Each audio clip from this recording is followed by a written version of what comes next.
Good afternoon and welcome back. So let's jump in and see what we have here at the moment. Then see what we can work on today.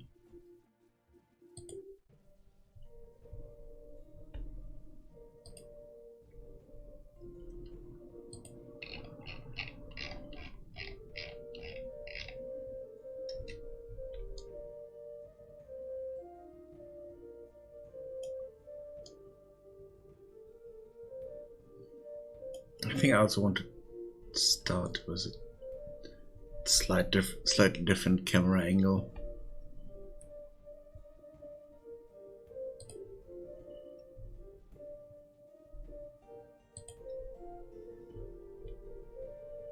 That's just a simple fix.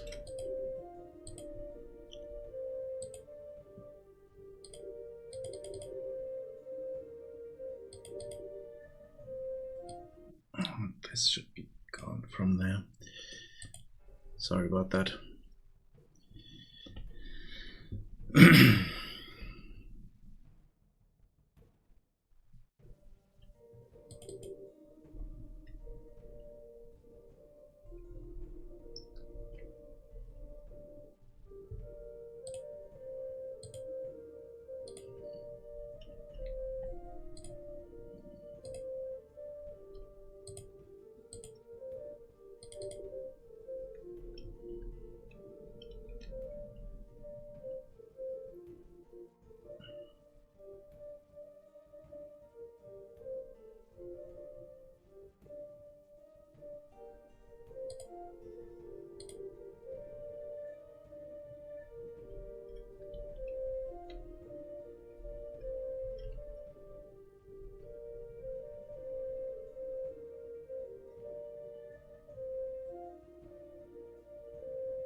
Okay, this here is still bugged. I'm not sure why that it's not.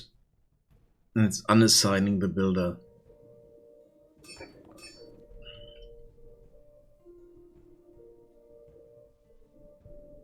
As a result, it will not finish the objectives. I need to look into that. It was also something that I noticed on the build that I made. That's why I haven't uploaded that one yet.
see if this is doing anything.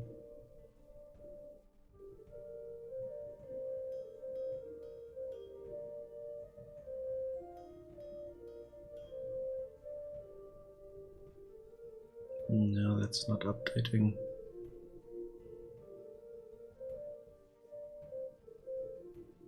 Maybe for the next two, let's see, maybe it didn't count one of them properly.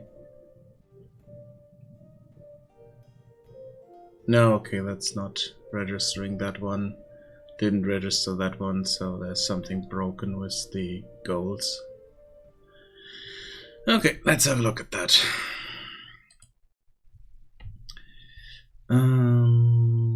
Check goal.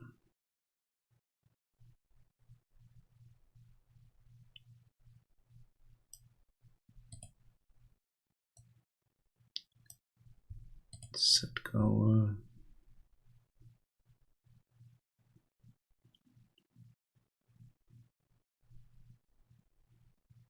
Oh yeah, I wanted to maybe move that over to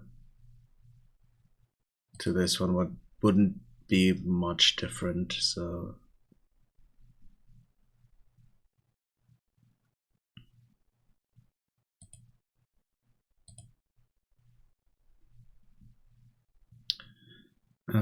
but here, let's see something that we can change.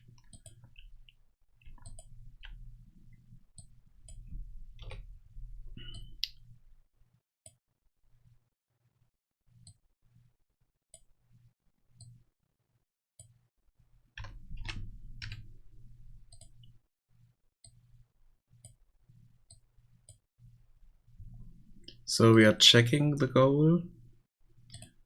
We are setting the goal. We are checking, hey, is that goal there? And what kind of value do we have on it? And if it is not set yet, so value of false, then we want to set it. Otherwise, we just want to move on and ignore it.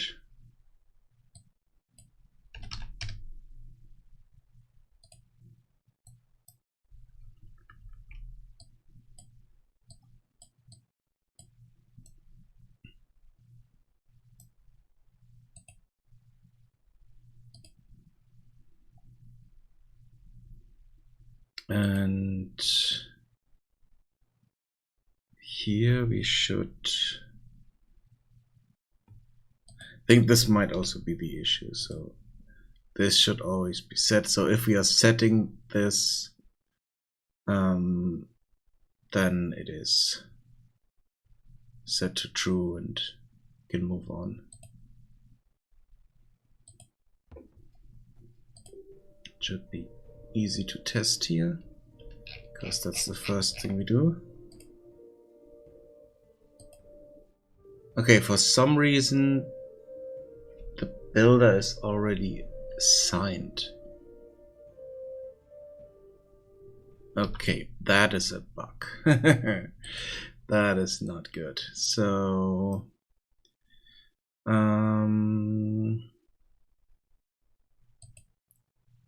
sign worker.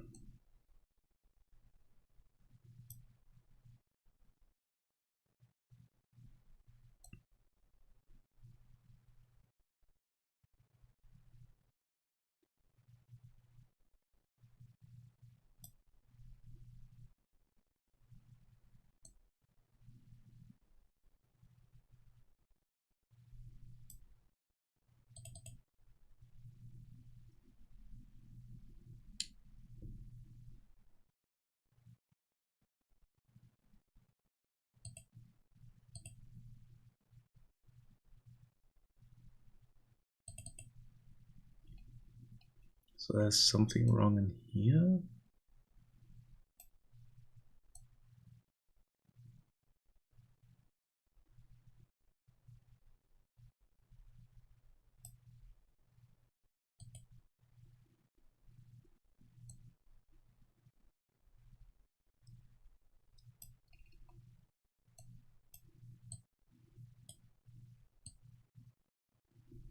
Let's add a sanity check to that.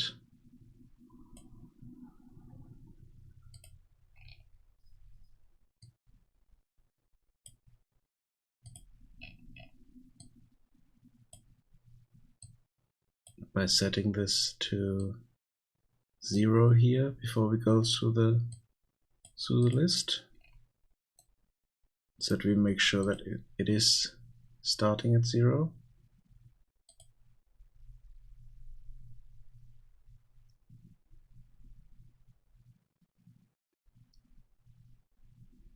And only if we are running through this here and we find the specific worker type and they're not dead, even though this is not really needed because we don't have any issues where they would die. So at least, yeah, kind of against adding combat, but I'm not sure.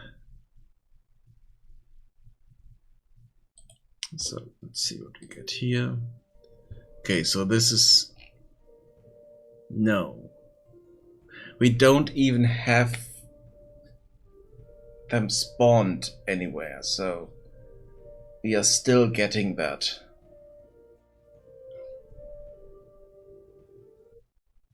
So then it's wrong here.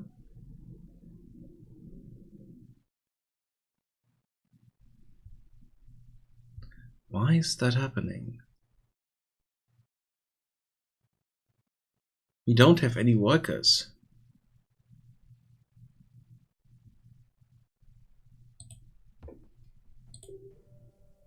We don't have workers. There can't be anything assigned here.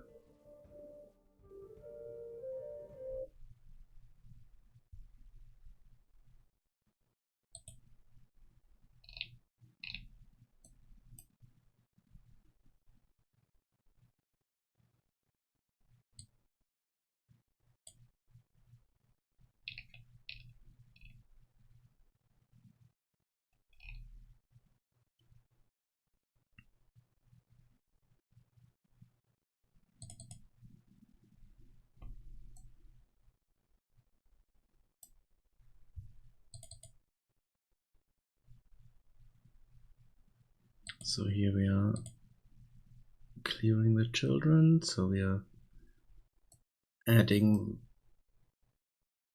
all the stuff for the right tier here. Yeah, that's fine.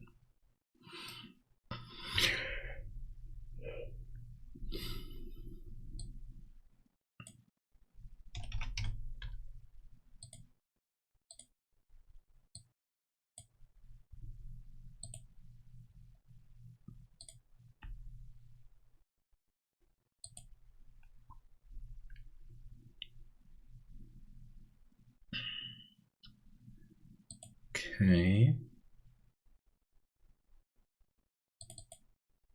Are we doing in set goal? That's what I just changed here. So we are checking the goal and it's not set already, setting it to true.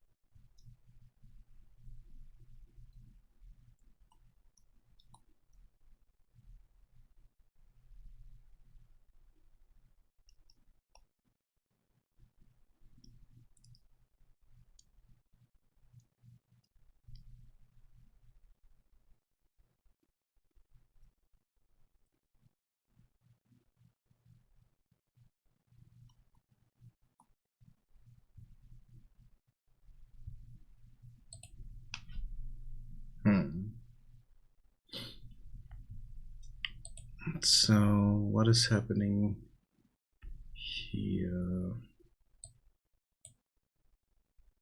Check item goal.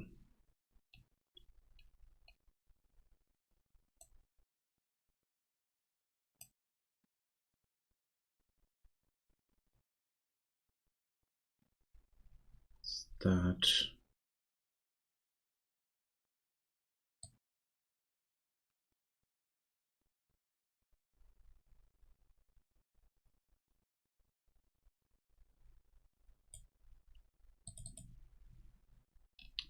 goals.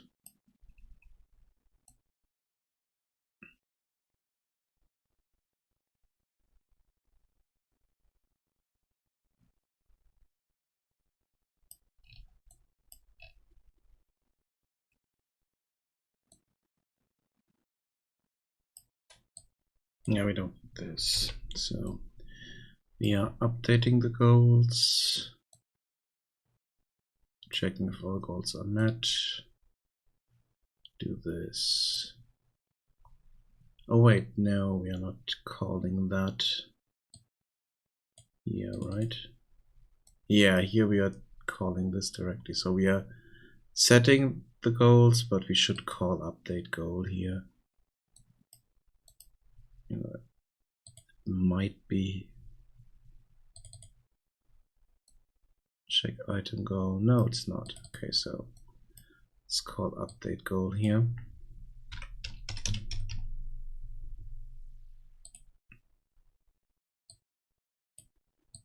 Because we are doing this in there as well, so we should call this function. And where's the other one?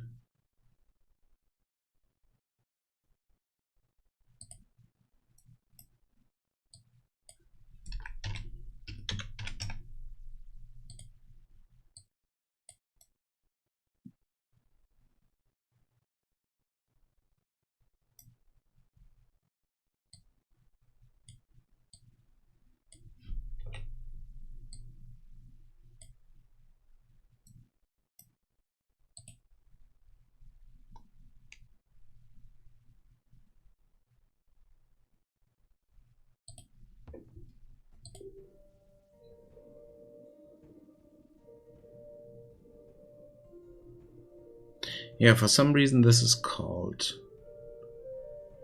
So I need to figure out why.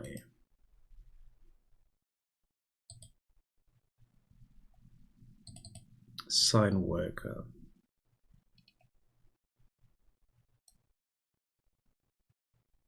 But we are not assigning a worker.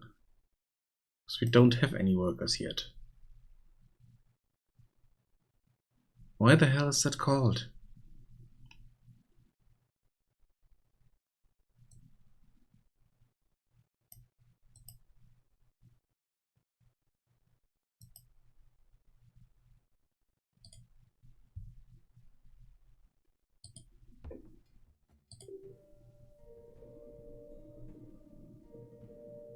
The hell?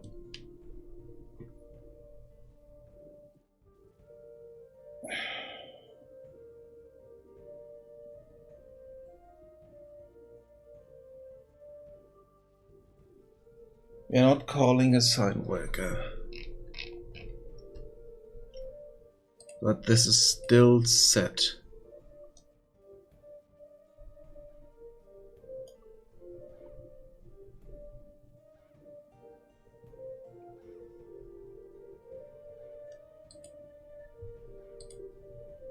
No, it is set, so we're doing that. But now we are. Now this is. What the hell? Okay.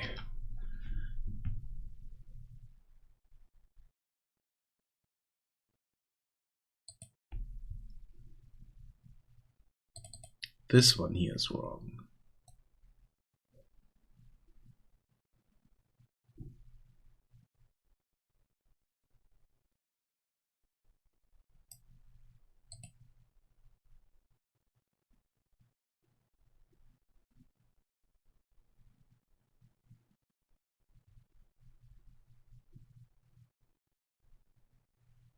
Why? No, this doesn't make sense.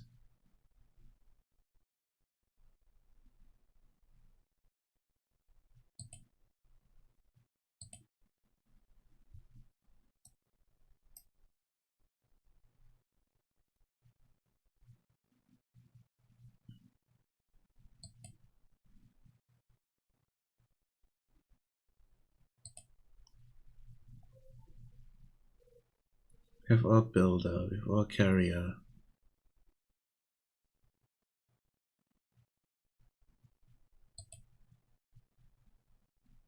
They're all not set.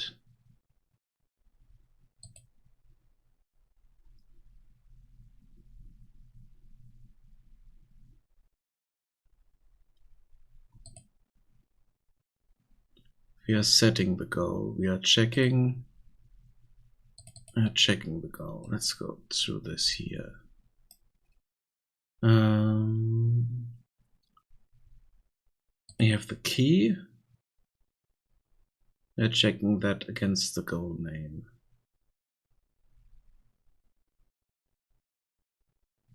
Then we are getting the value. And this is what we're returning. The index and the value.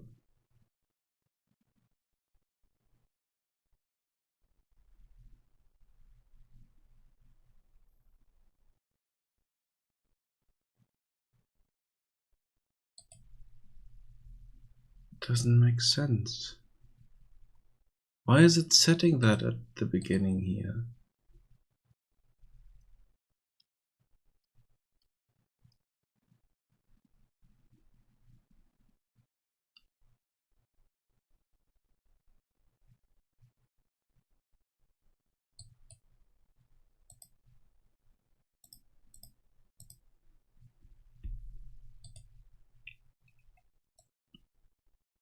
And it's even setting it before we are calling this.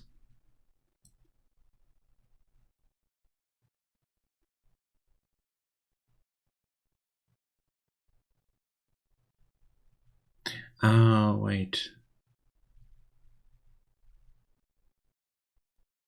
So we are assigning workers.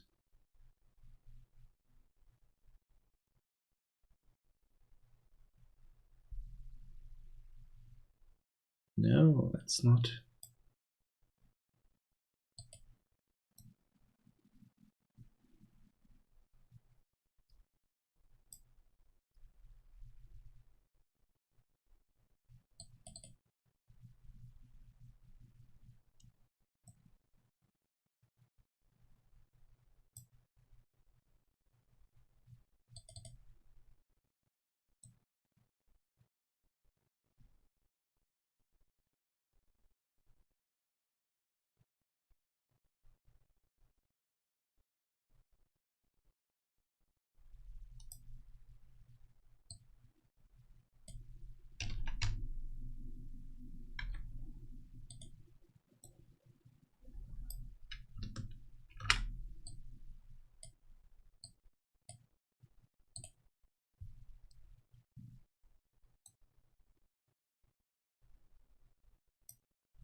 Yeah, that is okay.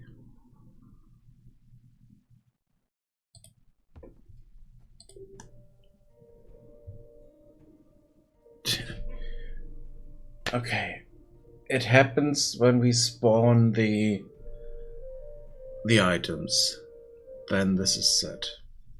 So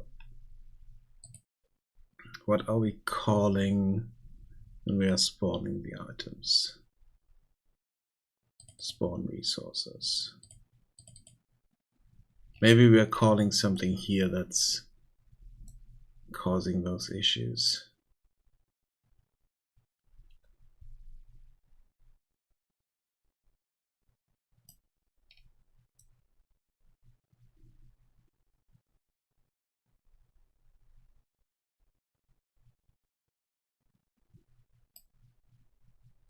Resource to list.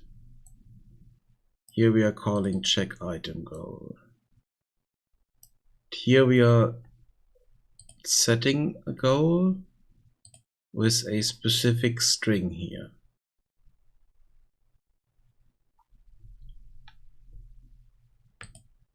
Yeah, because we need to put this in as a key.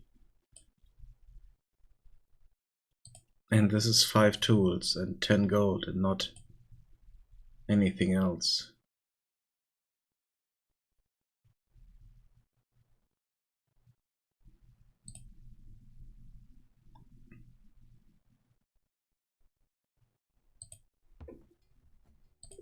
So that issue doesn't make sense at all.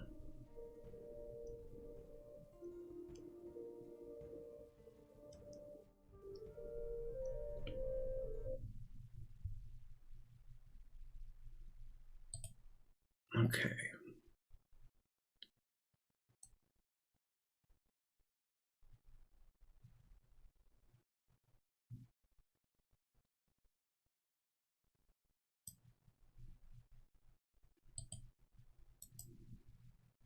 Let's add a breakpoint here. Let's see when this is called. So yeah, okay, now we need to this needs to be, oh damn it.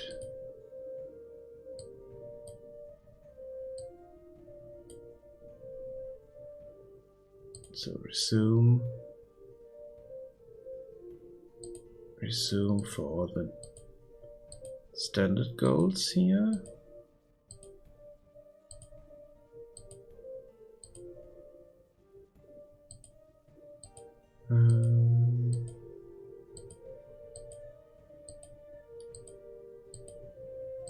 Why is that called that often? Yeah, it is already called here. Oh, we're going. Damn it, we're going through them twice.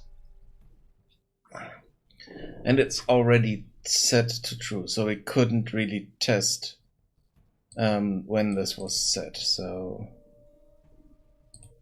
that's a problem.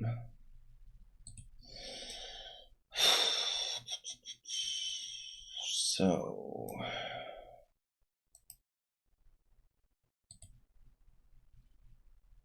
maybe this is called somewhere else where I don't.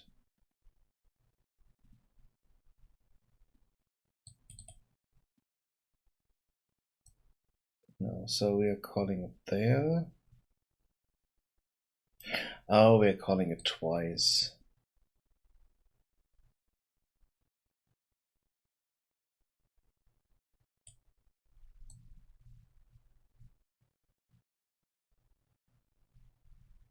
No, yeah, we're calling it twice because here we need to update it so that it's showing us the new stuff.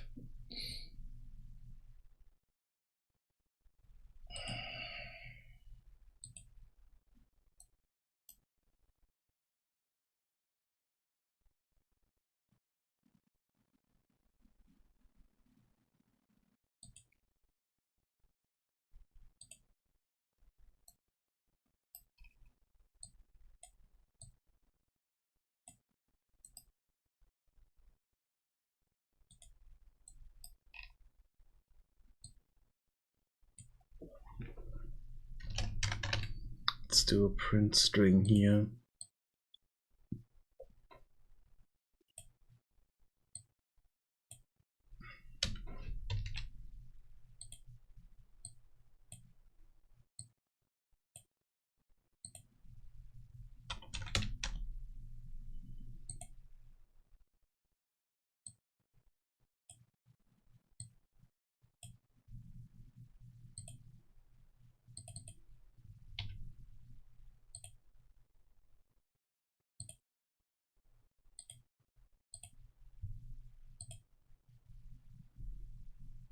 Let's have a look.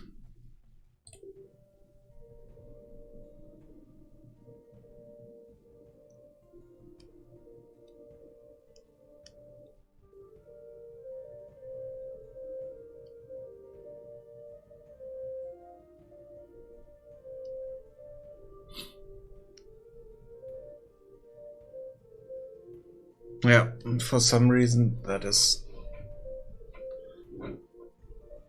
set to true. And I have no idea why and where.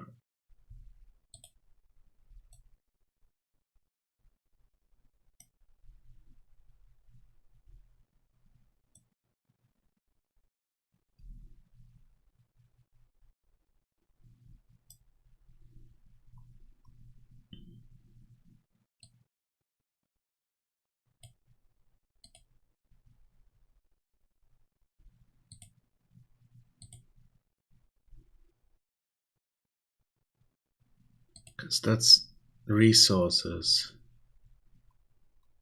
spawning resources.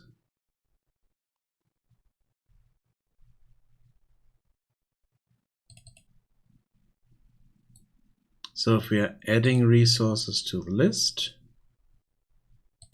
we are checking our item goals.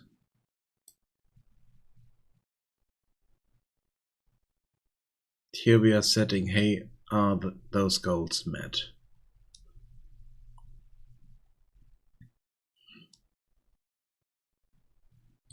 Then we are updating those.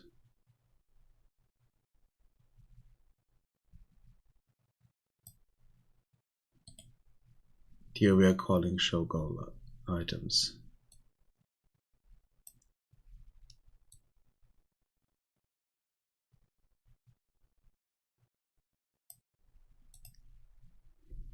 So what are we calling this one?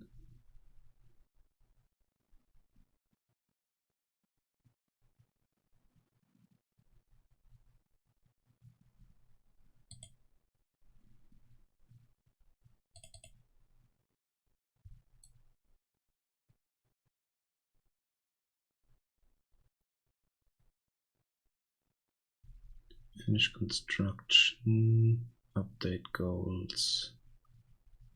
Yeah, that's fine.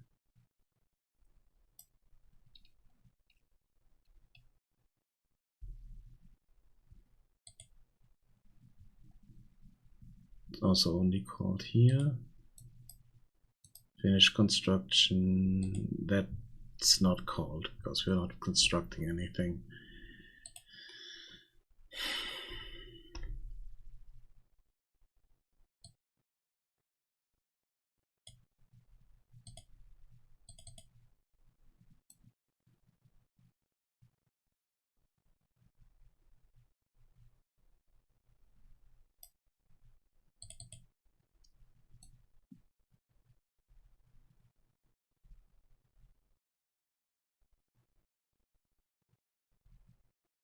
Yeah, here also, yeah, also not setting anything like that, so it doesn't matter.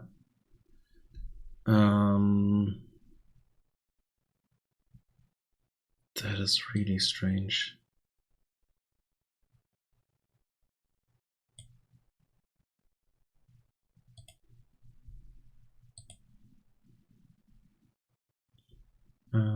Resources.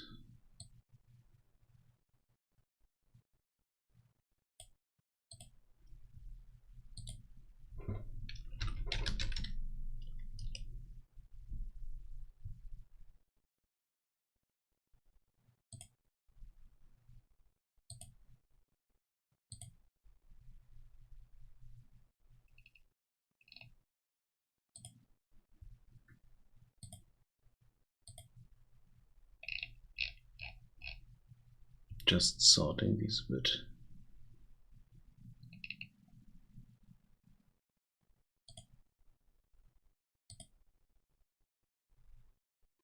That's goals.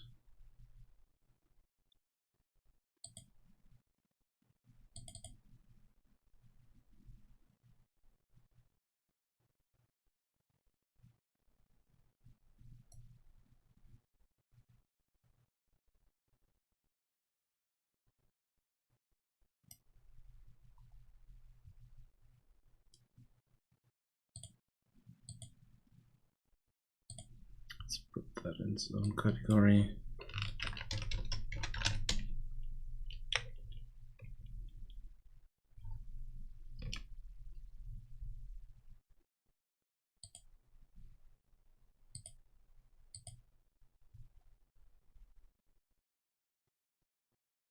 Oh,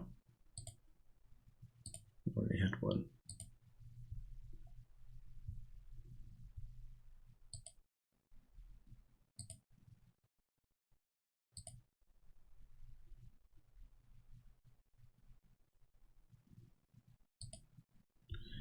That's worker management.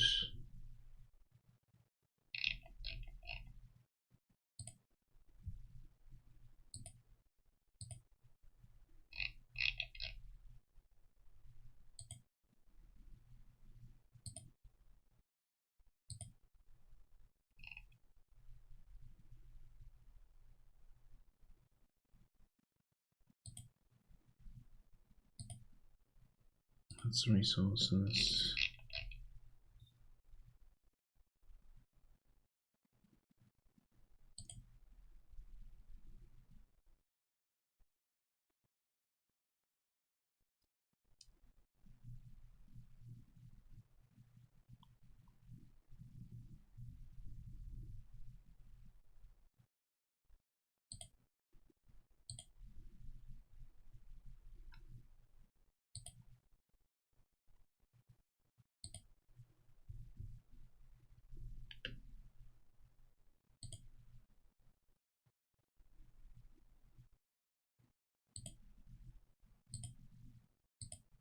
Right, resources, research.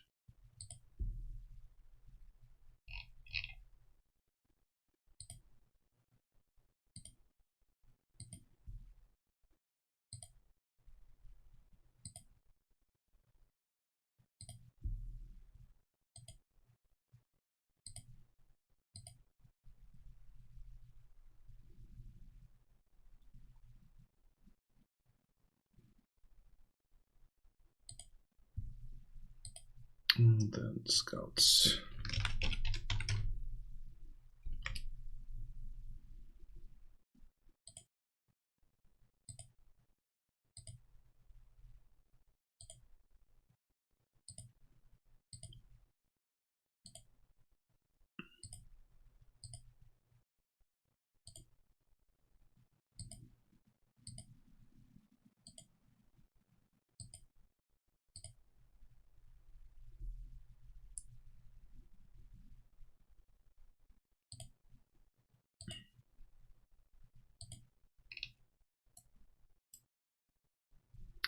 Okay.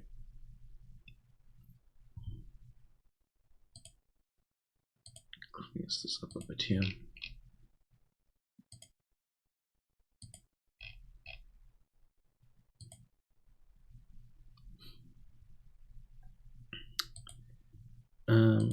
This is also worker management, I would say.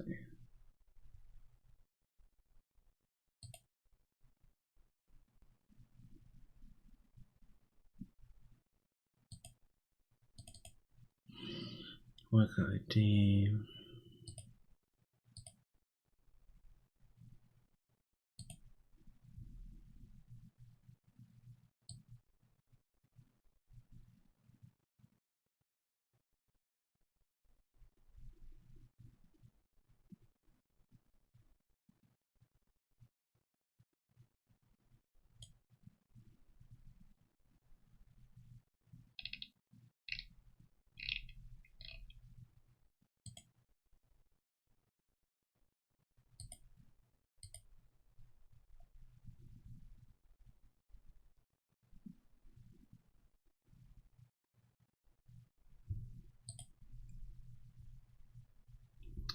Okay.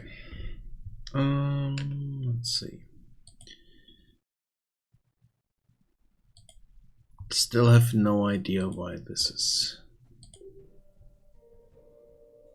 set here. It should not be set to true, because we don't have a builder.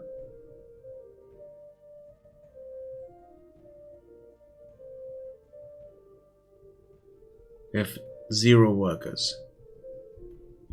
The only thing that we added was this here.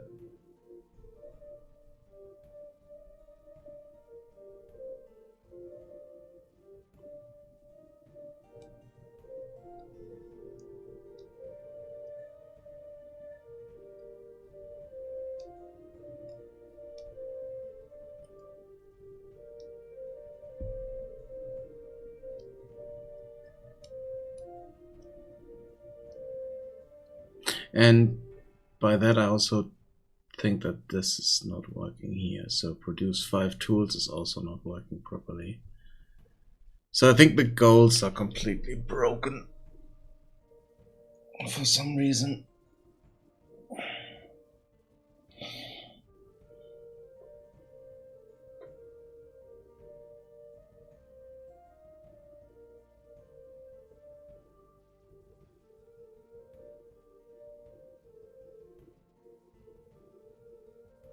But then the other thing is, do I need them or not? Because basically we don't need them. If we create kind of a sandbox game, then we don't need them at all.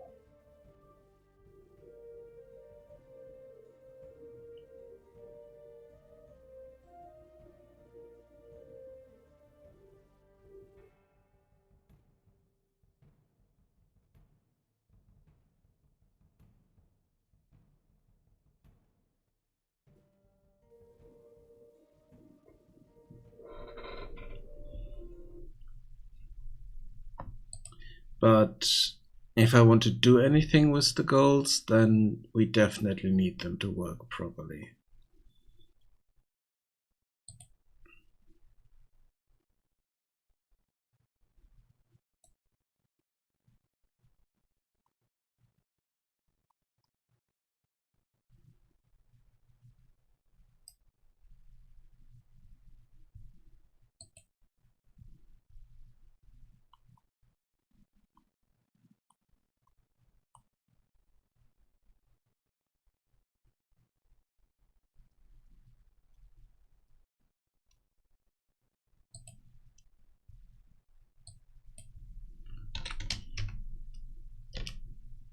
Let's just rename that.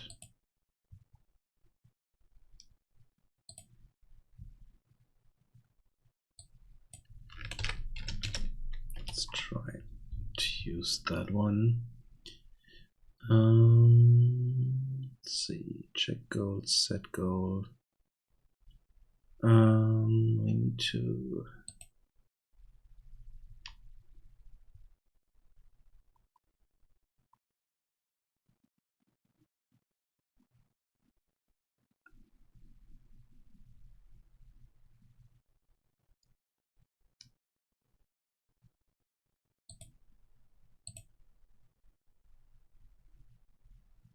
could also be something here. Yeah, okay, here we're going through the goal list, checking that for the current tier. We are adding children. So I also want to not do that here, but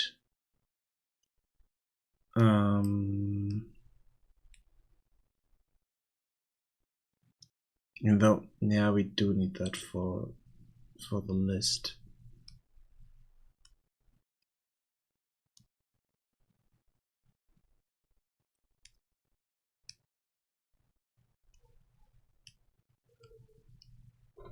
And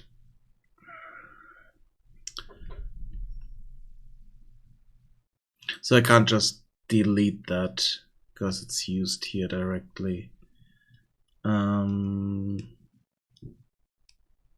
Let's change that. Let's create a function here.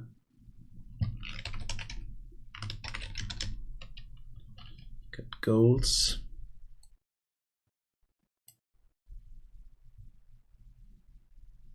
And there we have an output.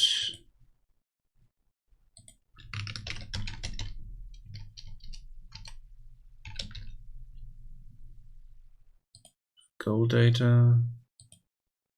And that as an array.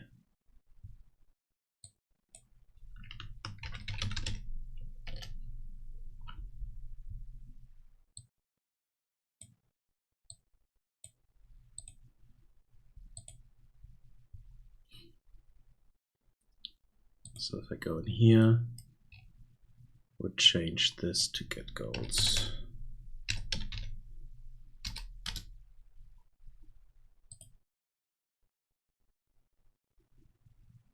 And this also needs to be pure.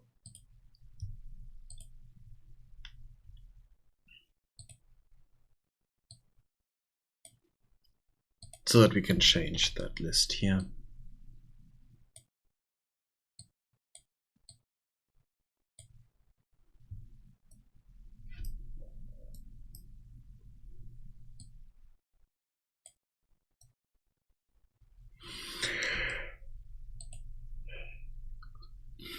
Okay.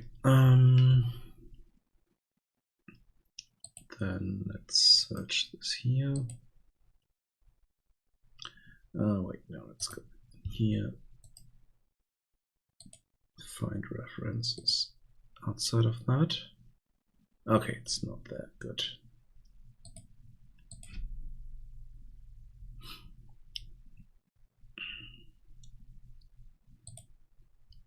So if you want to set a goal, first we want to do go in here, and we're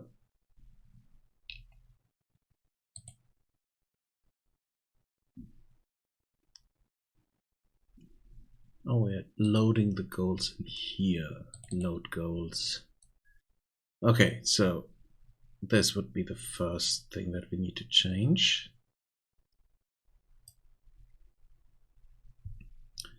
So here we have our goals.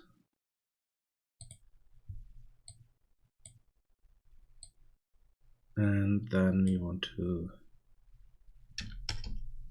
add a goal.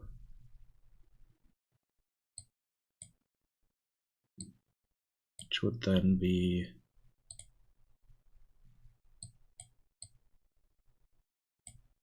set with the goal name and the whole data here again.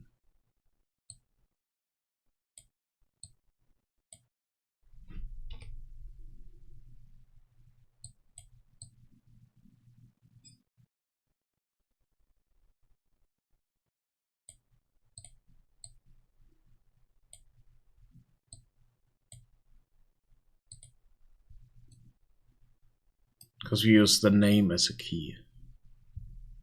So that's that.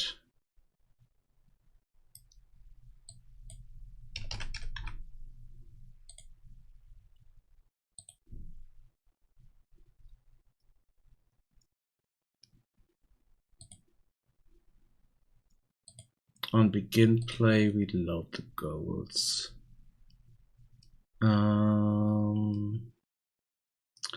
Not sure if that's, yeah, that worked so far. So good. Now we are setting those. Okay, now we have them in our dictionary here, in our map.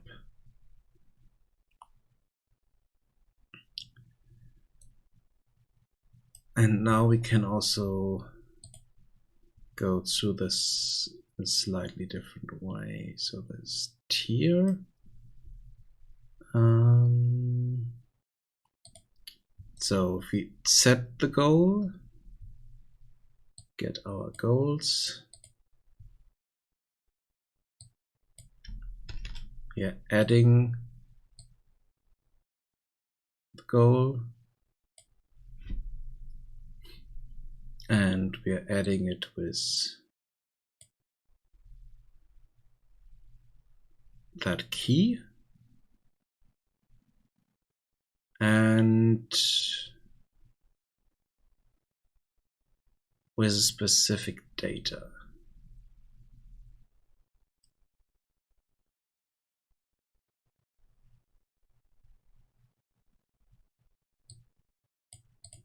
Be this one here, but we also need to get this somehow. So get goals.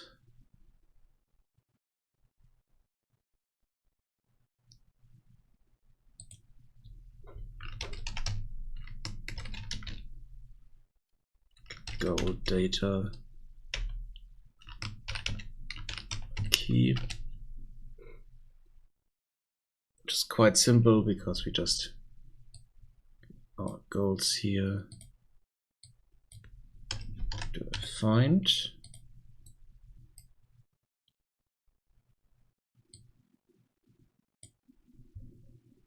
By that key. And then we get the data back here.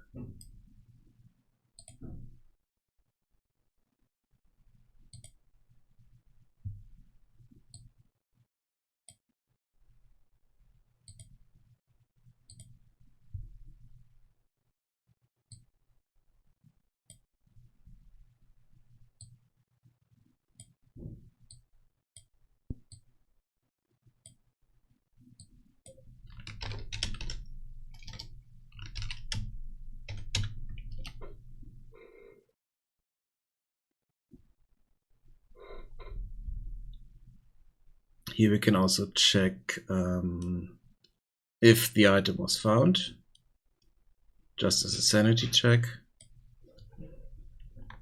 So add a branch in here, and then add that. Schläfst du? Ist das eine Festplatte oder was? Batterien. Streaming. Ach so.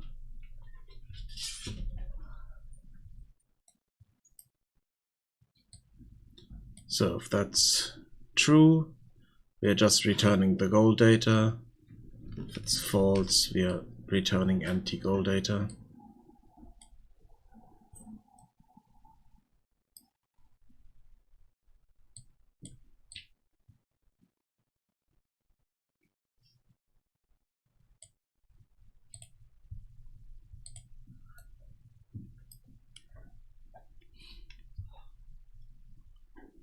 Okay. But we should find the proper key here, so we should get the right goal data here. And then if we set the goal, we are getting the goal data by key, just this key here.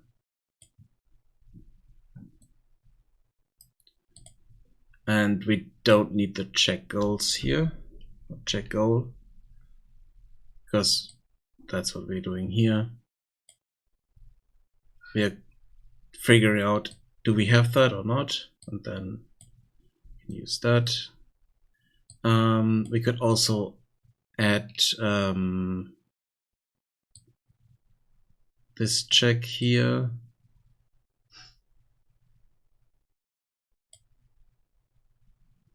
We don't need to set the array element again. We don't need this.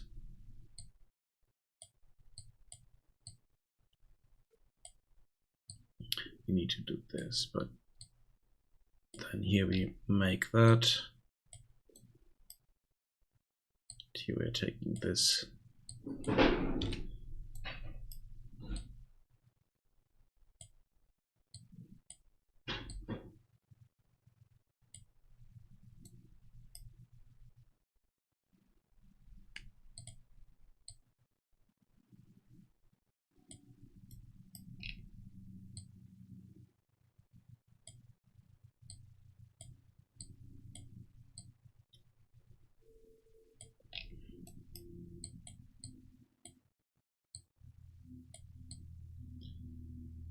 So we are checking if that goal value is not set, then we're adding it in here. Otherwise, we are just returning out.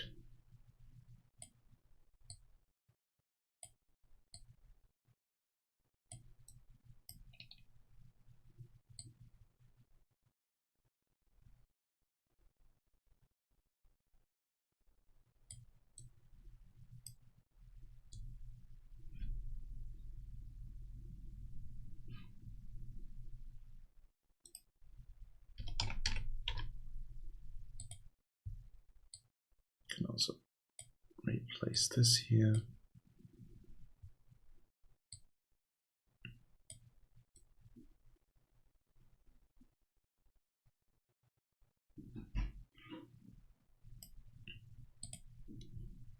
Okay.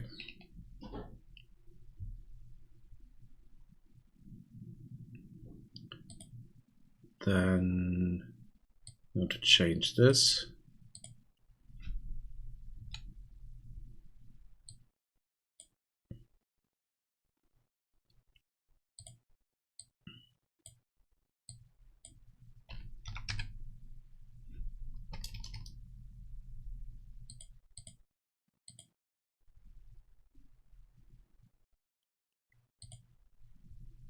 And here I can return the values directly.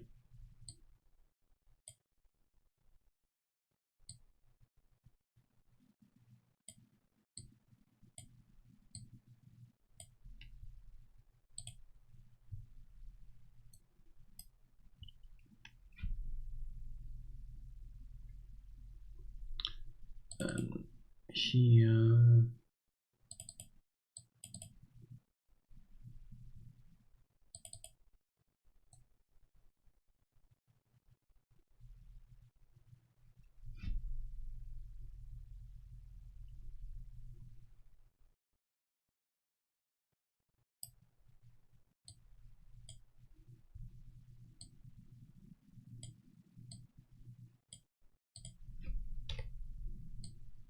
Can also use that just to go through our counter there.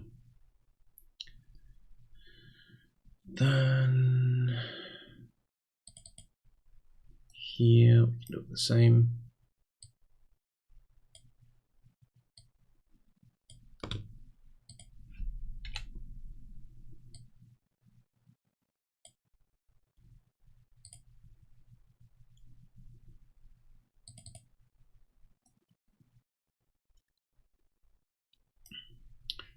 And here we can do this completely different, because we just get that and do a find, and that is replacing everything in here.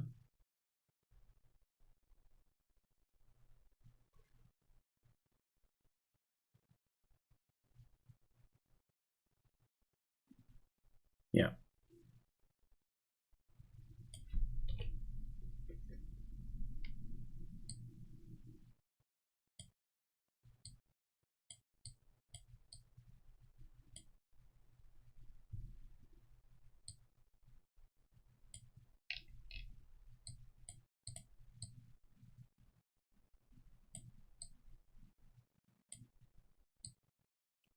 So we do the branch. If we found that,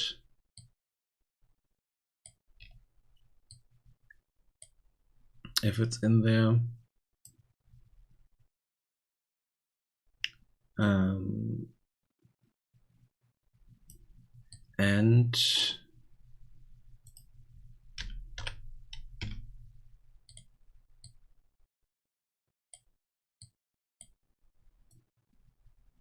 the wait, what did we have here before? Sorry. I know we are just checking the local value, so we can just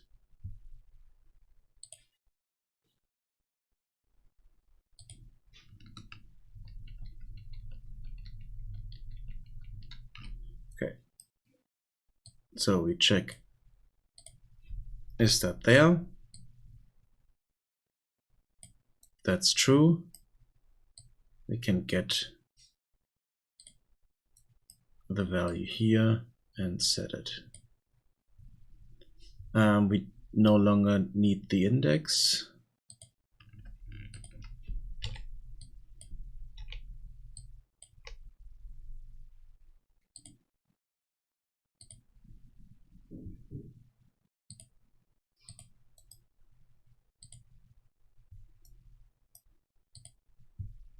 And here we also only need that value.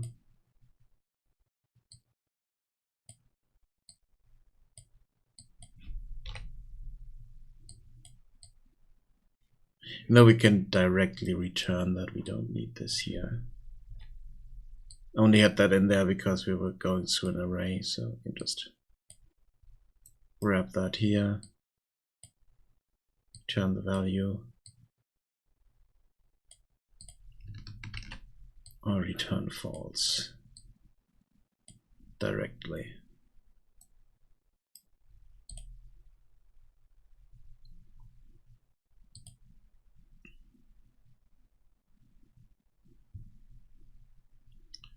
Okay, then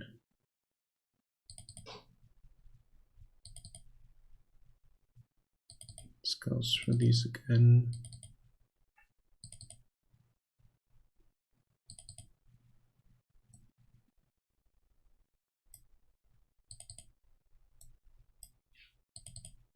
Yeah, So we can remove that goal list and go.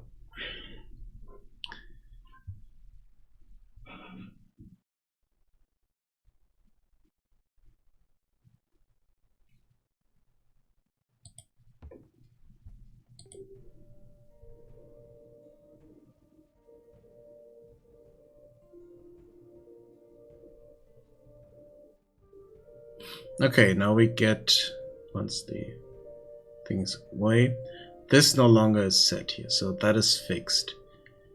Here we get produce 5 tools. That is correct, but we don't want to set this yet. Because we are starting with 5 tools. So I need to change the way that is called. So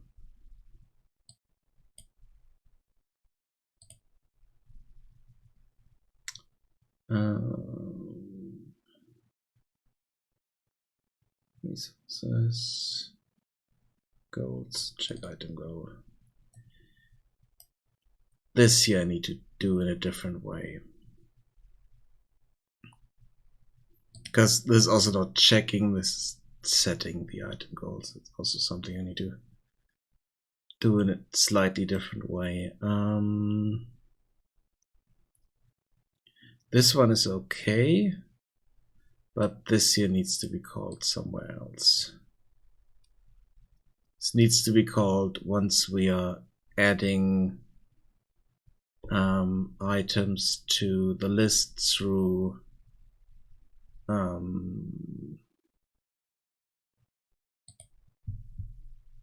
item creation, production.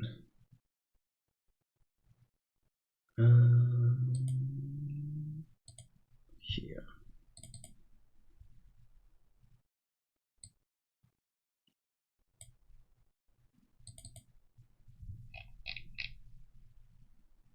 Craft resource. Here.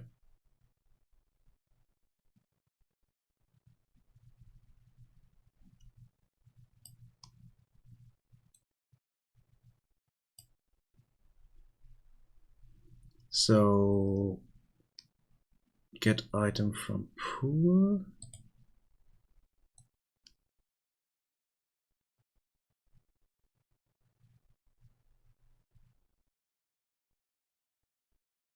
Wait. What are we doing here?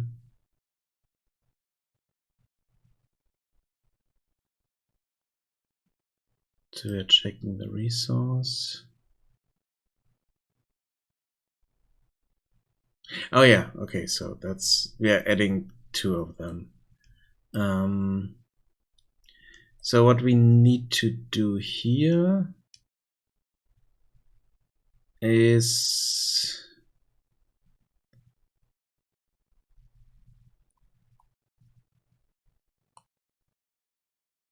we need to set that in here, but I'm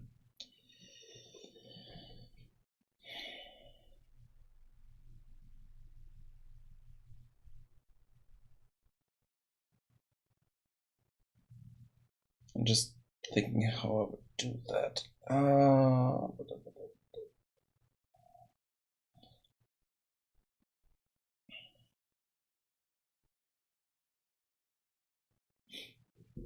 We can do a set crafting goal here.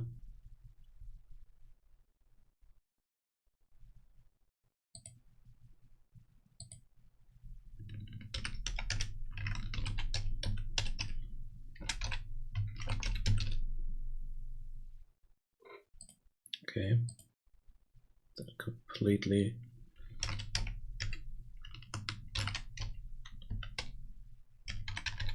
ignored my typing.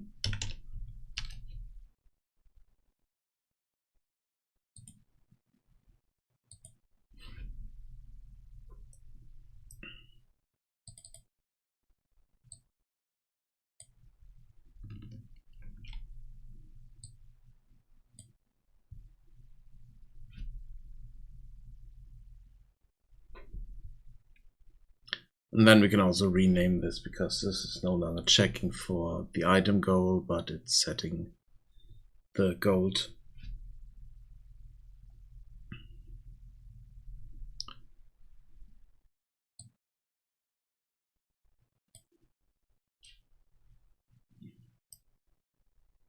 So let's rename that.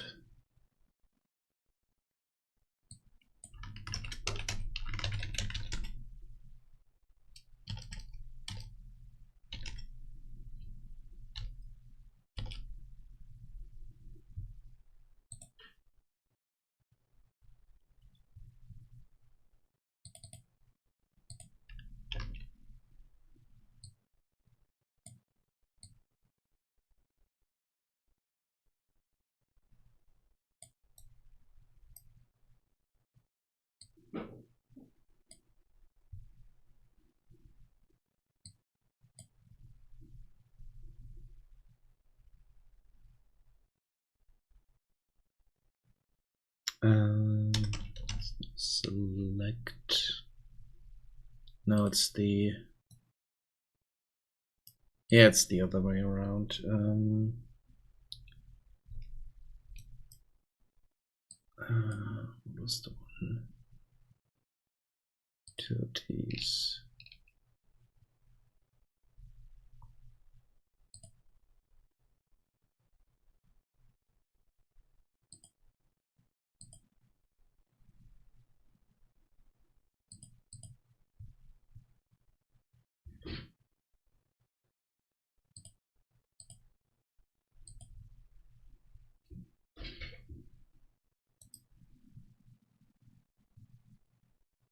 Damn it, what was that?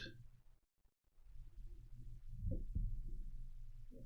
wasn't select, it was getting a list of items. Wait, I have this in here. This is switch.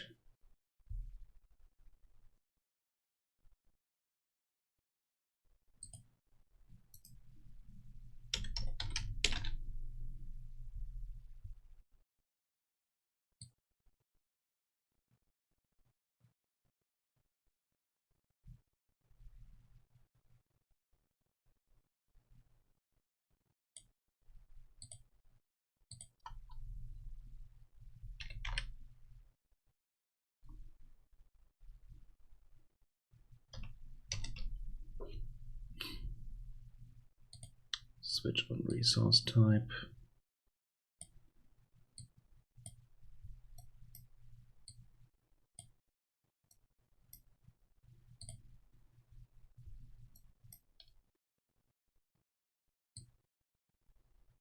And if that is tools.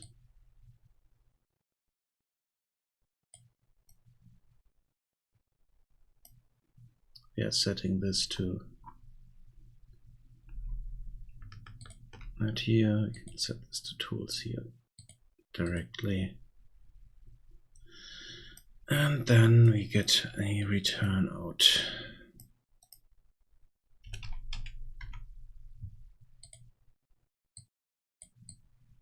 Here. If we add more to these, we can add them in here.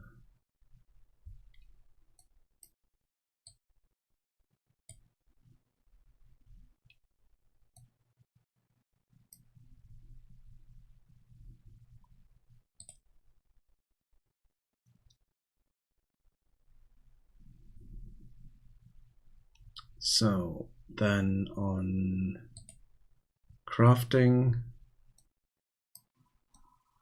once all this stuff is done,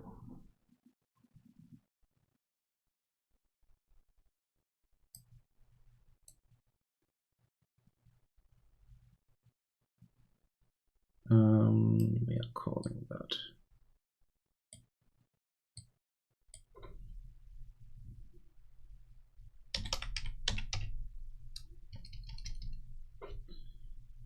And that is the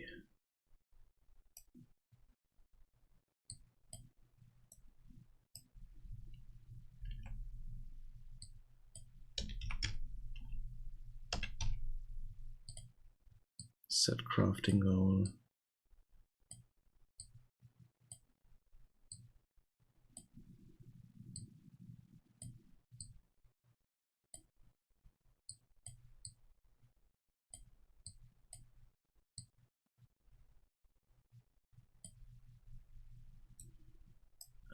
And here we have produce resource type.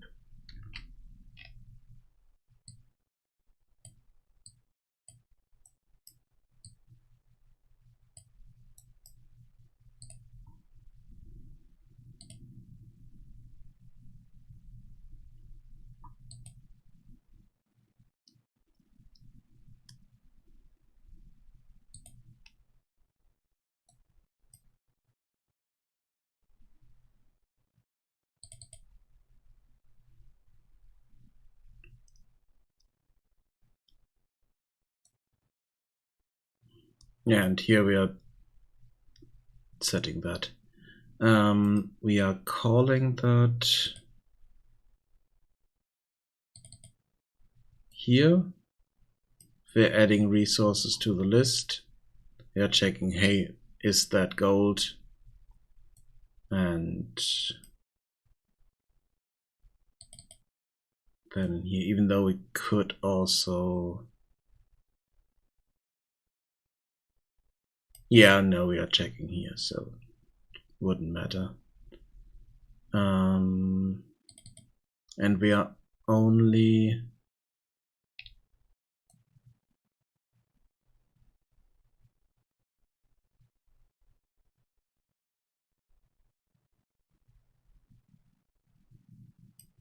so we are checking, is that set? Oh wait, no, we need to do something else here. I need to add something in here, so because we're getting the value in, and if that value is not, so if the value is true, so if this is wait, no, that is wrong. We need to do an end here.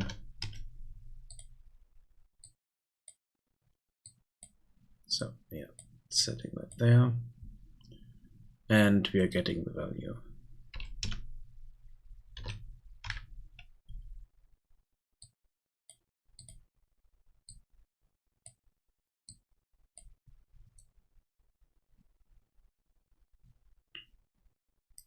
So if the value is true,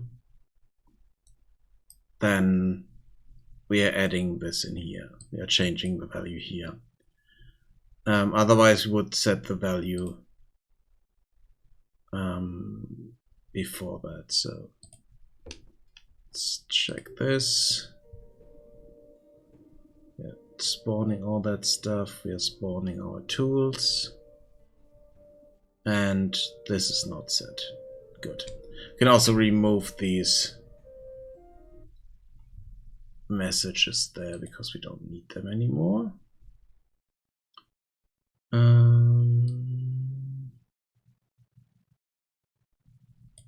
Resources.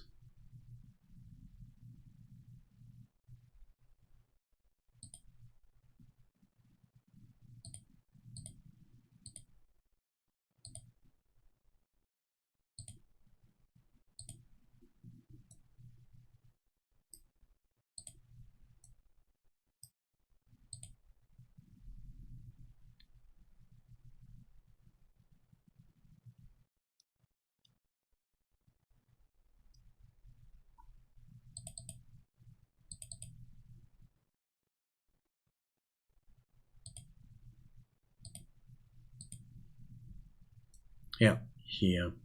Let's see. We don't want this anymore. So we can remove all this stuff.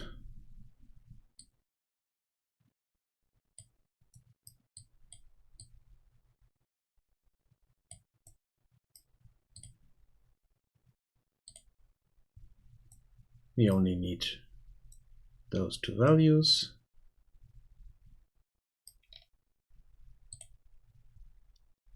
Okay.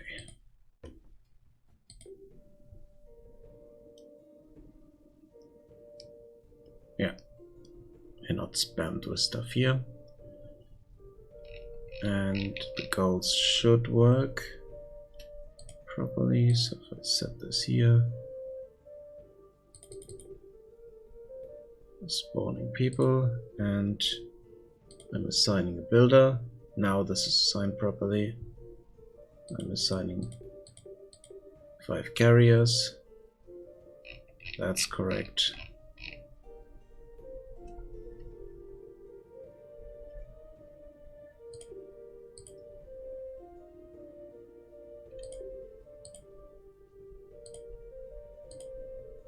Tool check here.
And then I definitely need to do something more with the happiness and all that stuff, so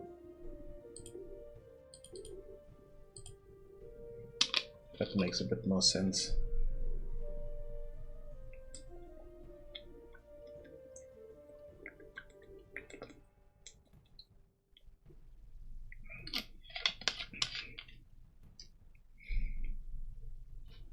Because at the moment it doesn't do anything.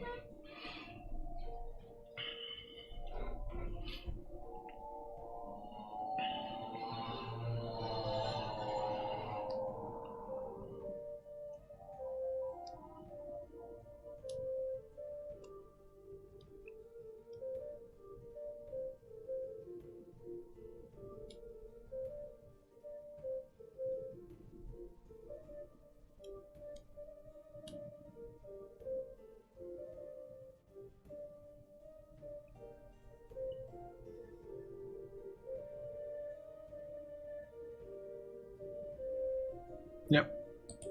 Awesome. And now we get new stuff here.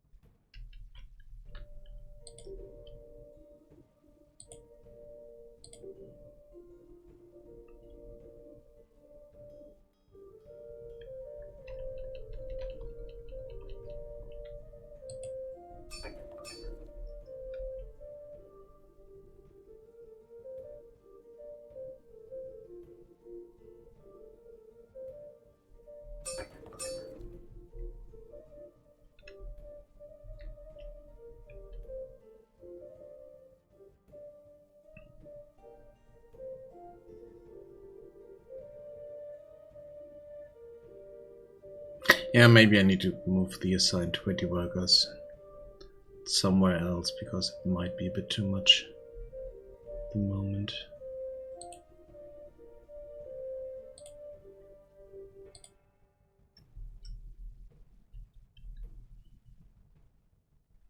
Also need to add the research in there as a goal.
Yeah, 20 is a bit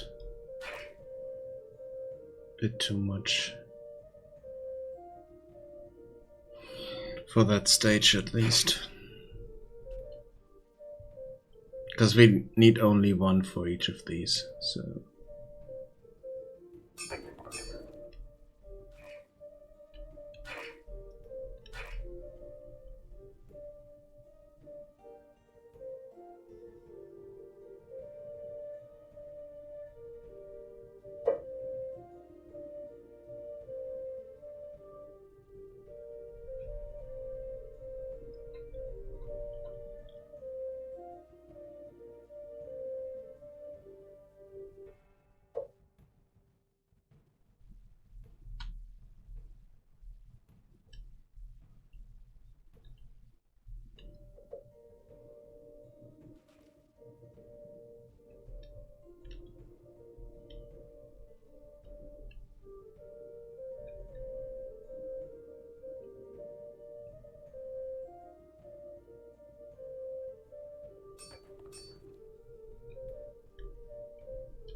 and maybe harvest goals here might make more sense.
assign a worker here.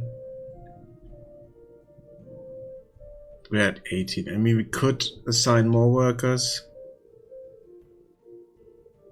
but then we are running out of resources really fast here.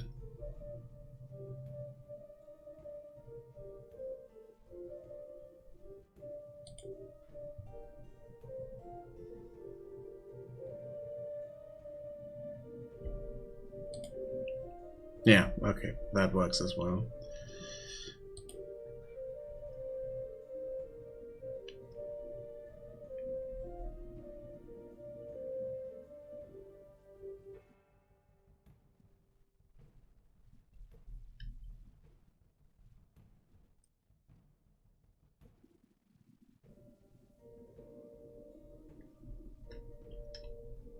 Completely ignore the research at the moment in the goals, and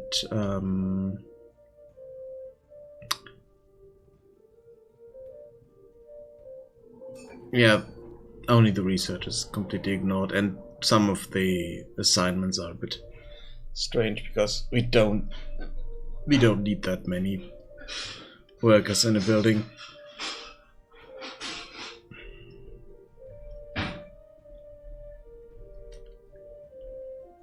Two workers are enough for this here as well.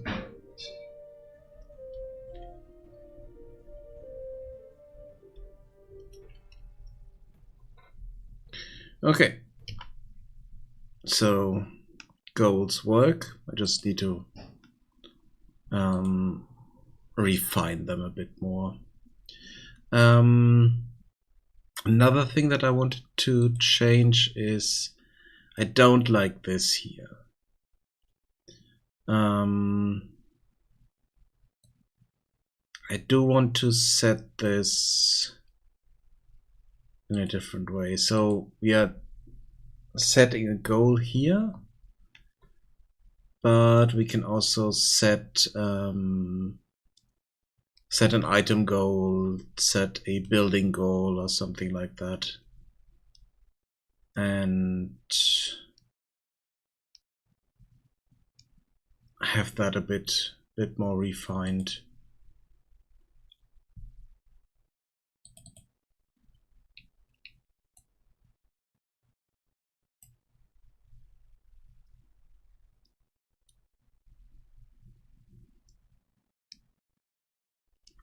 So basically have this duplicated and say item goal.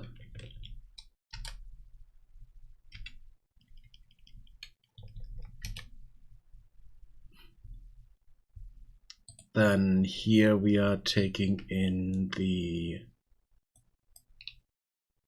remove all that stuff. We are taking in the resource item.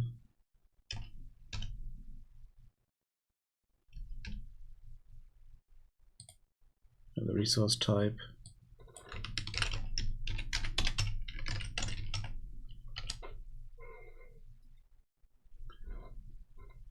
And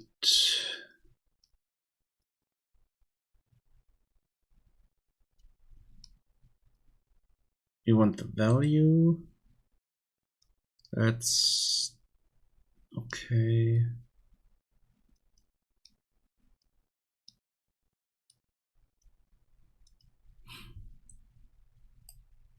Yeah, then we do a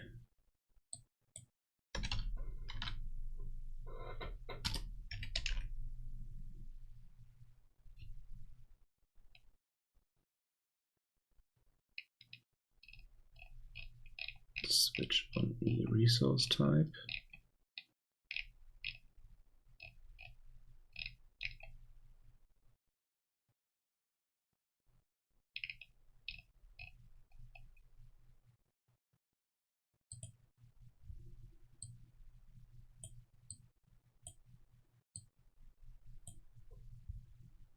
No, we don't need that. We want a select.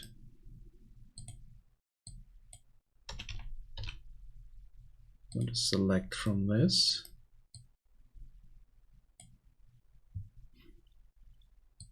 And then we are calling setGoal.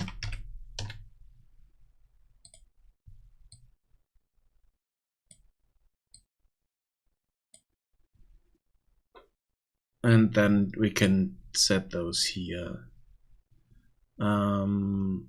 We also want the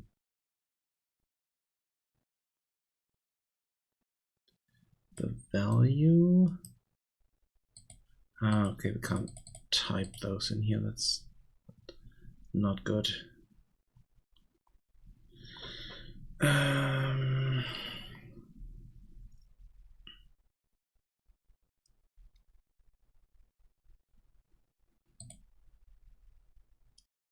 Yeah, with another input here.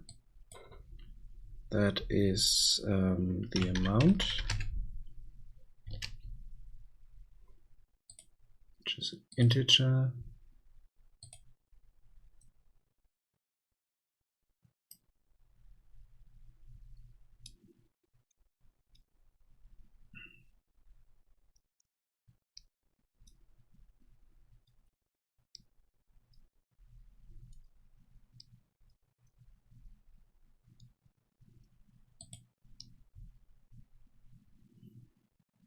And then we can remove the value here because we can check that with the amount. Even though that's, do we have?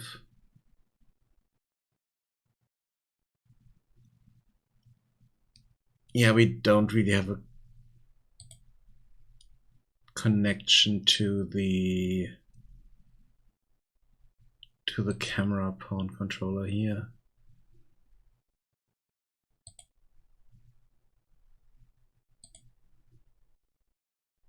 To get that stuff.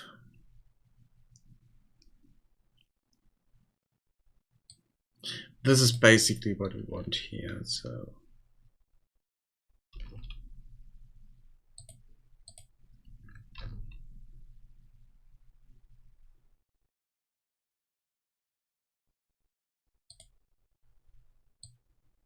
Yeah.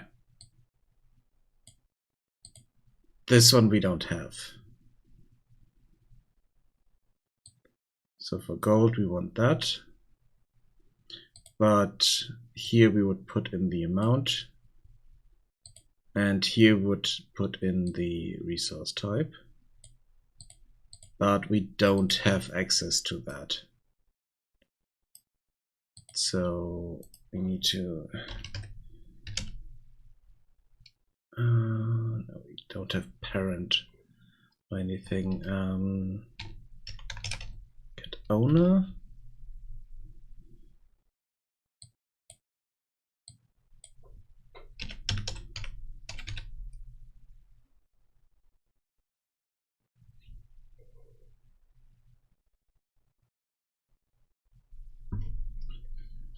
Wait, let me check something. This I'm calling...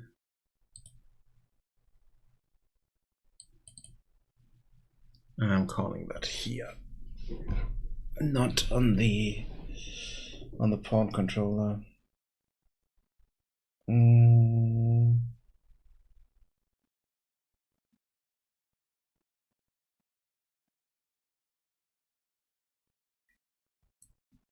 Der Kuchen ist sehr süß. Und er fliegt.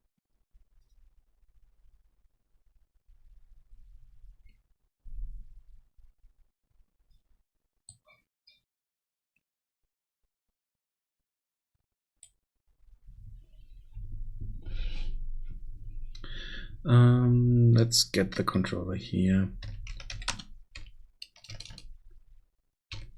Get owner.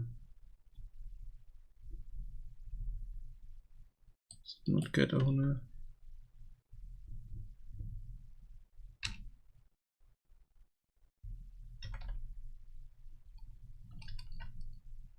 Oh, then get player controller.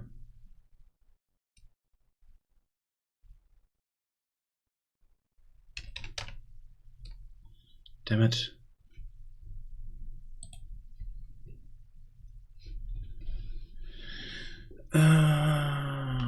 That's not good.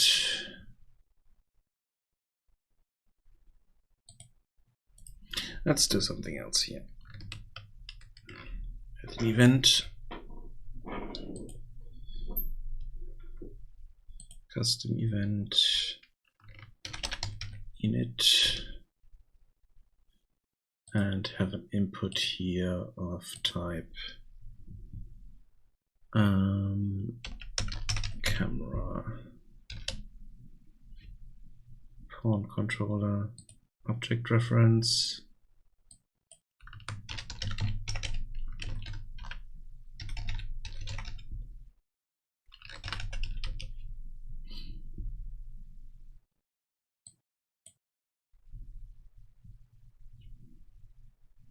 Promote that to a variable.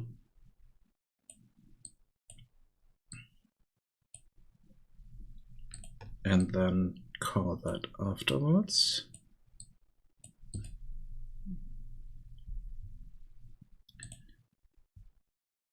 Then we have an issue here.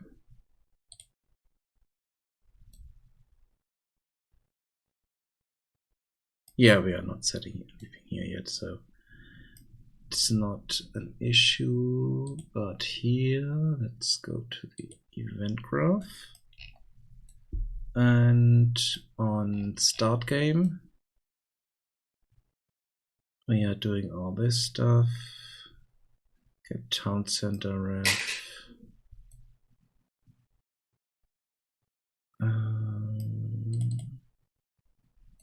Just giving me the spawn point and the resource point. It's not really giving me the town center, but that's okay. And then we are centering the camera. And here I want my components, goal component,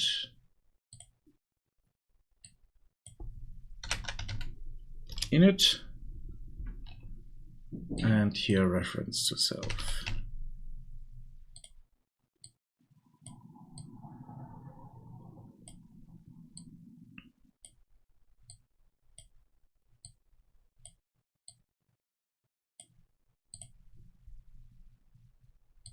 So here we are loading the goal component, and then we are initializing the start resources. Let me see. Create hut.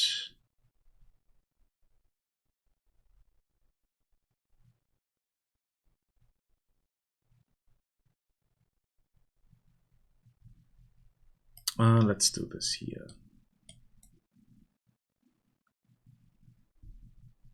Let's do this on begin play.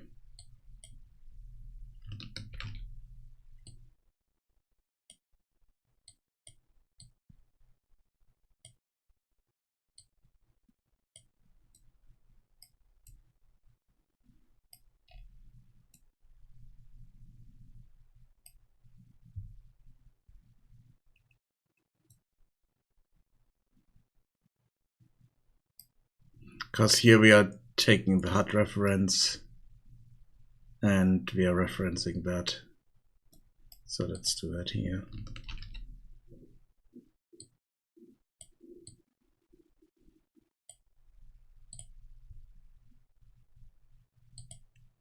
So that we can use it afterwards. That should be okay there, but then we have a few issues in here. And get that.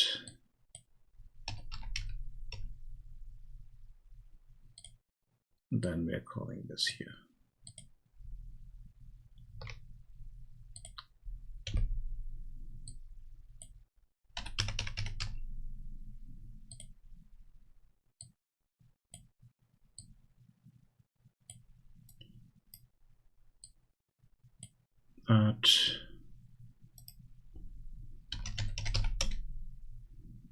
For resource type here.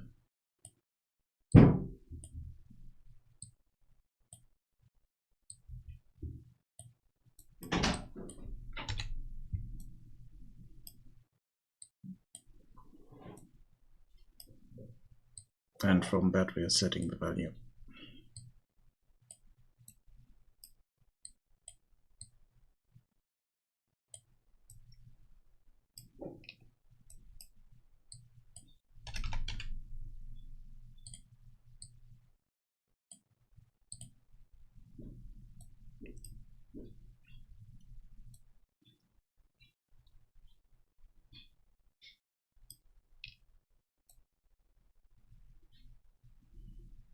And then we can go to the craft here, set craft goal, and we can also change this here. So if you want to add stuff later, then we can add this directly in the goal component and not in here. Here I can cut this out.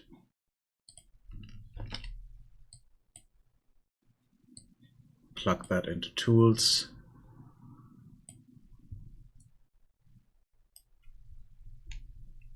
And for any other resources, we can set those later, like that as well.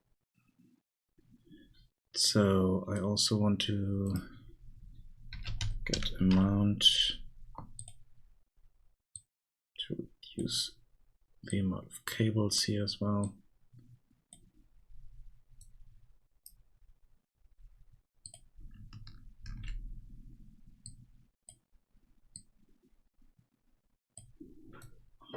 Yeah, and now we have that. Can add the names in here directly, and this is a lot nicer to handle then, because then in here we just call the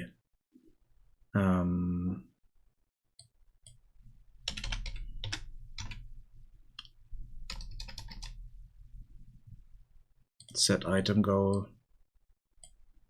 So resource type,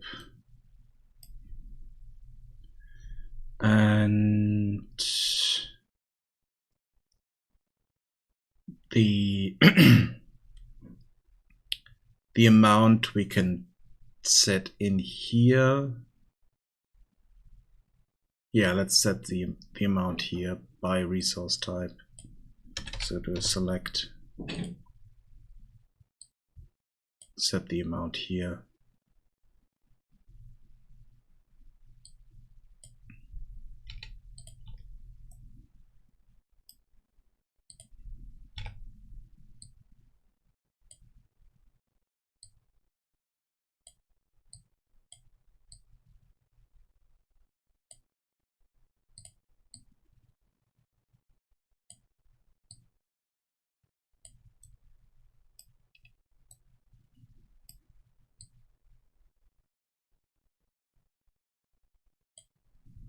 This is 5 tools.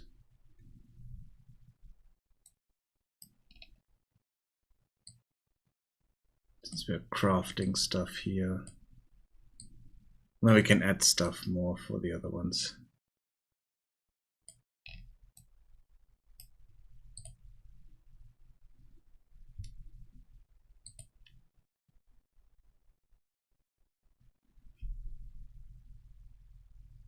So for instance, if we want to have a specific amount of alcohol, stew and stuff like that as goals, we can set all this up.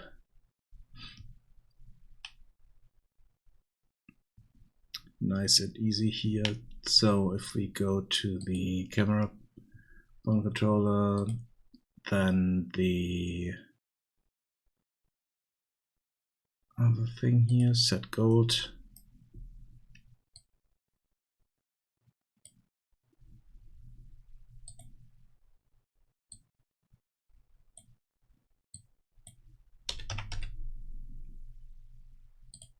Do set item goal.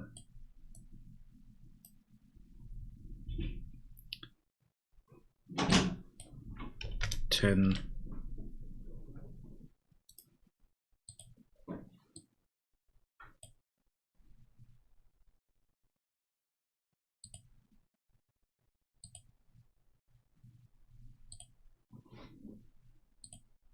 And here set this to gold. Then we move all this stuff here.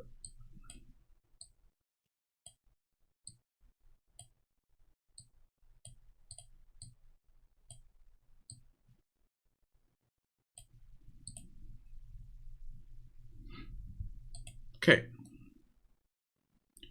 Should be a lot better. Let's test that real fast.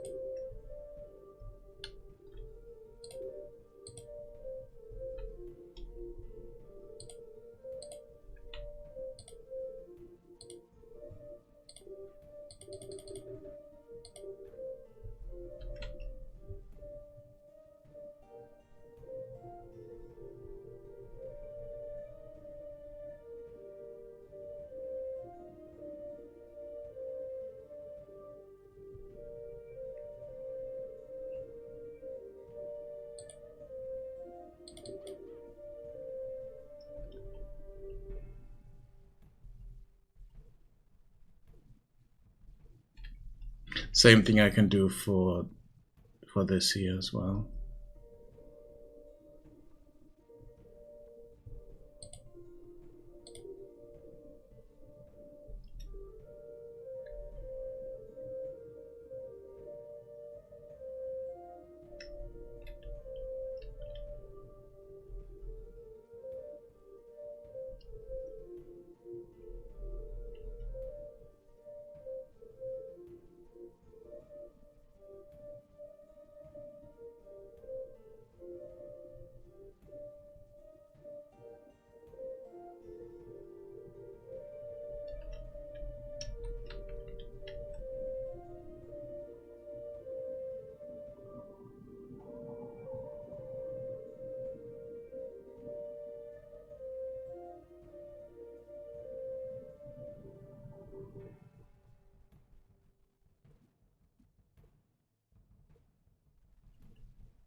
Then I also need to add something in that we can have an option to have goals or just play.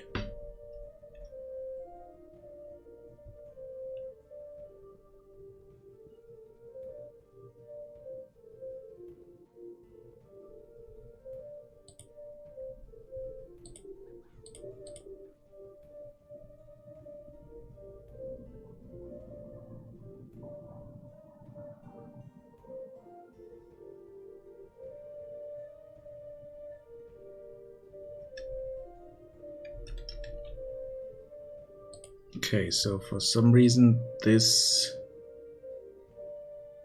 did not work properly. Wait, what? Why did the...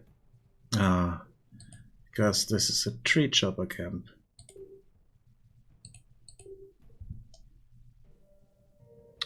I built the wrong building.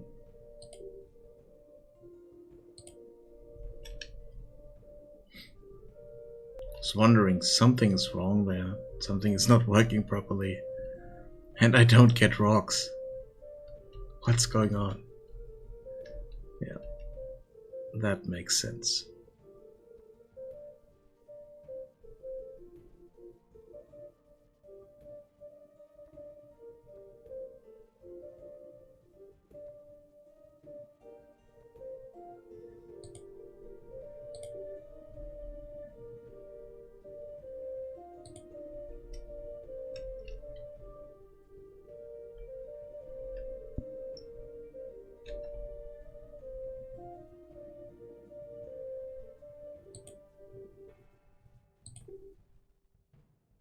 Yeah, and you're an additional tree chopper that you don't need.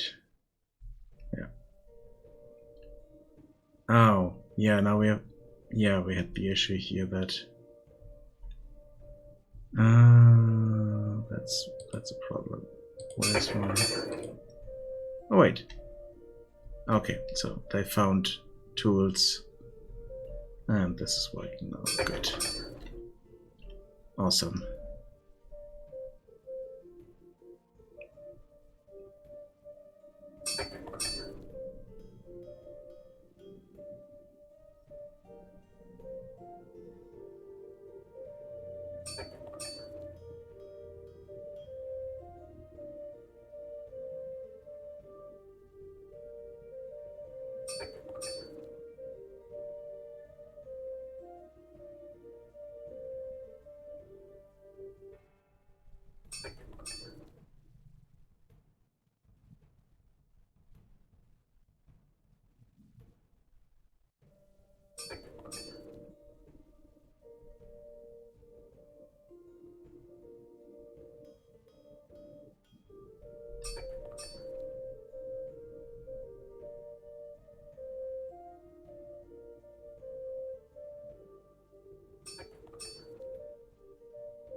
Okay, good. That's awesome. Now I need to take a break. Be right back.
Okay, I'm back. So let's also set the other goal here.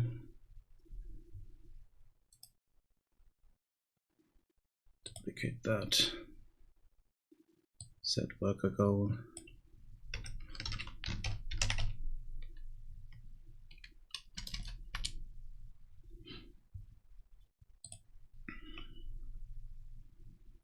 Then have a look in here.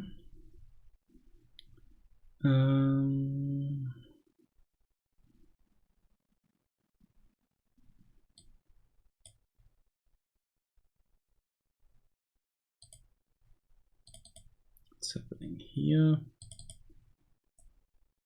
Yeah, we can change all these.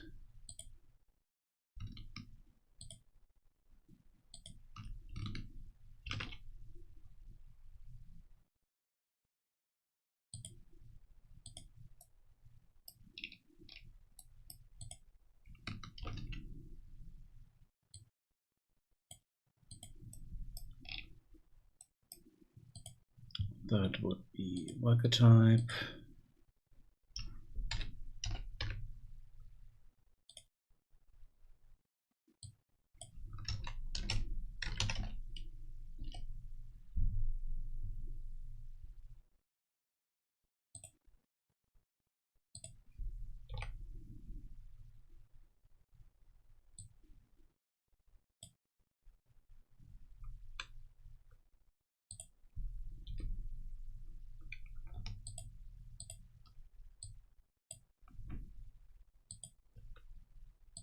Okay, need to do a new one.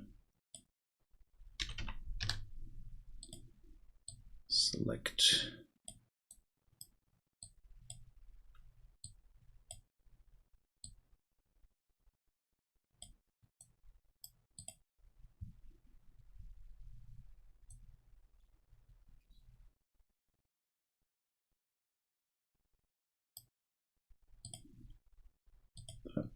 This is worker type.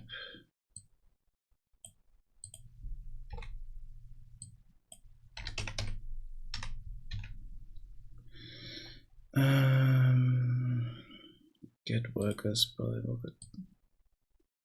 No.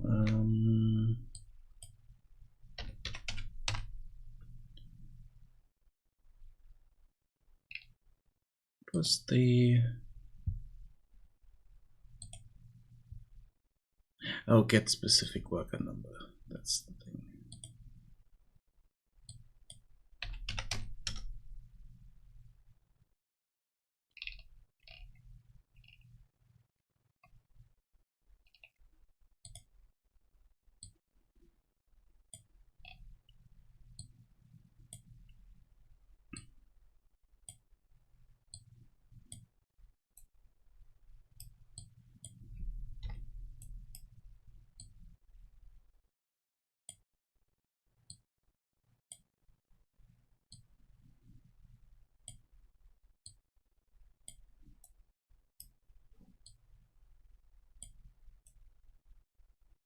Okay, this one is slightly more tricky.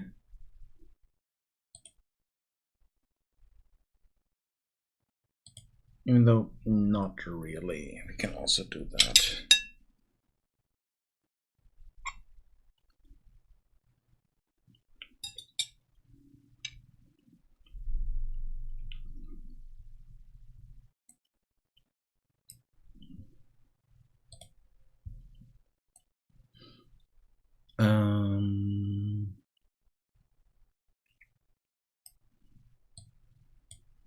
Doing this.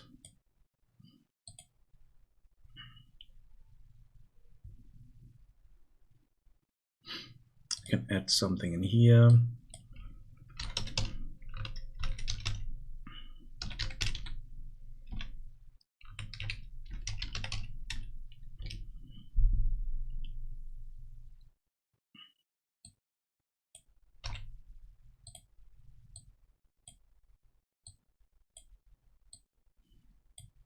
So we're doing that if we use specific workers. Otherwise, we are doing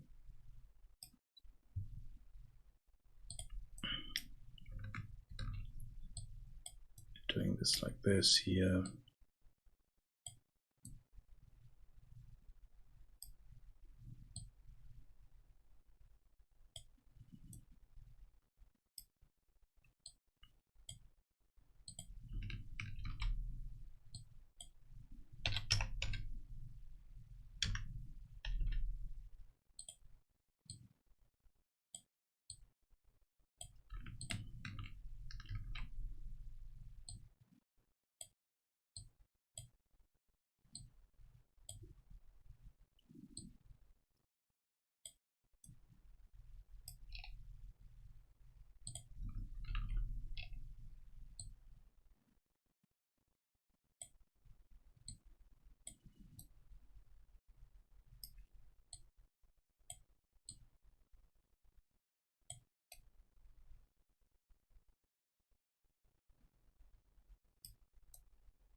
Now here we can type this in, so we don't need to do this.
And here,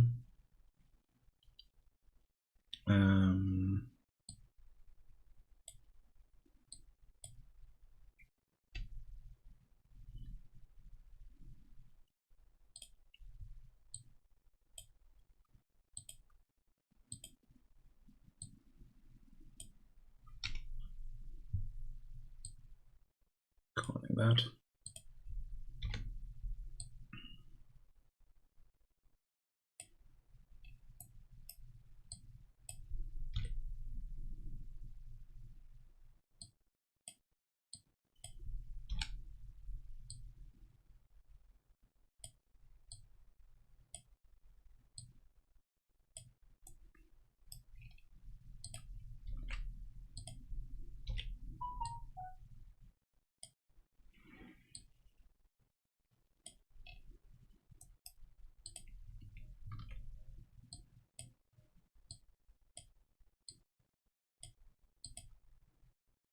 Here we have carriers, 5 of them. Both cases, that is true.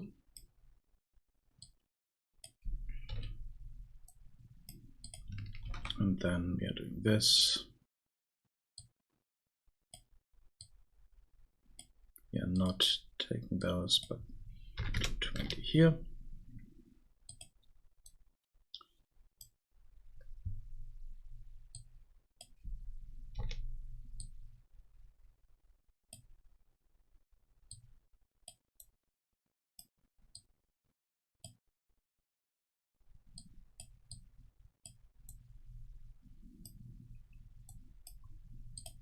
Simplify that a bit. Yeah, the Go component needs to be connected here.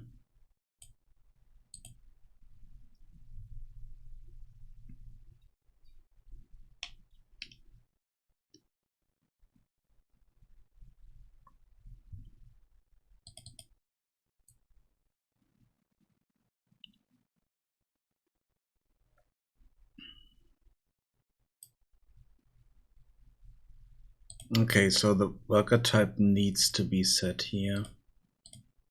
Wait, can we set this on this directly? Is that possible?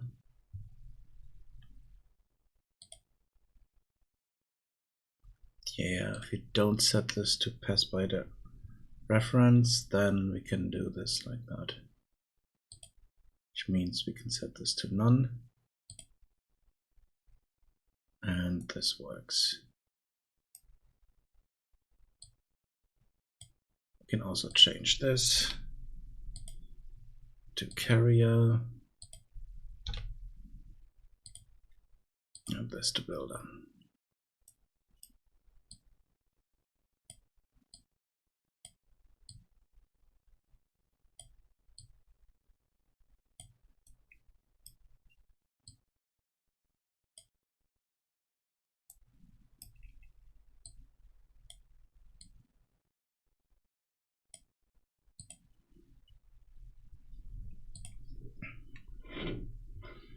We still have the numbers in here, but that's fine.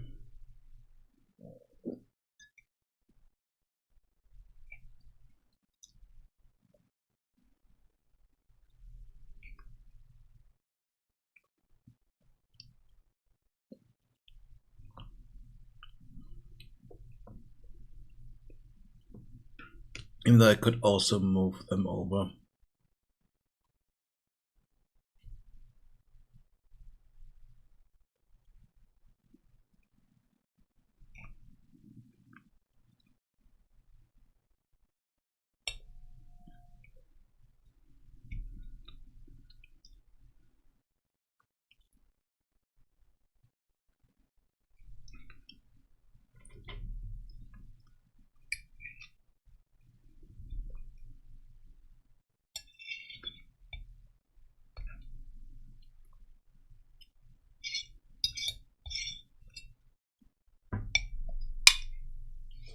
Sorry for the noises. Just finish a piece of cake. So, let's see if that breaks everything.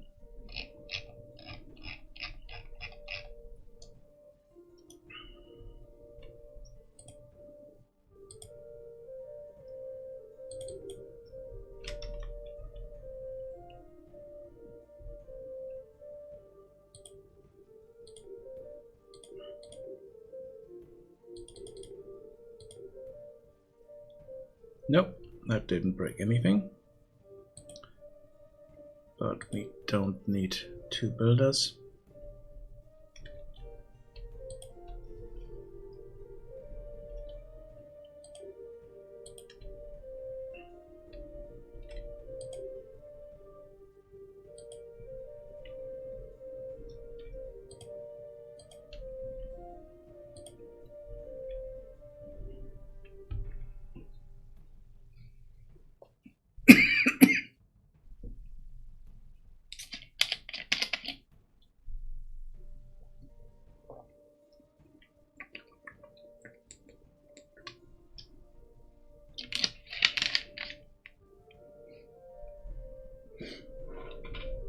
Now we could also add a sign to tree choppers or something like that, so that we basically get a tutorial working here.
Okay. Let's do something to the start menu.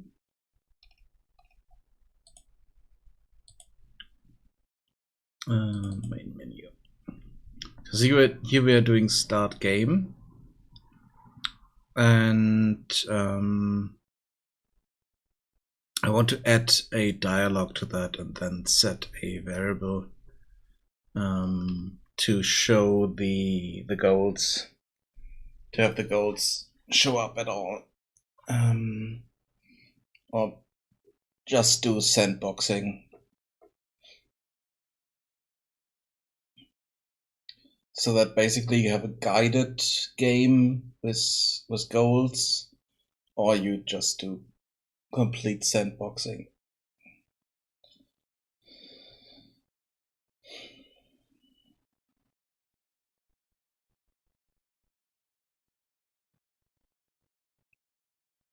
Is that a tutorial?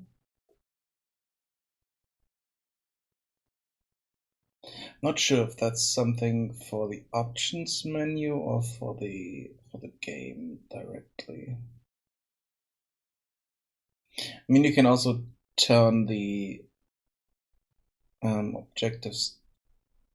Now you can turn the objective display off, not turn the objectives off. That's the thing there.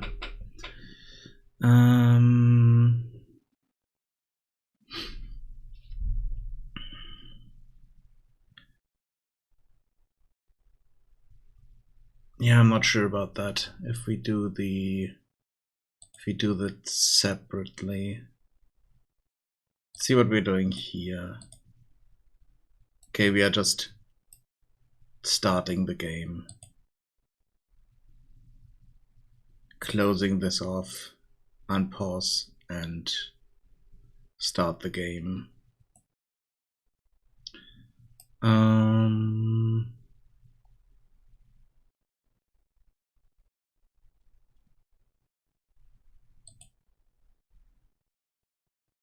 This is just a vertical box. So basically we could duplicate that.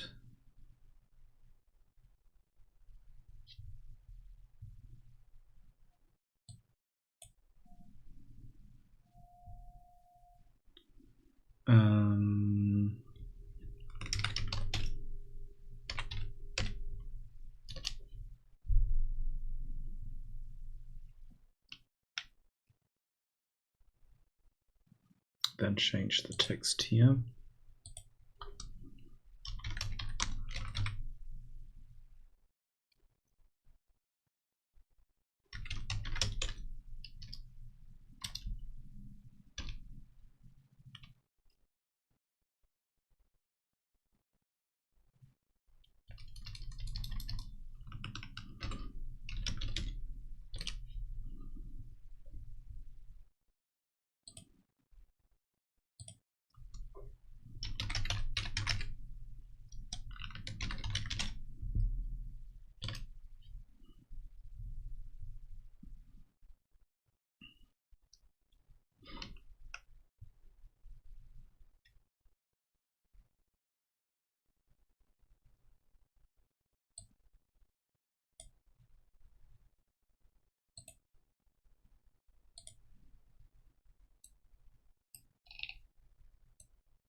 And the start game gets a parameter.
Then on the goal component,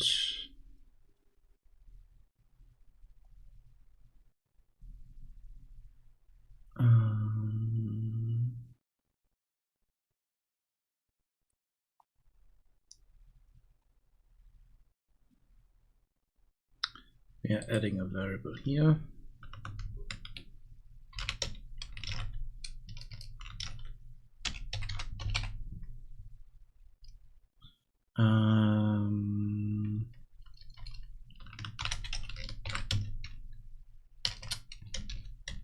Use goals.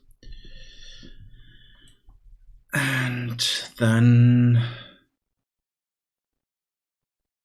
I need to add that in front of everything.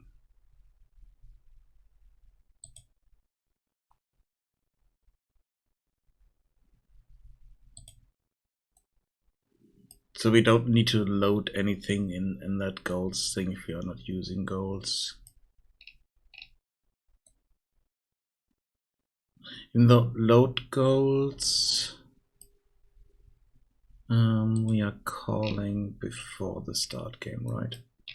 Yeah, we're doing the init here.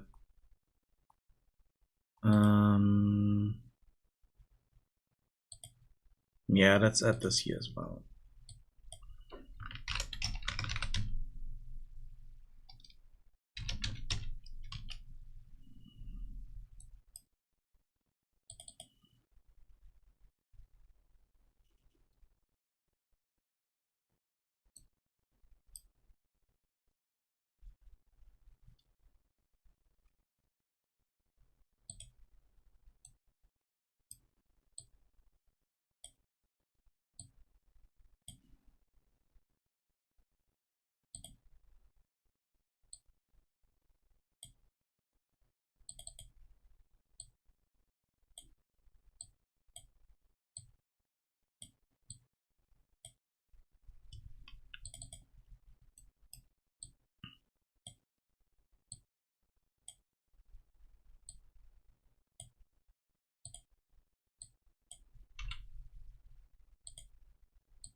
So this will cause a lot of issues if I'm not going through everything and set this here as well. So check goals.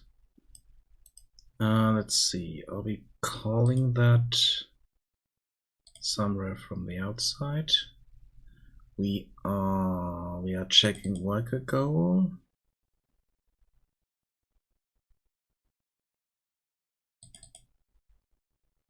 Wait, no.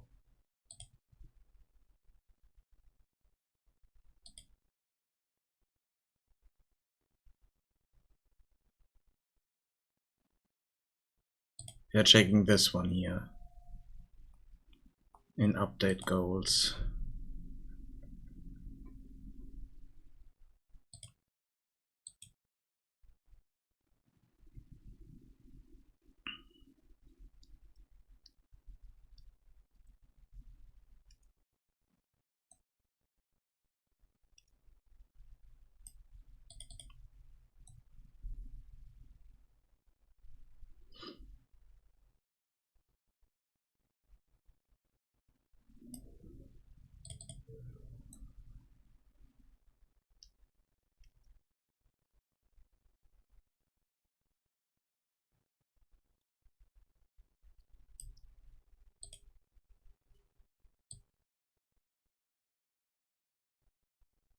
Yeah, we need that in here.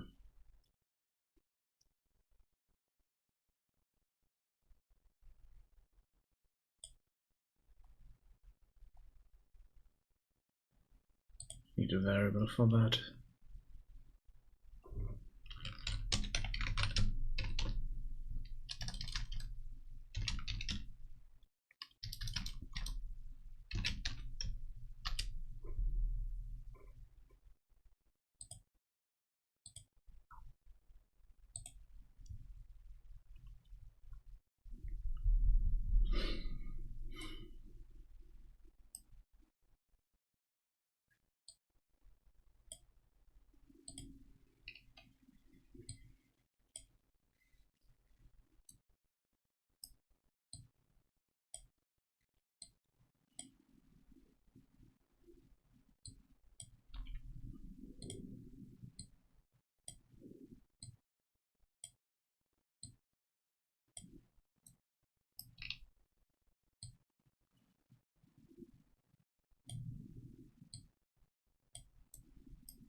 So we have that in there. Then on the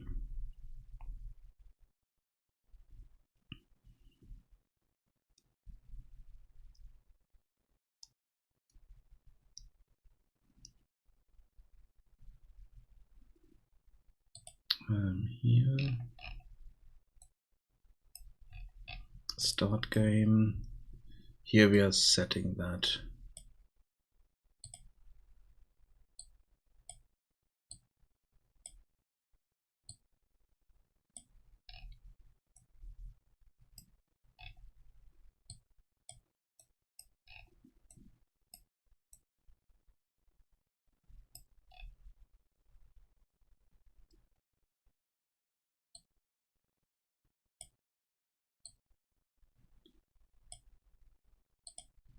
Problem is that,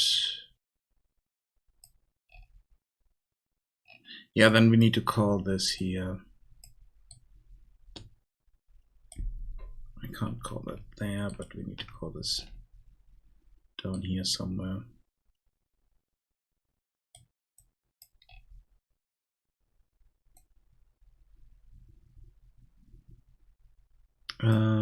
Before we are doing this add to viewport.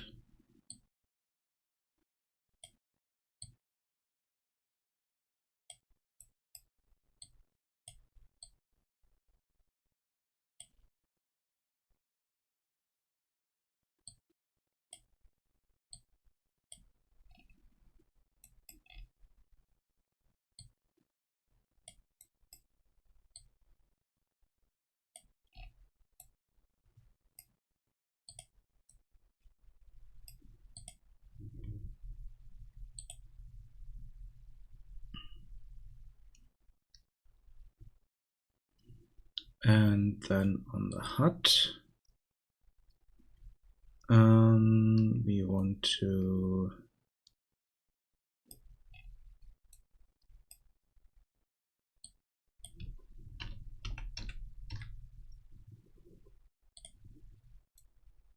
do this first.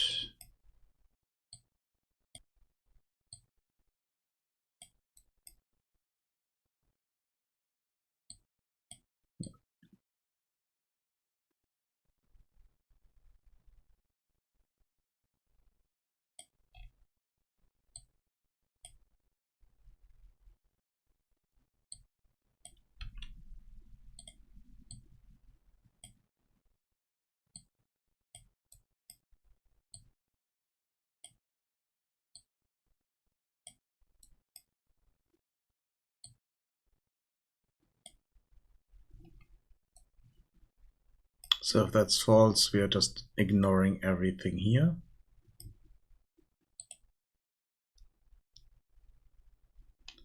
Also want to go into the visibility of that.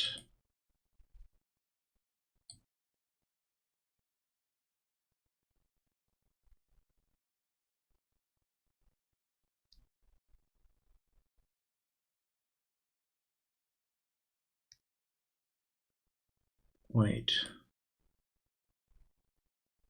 This is not doing a binding. Okay, so we need to create a binding here.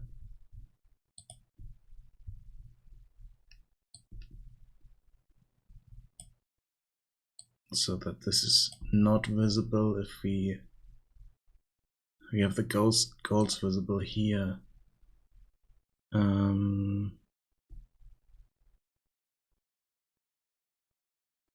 Can just set that to false.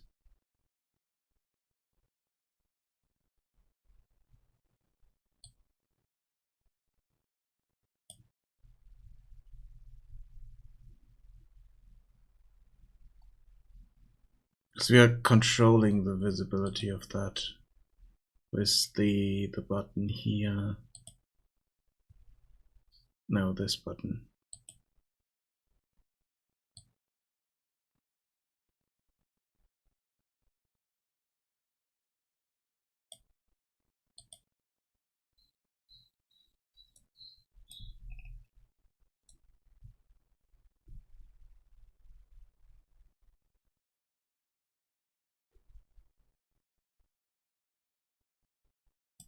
Yeah, here we are setting the visibility.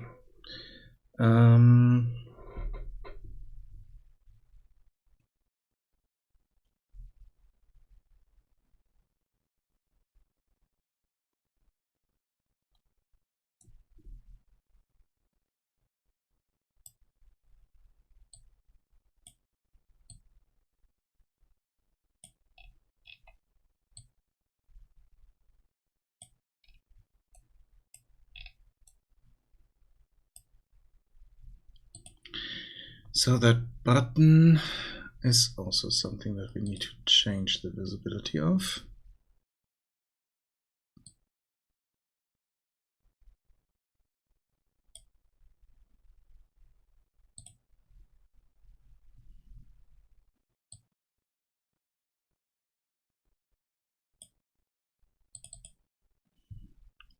So we need this. We want our controller.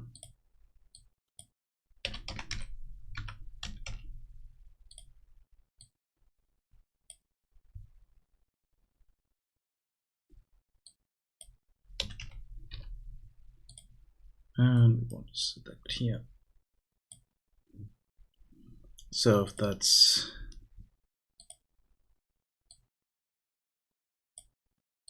false, this should be collapsed, otherwise it should be visible.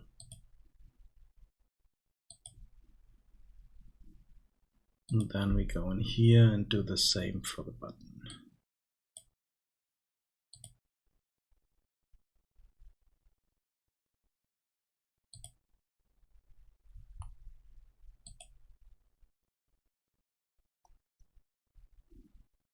So then here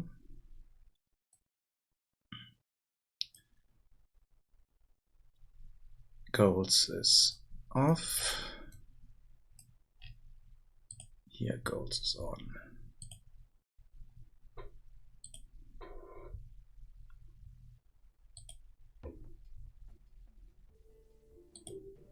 So here we have that.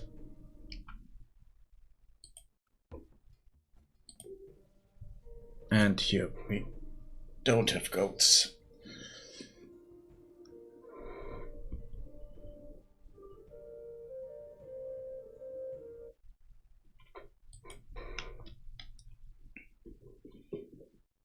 The other thing is that I also kind of want to do different maps or something like that. So to think about that.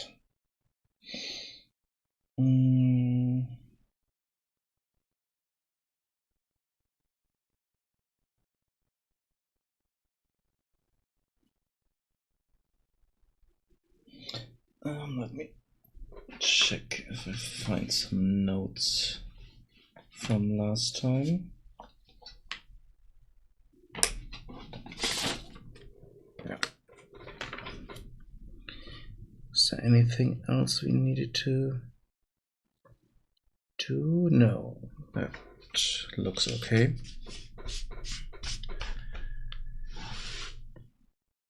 Which means we could jump into level design, maybe? And create different starting levels. Because at the moment, this is just placeholder, and I do want to have something else here.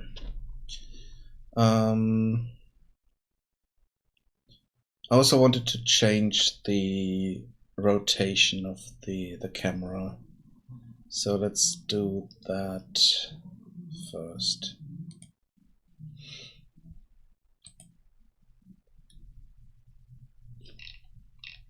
That is here. Vision rotation. No, that's not here, but it's on the pawn directly.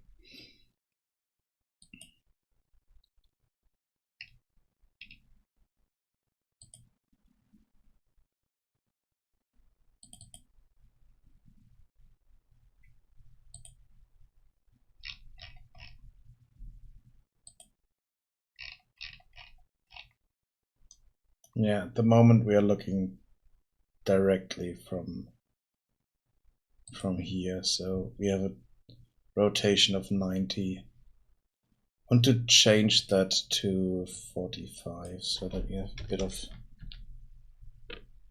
Oh no, that's too much. We're looking a bit on the side there.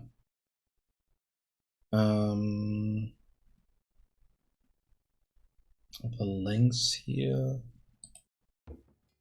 Okay, let's see what we get from this.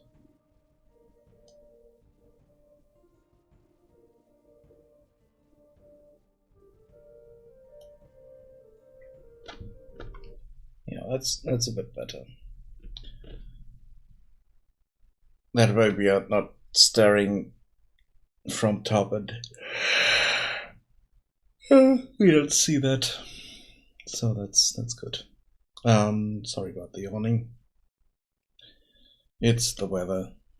It's strange weather. It's not really extremely hot, but it's strangely humid and kind of strange in a way that I can't really sleep well for almost all the week, so it's a bit of an issue, but it works. So let's compile this, check it out. It's good. And then let's have a look. What else can we do?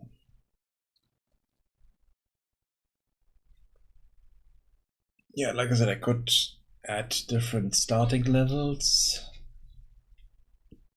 even though the gameplay would be the same on all of them because you have similar similar resources and stuff like that. So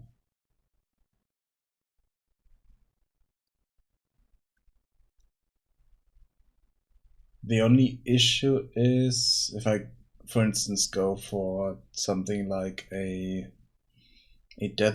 desert map, then I would need to provide some kind of wood source, otherwise it doesn't work. any other way to get wood.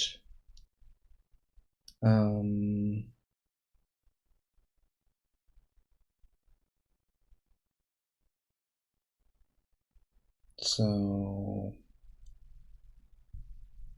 that would be something to think about.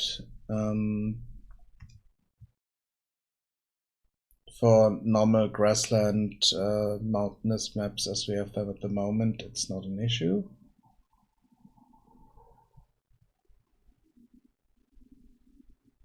The other issue is if we go into... Yeah, desert area would be extremely difficult because you can't really find mushrooms and water and stuff like that. Oh yeah, I wanted to change something on the water.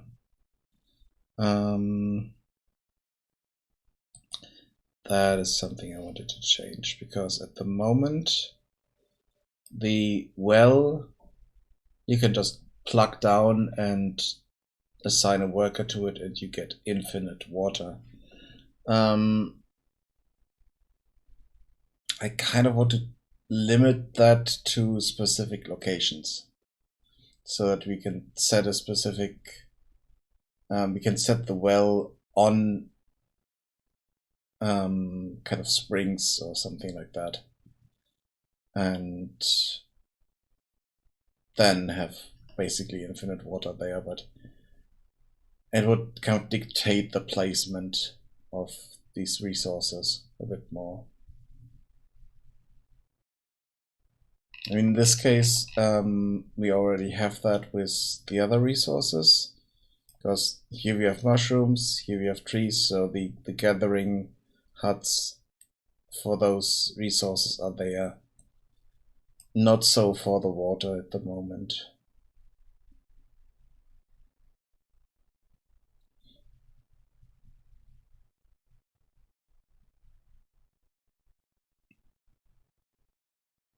And I would need to think that we would...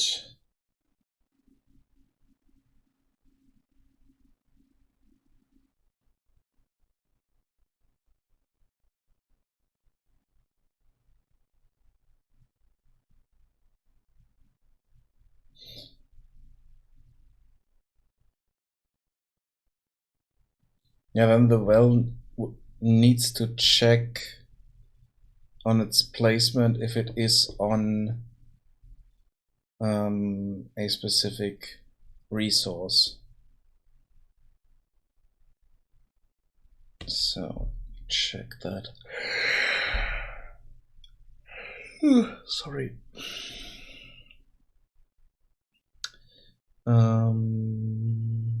Let's see.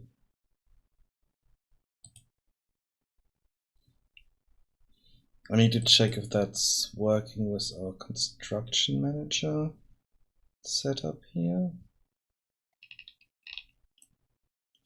Let's finish construction. Oh no, that's on the ghost.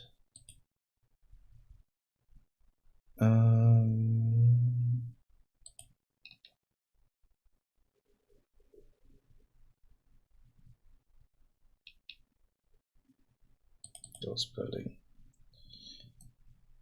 Because here we are checking, are we overlapping with anything? And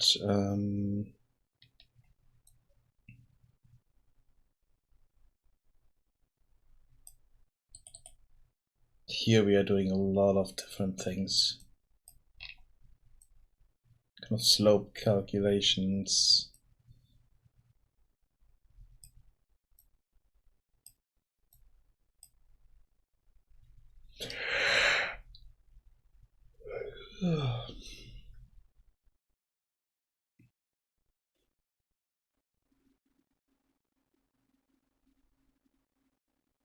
Here we are doing traces.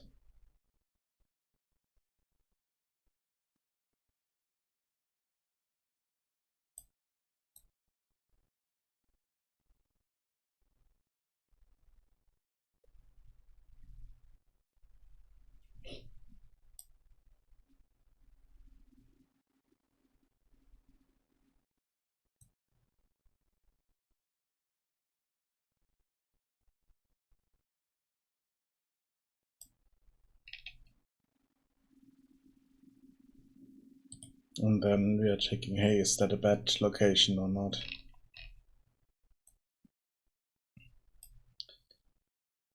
But that would also overlap with our... Oh wait, no, we are just checking landscape channels. Not checking if we are in the same position as another building. Wait, are we doing that?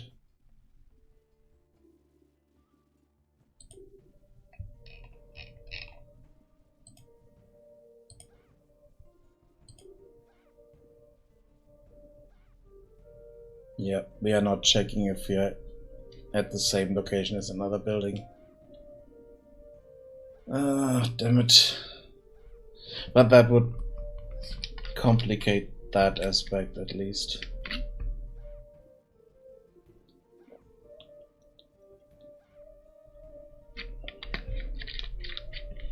So I would need to add that check in there that buildings are overlapping.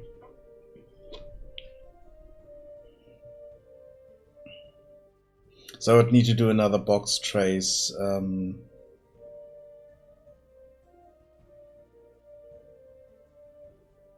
to check, hey, we are inside another building. Or on a goblin or something like that.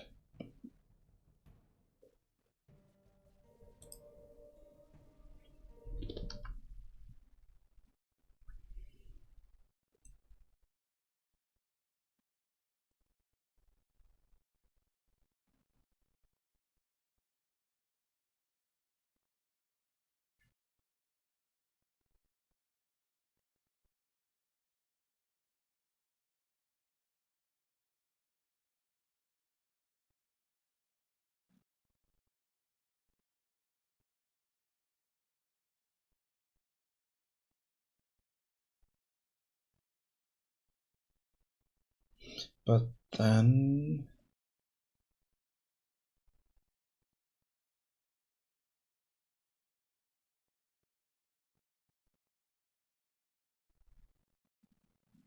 here we are not even doing the... I mean, okay, this is false. And they, yeah, then it's ignoring the actor location here.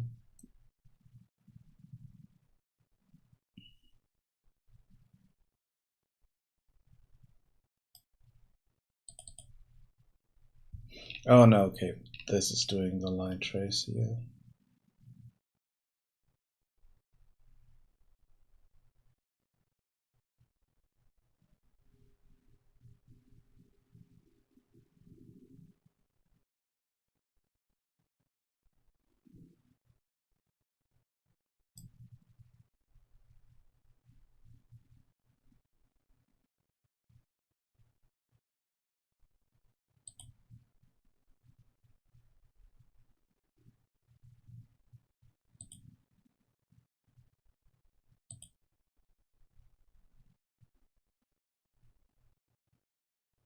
Oh, wait, check overlap.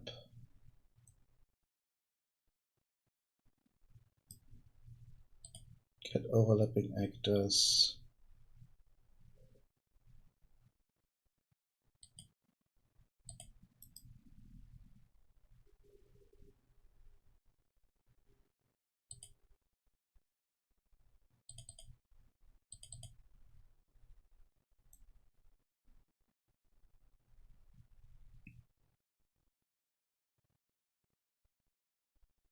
Oh, okay, so here we are checking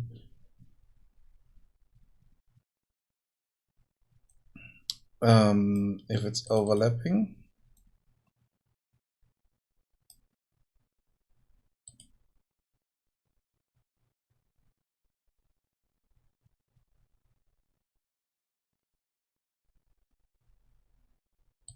Is any actors. But why did it not do that for the...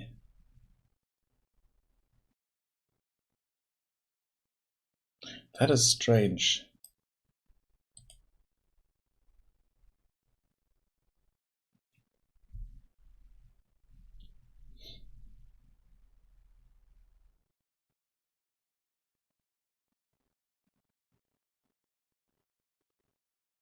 this should cause. This should also work for the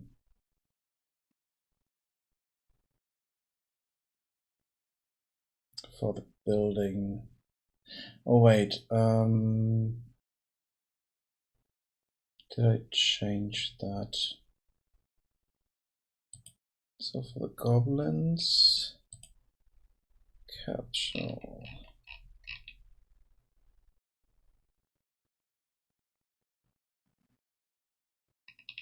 Here we are ignoring pawn completely.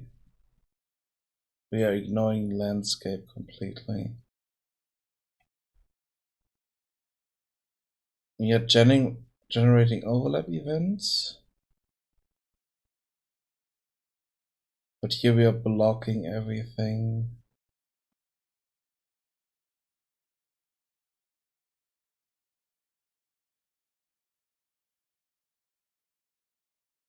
We might need to have kind of a building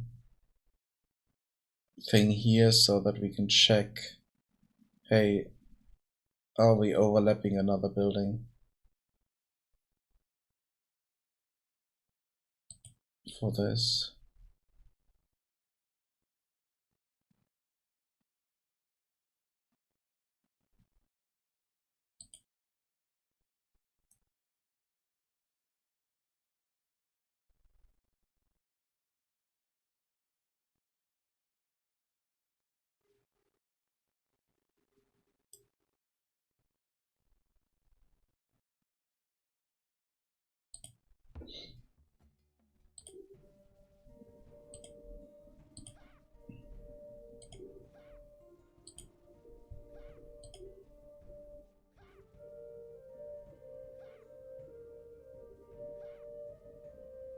Yeah, it's not doing the overlap thing here. Even if we are on stuff where, yeah, it's not doing anything here.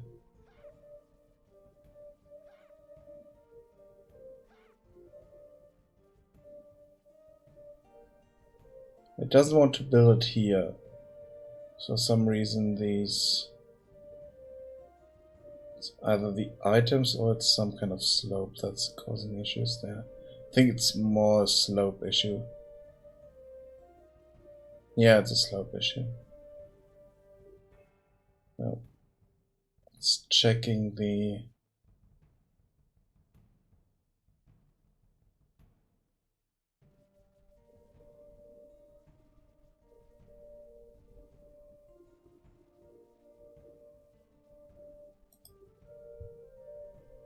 Okay,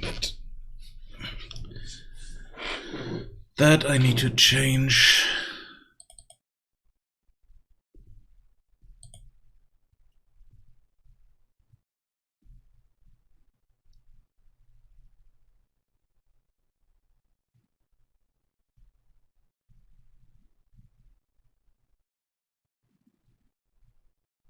Because the buildings need to cause base building,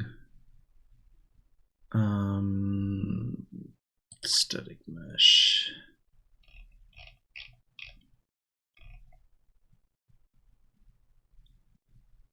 Yeah, they're blocking, they're ignoring camera and landscape. And they are blocking everything else.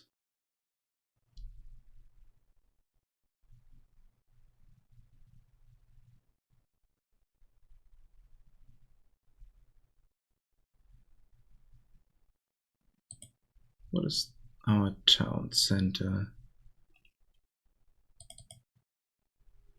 That's a base building.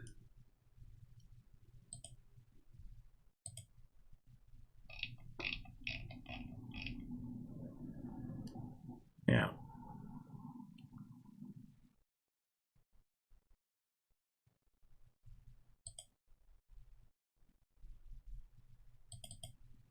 I'd love to know what's happening inside of that, but yeah, no, can't.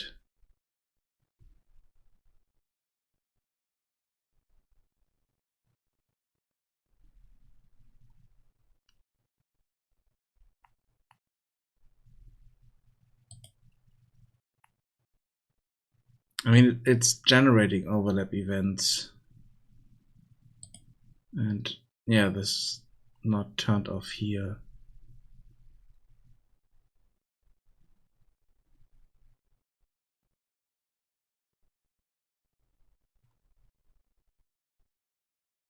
But I'm not 100% sure if the blocking also is doing the overlapping.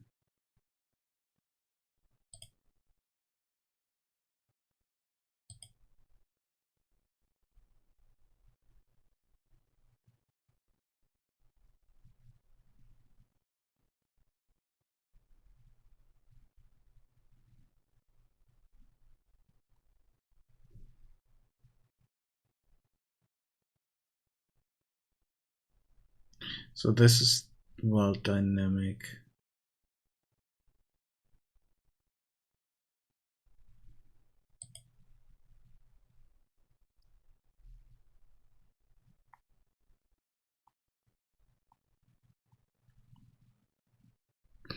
Let's see, let's just go into the project settings, I think it was. Collision. And here we need another one.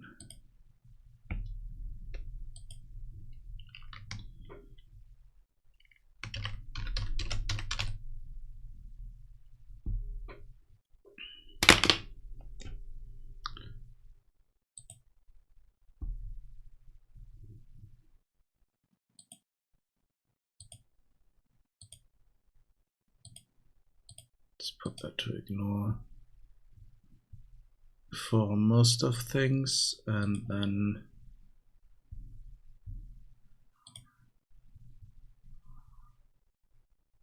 for the base building,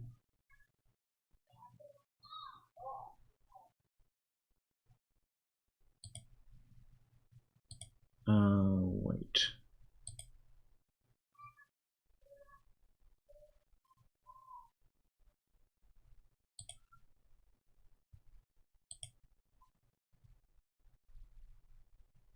Okay, there we go. Just need to recompile that. Set this to building, and we set this to building.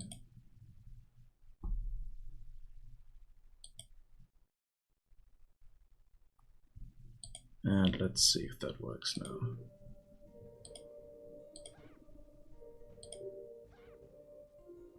Nope, it doesn't change anything.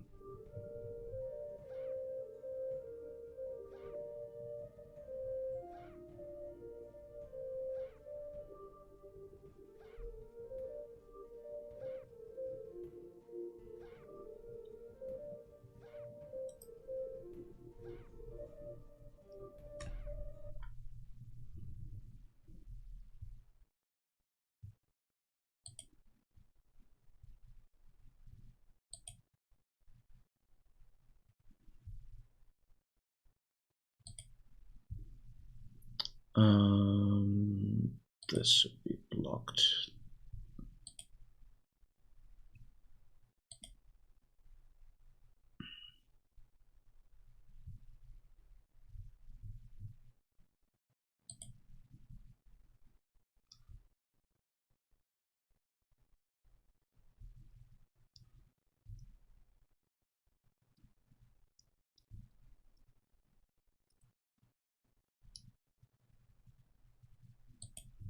Hmm.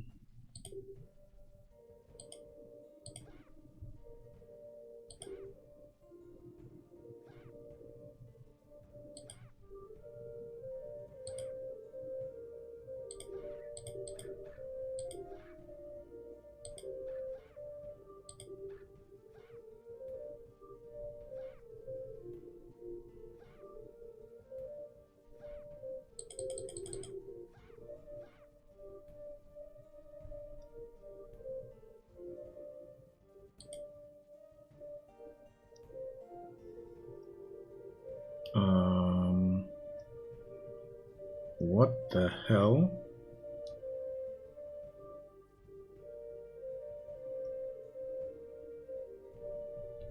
Uh-oh. We need to recompile all this.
Okay.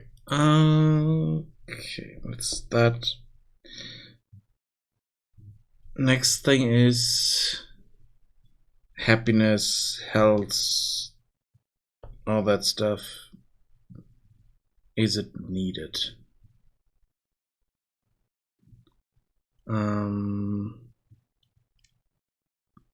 mean, I'm doing stuff with happiness, but I'm also not really doing a lot of stuff with happiness. So let's just close all these again. We don't need them. Main menu is okay for the moment. Goals. Here, base controller. Yeah, we have this health component here. And on the health component, we are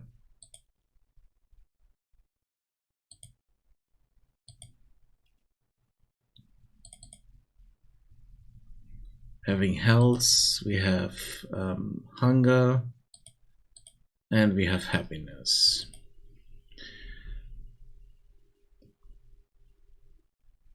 So basically we have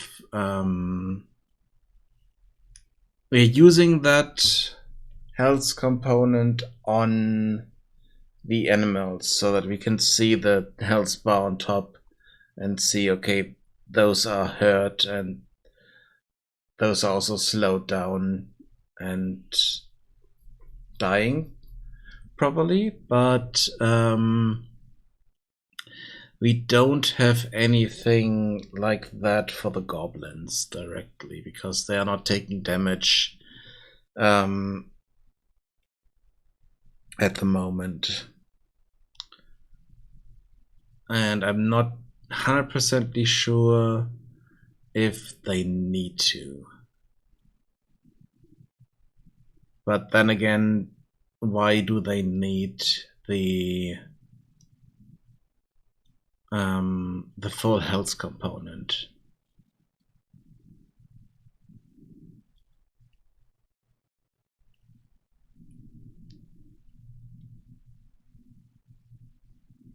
And why are we displaying happiness if it's not impacted by anything, basically? It's doing a dip if we increase the hunger. No, it's just hunger. Oh no, decrease happiness here. So it's going down slightly.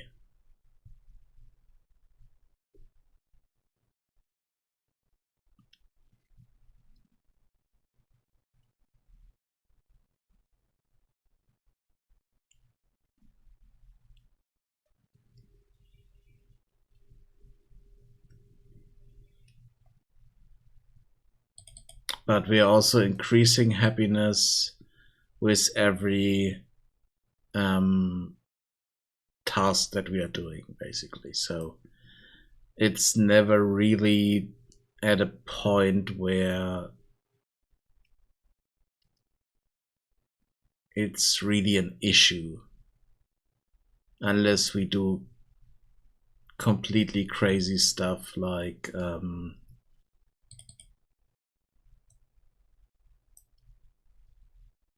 have no food.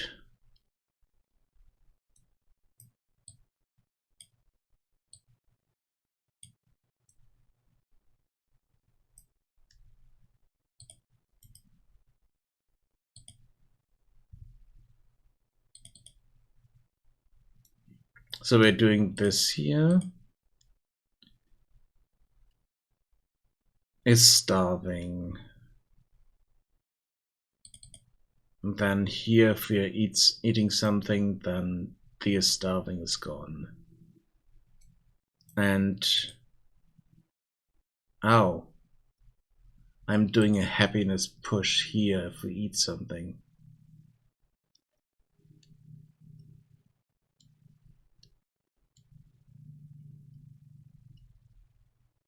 So basically, if we eat something, happiness is back to normal. So it's not really going down that much. So if I just remove this,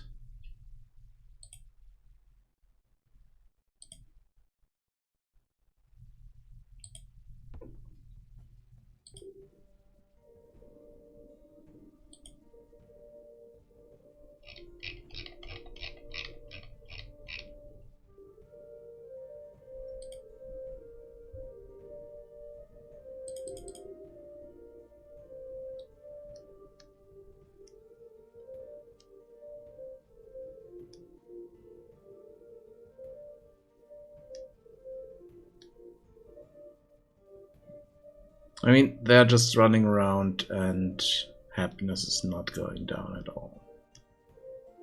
It's only going down slightly if we go for assigned jobs.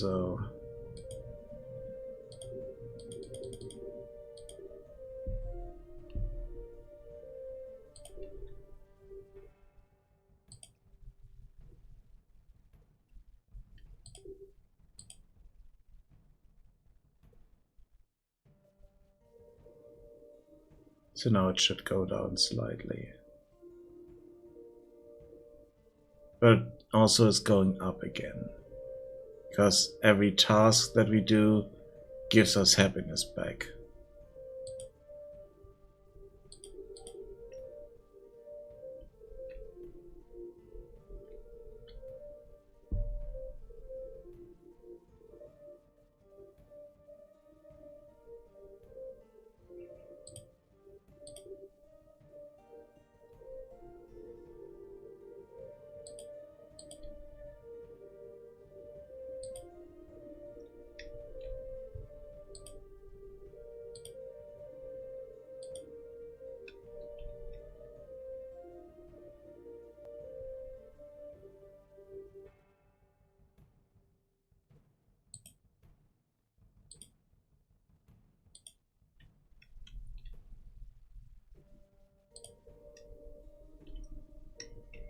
So if we're not building anything here, but go for the other production stuff. We need... Yeah, we need all that stuff to build this here.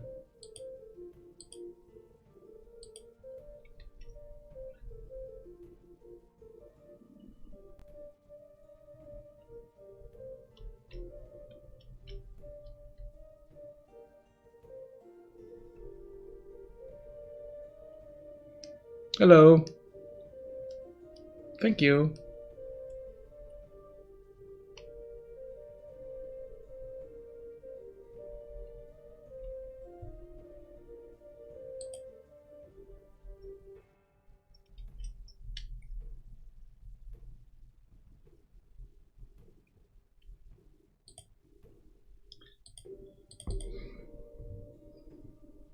It's a settlers-like game, so city builder,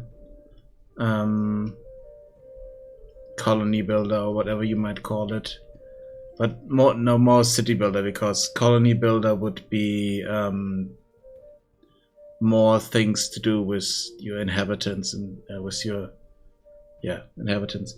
And this is just building out stuff so that you produce resources and stuff like that. Hello.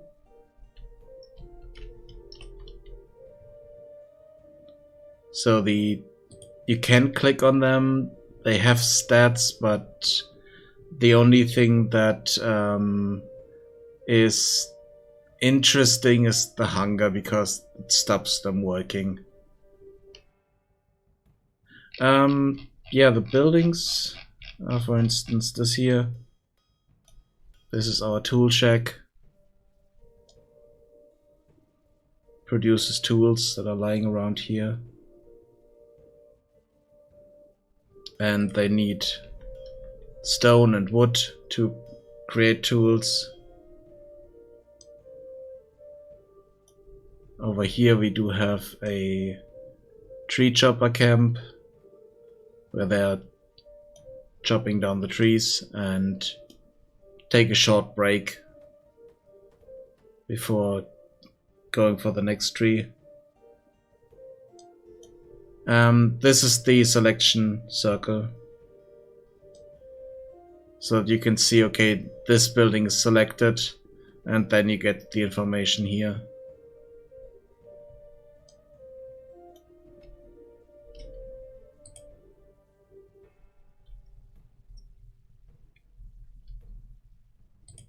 And this is our town center, where you can assign the basic jobs.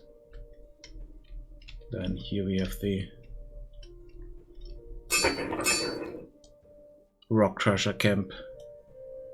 Same as with trees, but hitting rocks instead.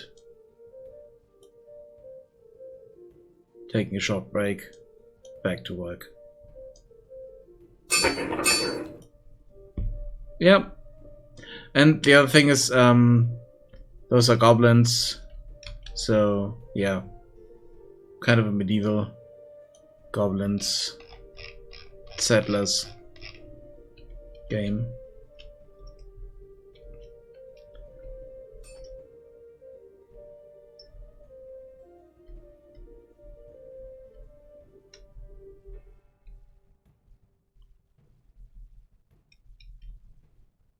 If I just look at this guy, every time he's either going somewhere or coming back with resources, the hunger's going up. Oh wait, the hunger's only going up if he's back with resources, not for gathering the resources.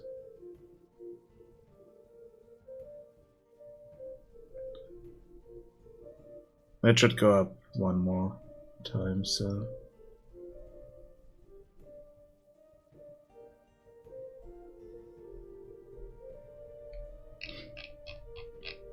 Yeah, he's going through, oh, I think she? They're going through the grass patches and slowly kind of trample them down.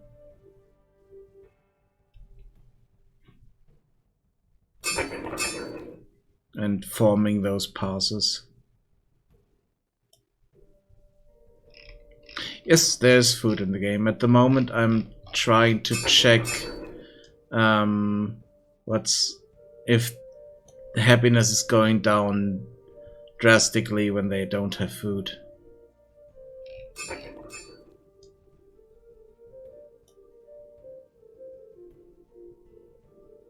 That's why I'm not building any food buildings.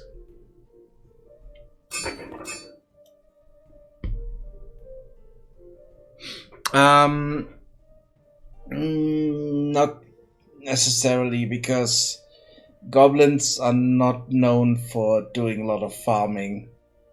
The only thing they are doing is they are hunting and they are picking mushrooms.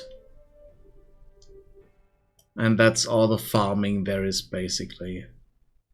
Is picking mushrooms and then, yeah, the hunting aspect.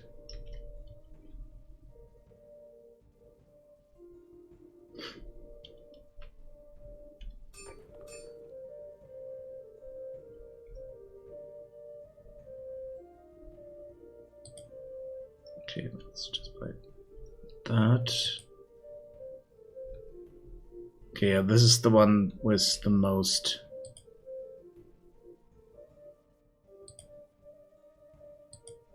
Come on. Pick you. Yeah. It's the most hunger here.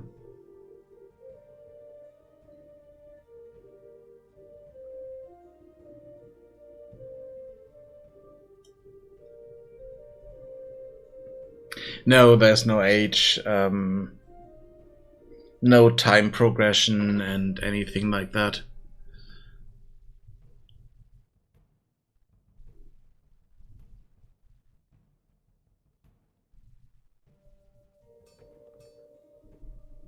So you're not really losing anyone.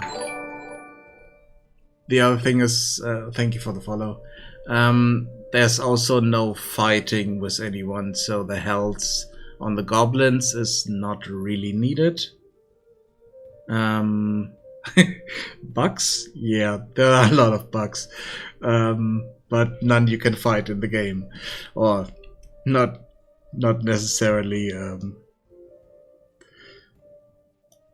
like that. But yeah, there are still a few bugs in here that I'm trying to figure out and fix.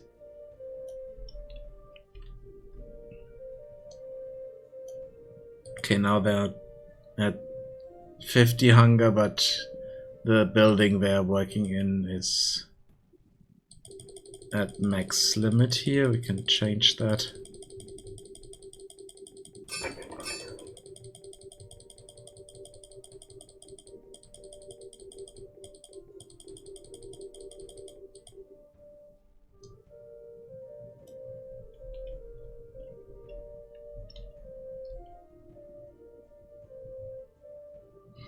And they're picking the closest resource base here that they can find. Yeah, that's the problem at the moment. I'm not quite sure how far I want to go with this. I mean, we could add the food, because it's not. You know, no, I don't. I want to test that. I want to test if happiness is going down enough. That's why I'm not building food buildings. There is soup in one of the buildings. If you build the cookery, that's producing stew out of mushrooms, water, and meat.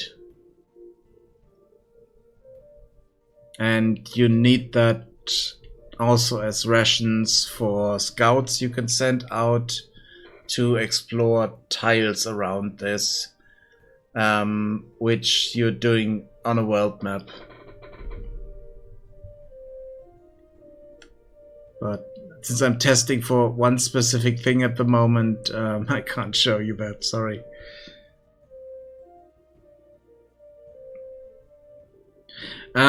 It's to build up a city with specific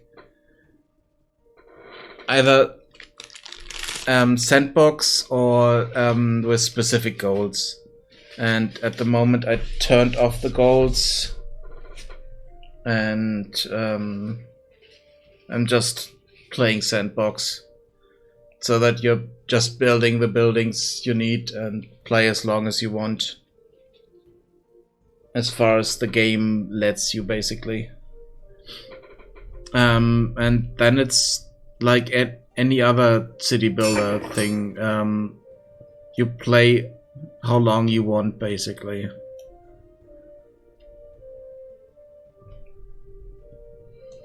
But there's also a mode with goals that kind of guide you through the game, what you can build, what you need to have for specific what buildings you need to build to get specific resources and stuff like that.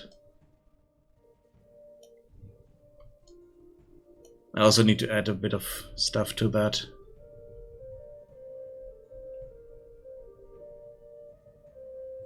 Yeah, that's the thing. It's not about that.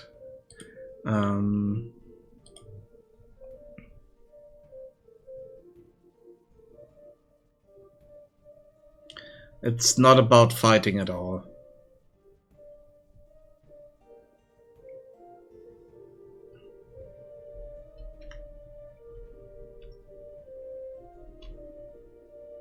It's just peaceful coexistence of goblins.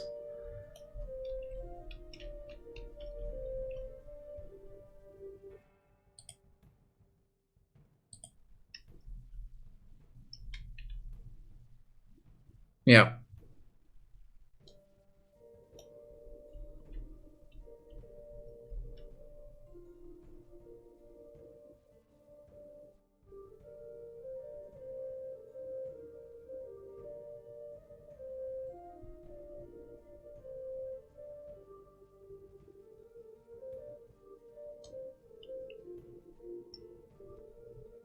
So apart from the goal mode, yes, they have a list of specific names that you can give them, that they're getting assigned. I'm thinking of maybe adding in a Twitch plugin so that it's taking names from Twitch chat, so that you can join in and add your name into a pool, something like that. But I haven't done that yet.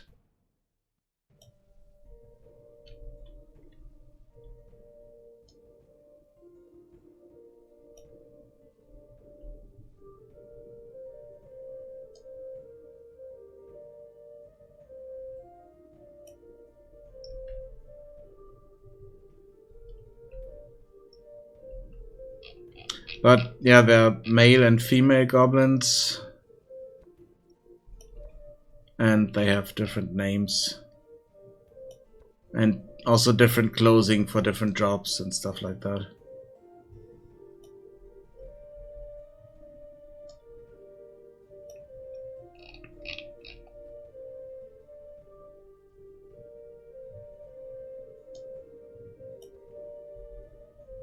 And slightly different colors to give a bit of variation.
And there's also the aspect of this worship here. That's basically research points. So the worship points gives us points that we can spend on research.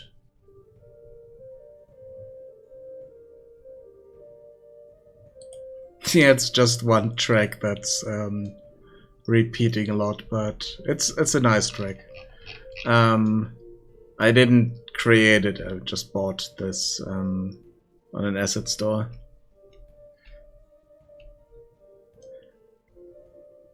I need to think of a bit of variation in that so that if you had a longer map, bit more to do basically, then at some point it would get on the nerves. But so far it's not an issue.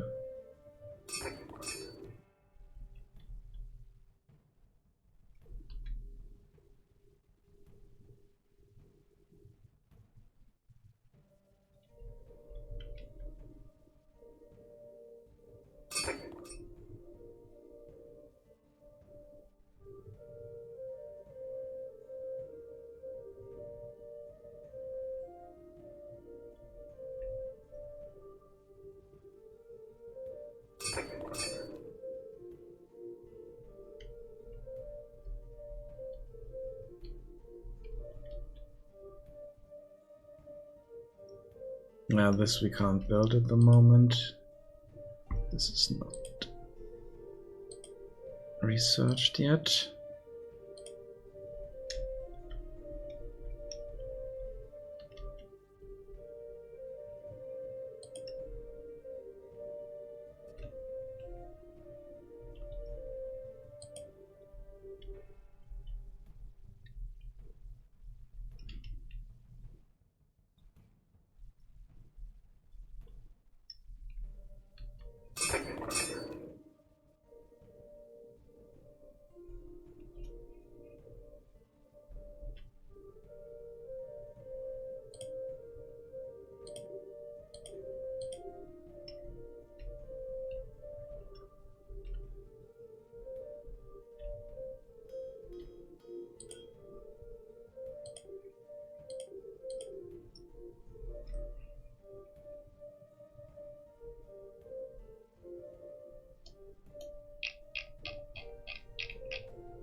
Yeah, here we have an especially fancy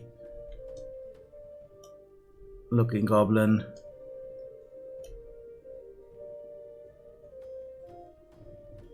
It's the guy that's working here and producing torches later.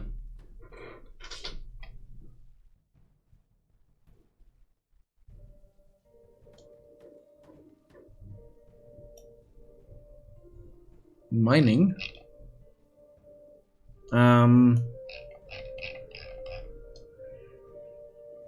Yeah, we're not really doing that much mining. We are just picking resources, basically.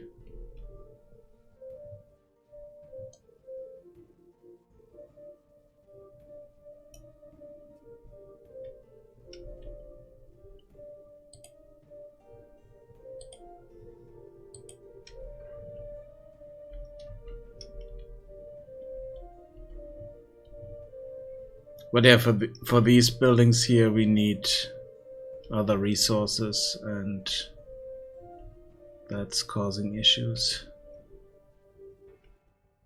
We also need to assign a druid here because we are running out of trees. So now Loopy, the druid, is assigned here, and they're running to one of the trees and regrow that.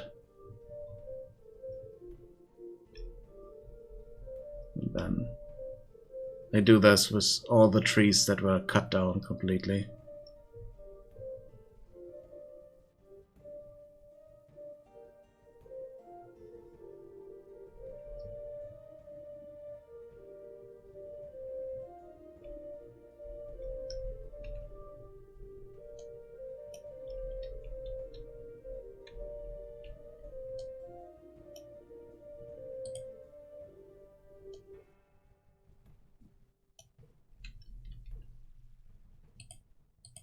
Yeah, now we have the issue. This guy here is at 100 hunger, but oh, okay, the happiness is not going down. So that part didn't work properly. So basically at the moment happiness doesn't do anything.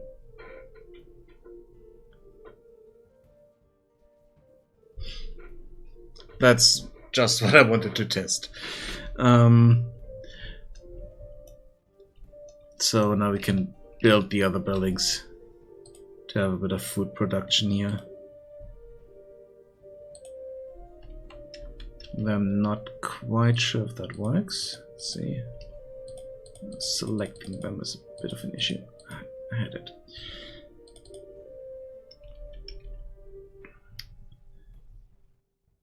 Yeah, no, they're stuck here for some reason because they need a resource that's not there. So I think we might need to assign a new builder so that this building here is built. No. Yeah, that might work. And yeah, okay.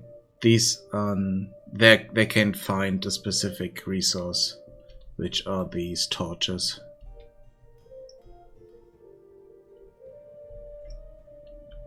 That's why they can't do anything here. So oh, we're also at 100 hunger here. Happiness is going down for them. And they also stopped working. Is these? No, not for those. Let's unassign them. And okay, we might need to unassign all of them.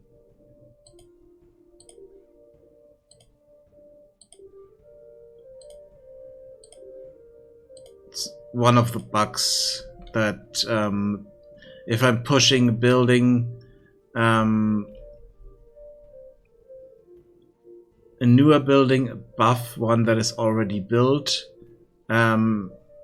everything stops a bit because they can't assign the new building as their deliver target.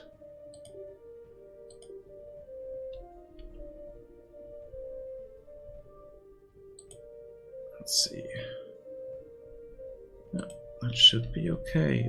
Why are they not working?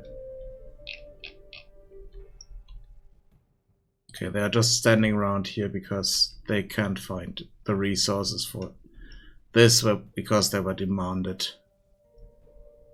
That's the issue there. Even though we unassigned that, but the building is still asking for torches, and we don't have those.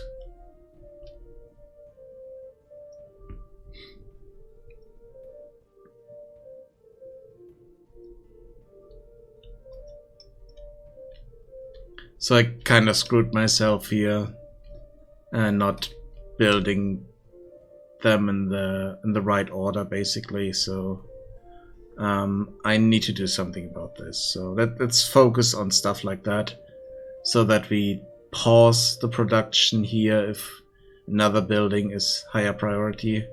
Oh wait, no, they started to work here. Finally, someone figured this out and picked up some resources. So this is being built now, slowly but surely. And then they might try to do this here again.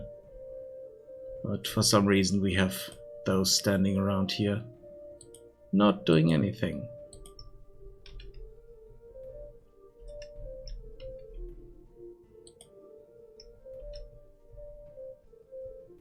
Yeah, but like I said, happiness at the moment doesn't do anything. Apart from if you're at max hunger, they stop working.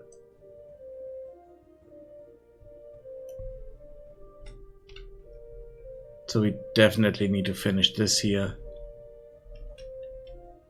to get that working a bit faster. So let's assign a few more carriers here.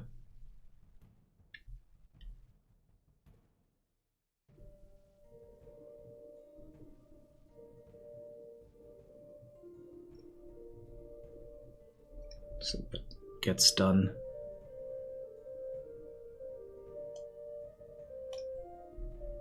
You can also go here and cancel the construction.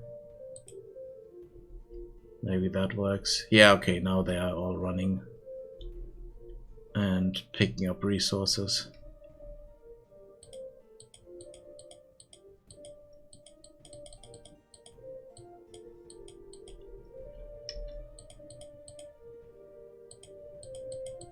Selecting building to construct is a bit of an issue still. We might want to add something to this and kind of remove, kind of add an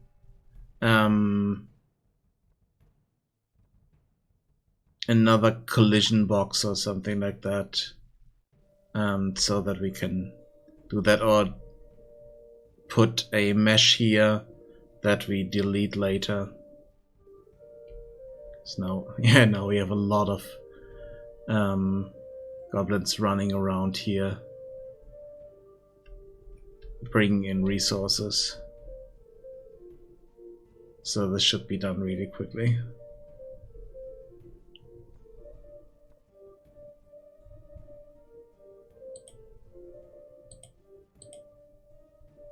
Yeah, we have 8 carriers. That's a lot. Can unassign a few of them.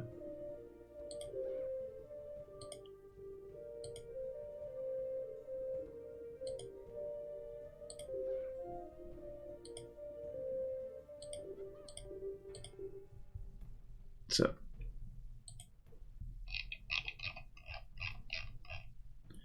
And now we are hunting animals here.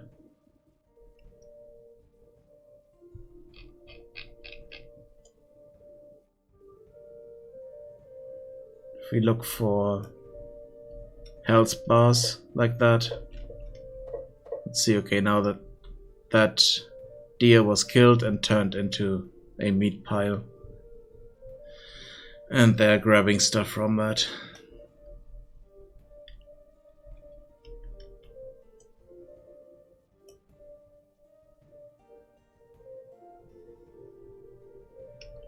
And this guy over here just picked up a piece of meat and now is going back to work.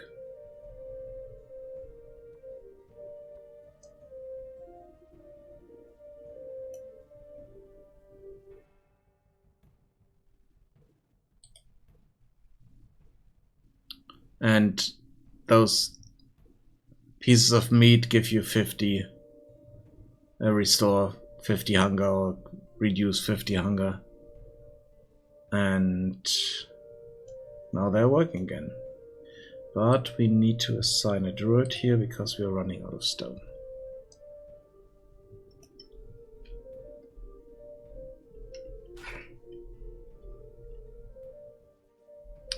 And now we also need to build the other buildings here.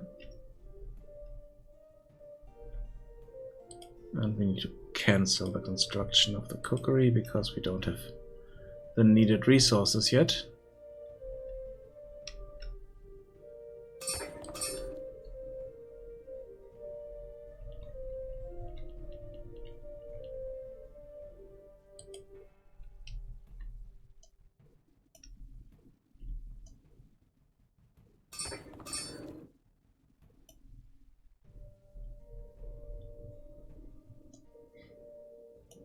Yeah, and have fun with whatever you're doing.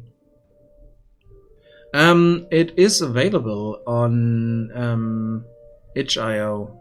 If you scroll down, I think it's linked below the stream.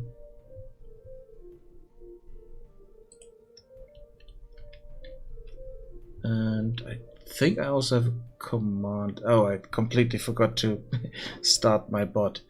Yeah, I need to start the bot. Give me a second. Where is it? Just take some kind of window here. Sorry, completely forgot about that.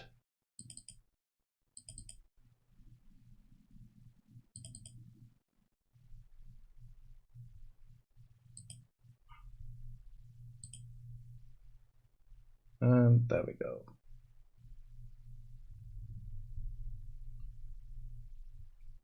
I knew I'd forgotten something.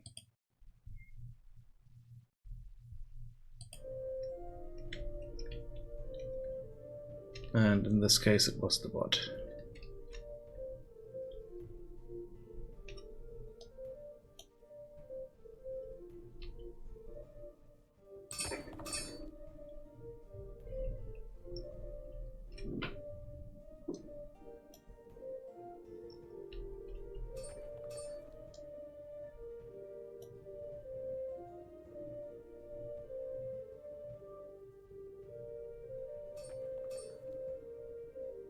Not quite sure what the command was, I think.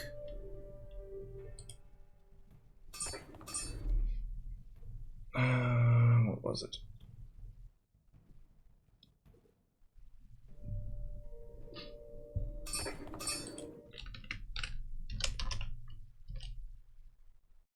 No, it's not it.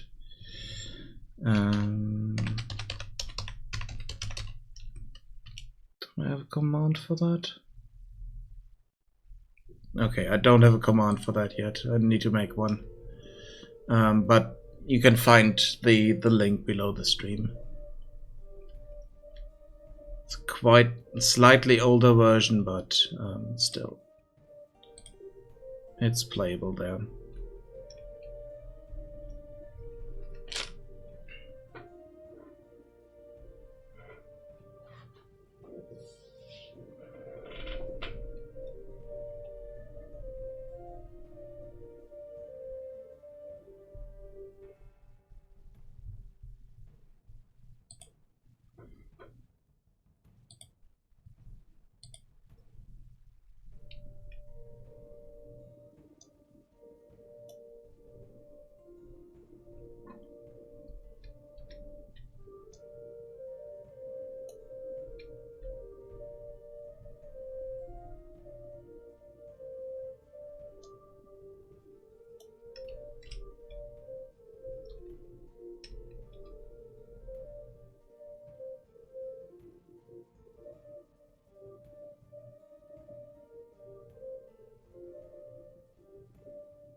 Okay, they should at least try to get a few resources in here. Oh, they have water already, so now they're trying to find shrooms, so we need to wait for that. So it's a sign. Oh, it's two farmers and a druid.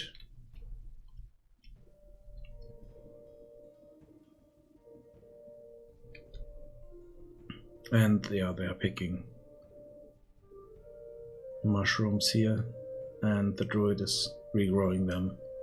Same as the trees over here.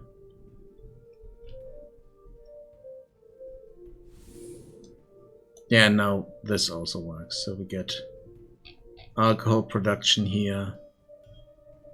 It's delivered over here. They should also look for wood and deliver that there. That's why I put it next to these two buildings. Sure why they're only picking alcohol. Okay, they're going here, not there. Strange. Okay, but they're delivering boards now. No more resources. What? Oh, you were Did I not assign a druid here? I assigned a druid. Oh, damn it. Okay, so 2 are too fast for those. So we need to unassign one of them. And we also need to unassign this one because they're bugged.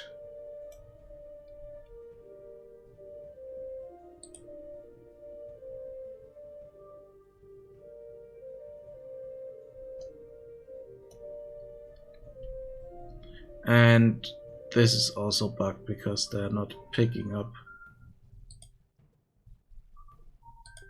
more. Okay, so this is a bit bugged here.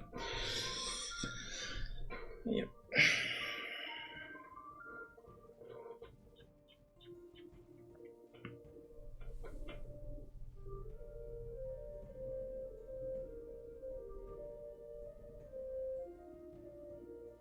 Yeah, okay, there's something wrong here with the shrooms. They cannot find any more shrooms. Even though there's one there.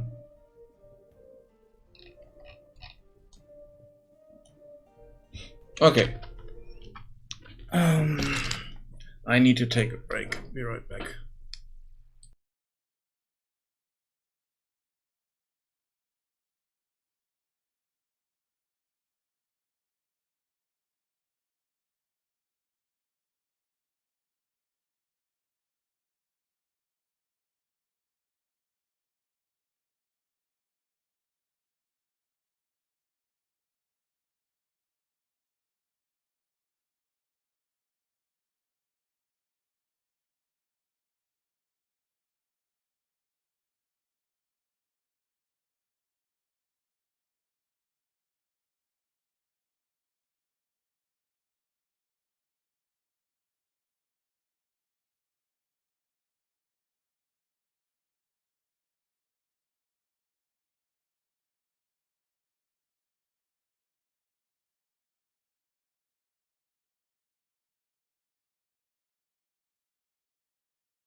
Okay, I'm back. Let's see. So the happiness didn't really go down for them when they were hungry. So the other thing is, if they are starving, they are not progressing that much in that regard. So let me check something, because I think I completely stopped them from doing anything.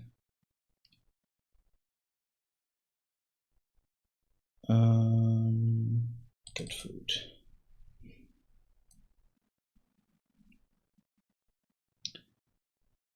So they are dropping off the item they're carrying, and then they try to find stuff.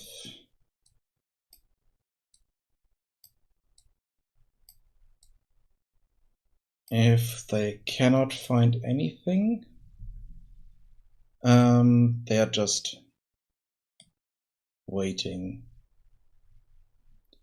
So let's add something here.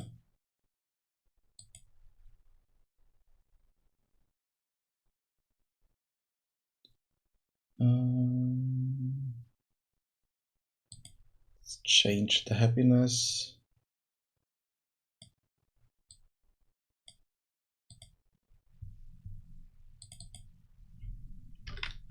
5.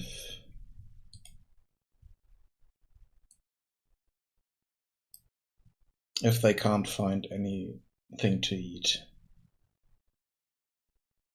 So that it's going down slowly.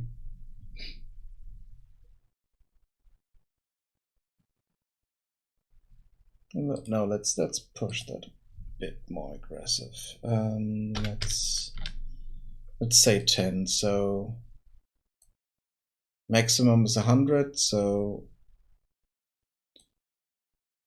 happiness is going down rapidly for these guys that don't have anything to eat.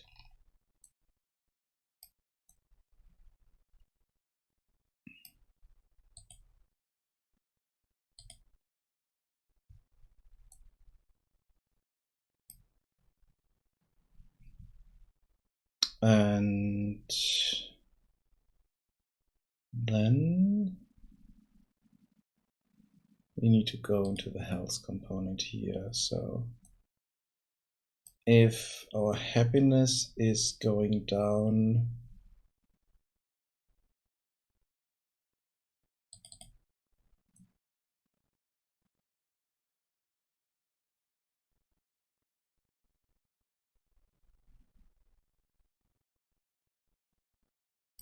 so here we are doing that. So I could put back in the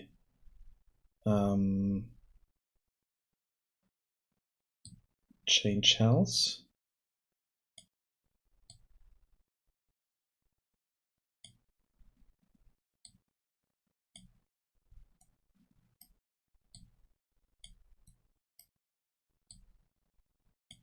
So if happiness is at 0, then we are taking damage. And let's put that to minus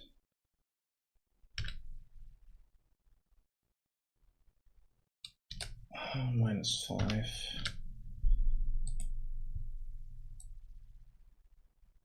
So we are starving, we are extremely unhappy, and now we are dying. That's what should happen here.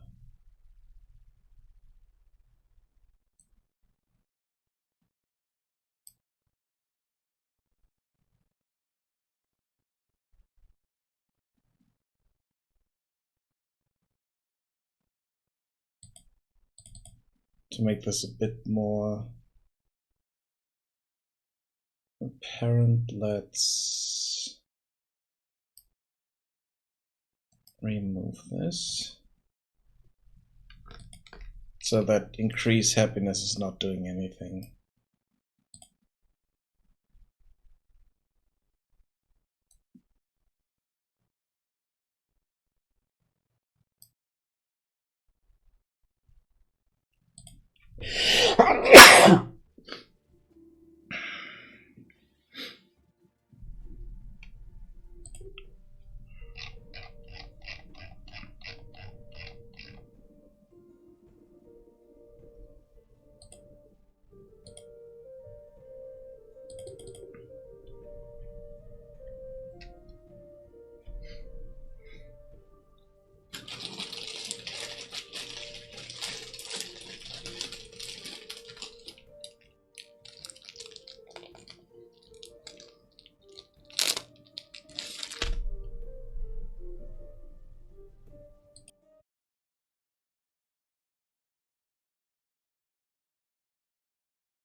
Okay, sorry about that. I had to blow my nose. And didn't want to do that on the mic, so muted myself. What's the sign? So workers here.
I mean, we could do this, so let's. No. No. That's 7. They're 21, so.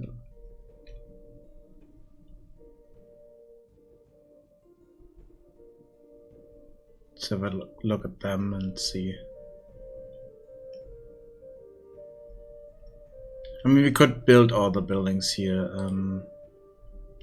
Just need to not assign people to them.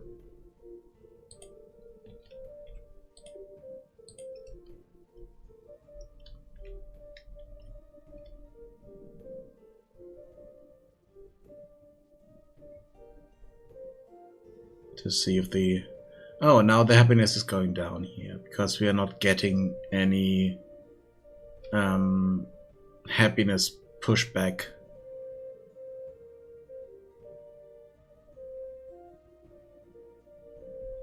Through the kind of work satisfaction, because increase happiness is not doing anything anymore.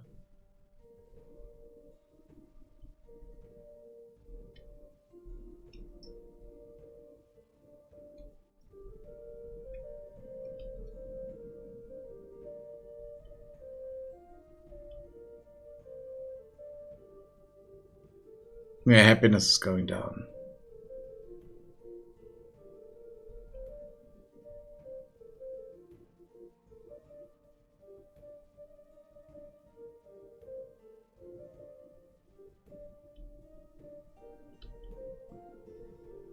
As soon as the happiness is down, they should take damage as well.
Yeah, the hunger was higher on those. Oh, I didn't want to add people there, so.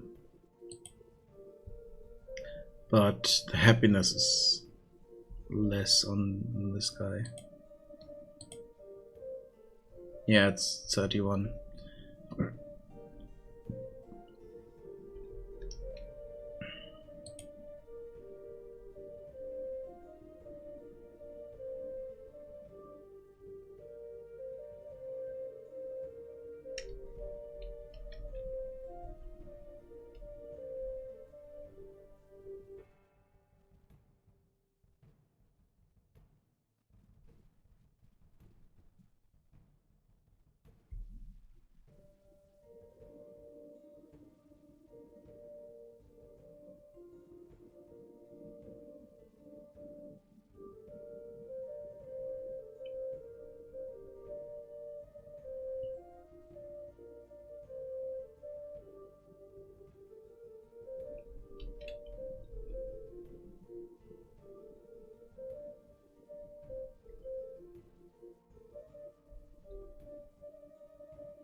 Okay, we are almost there. So our builder should die soon.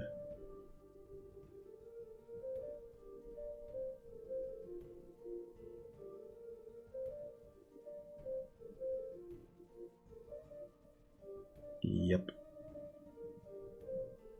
And there we go.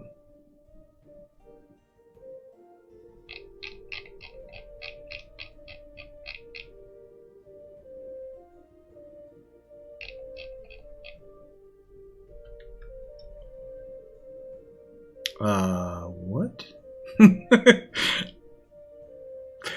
That's not good. That is not good at all.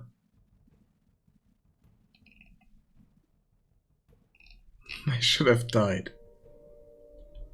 I mean, this guy is also dying. But not doing anything. Oh, not changing anything on him.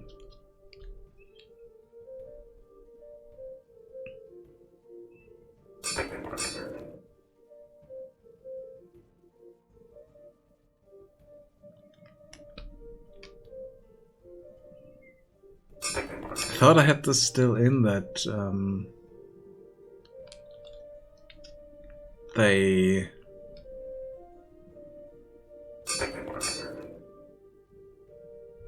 would die, but apparently not. Yeah, okay, so they are now basically undead, but yeah, no, that's not what I had in mind for those. Okay, so here they stopped working because they're at 100 hunger.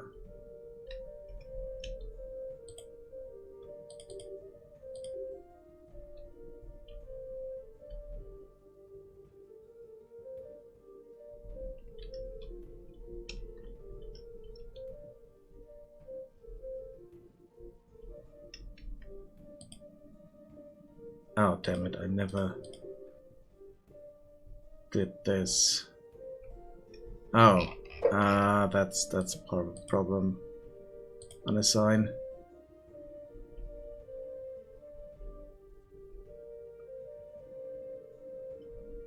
I need the tools here.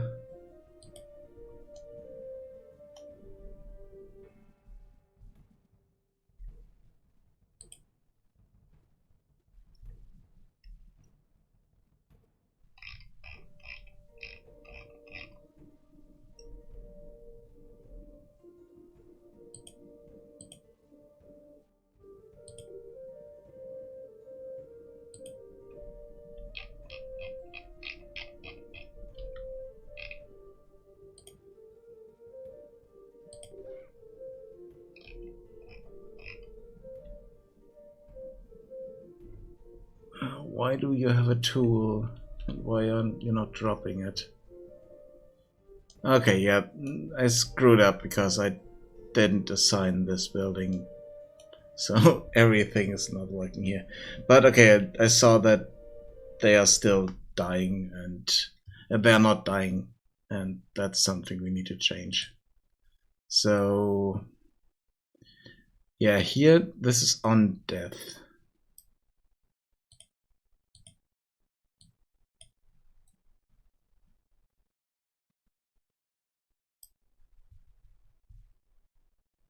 But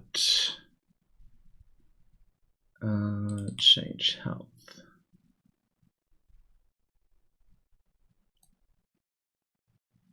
Is alive. Change health dispatcher. Check health. It's that.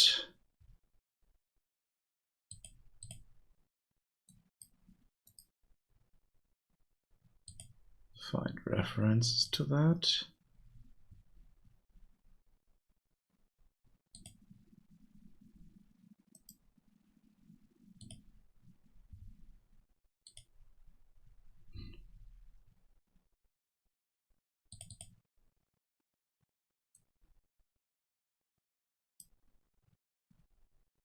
On change health.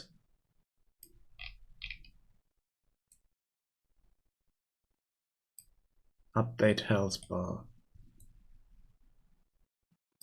Oh, that's the base AI character. Okay, so that's just updating the health bar, but it's not doing anything on them. So if I go here, no.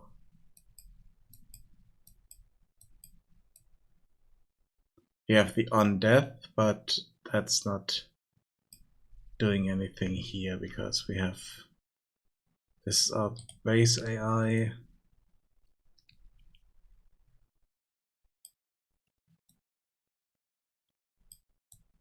On death.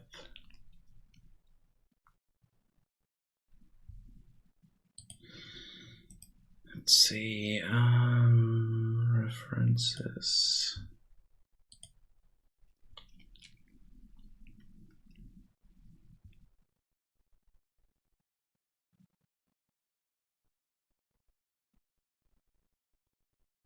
On take damage, on death.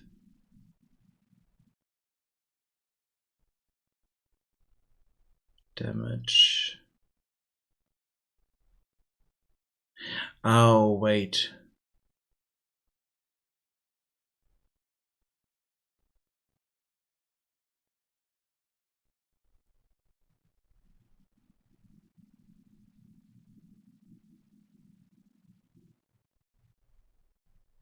That's the issue here. I need to call.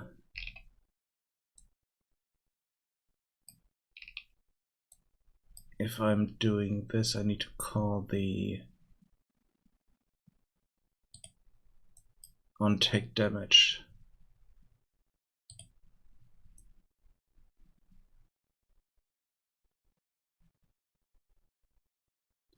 Though this is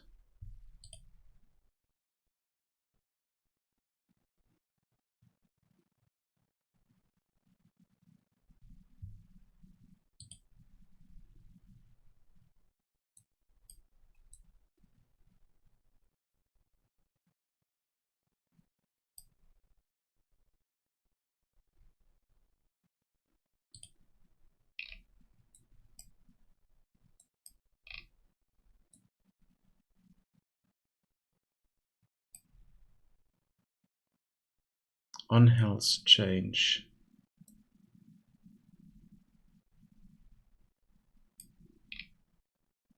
Update health bar.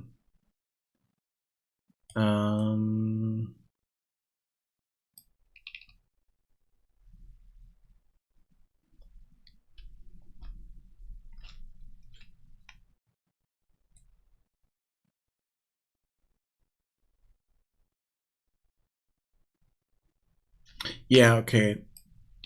This I need to change. I need to override that on the Goblin.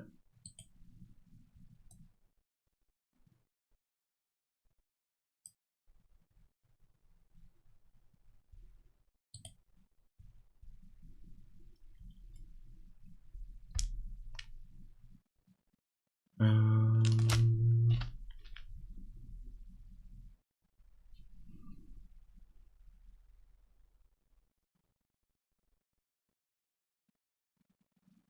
hmm.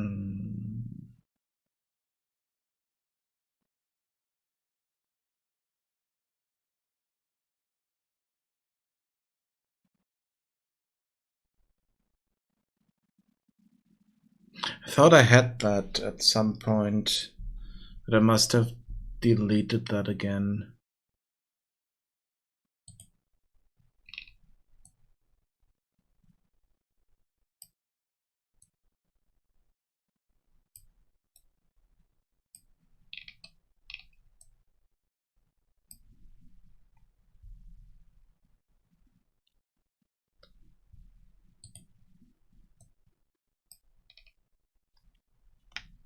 Because I mean, it works for the animals. So. And then on health change, we are just updating the health bar.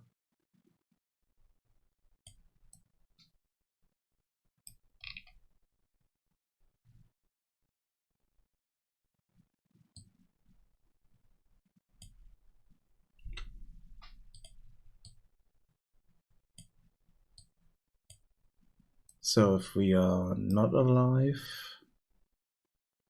we are calling on death.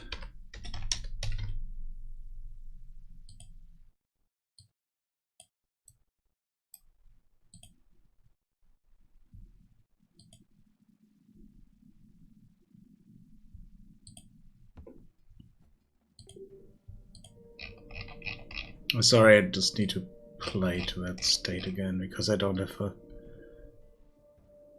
save game that could help us here.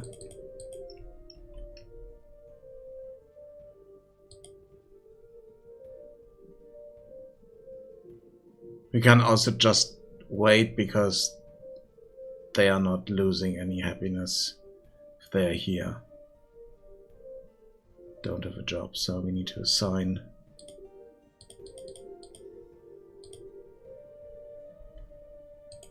jobs and we need to build all that stuff.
Oh, that I also need to fix because I can click on this a lot of times and then we need to close all these.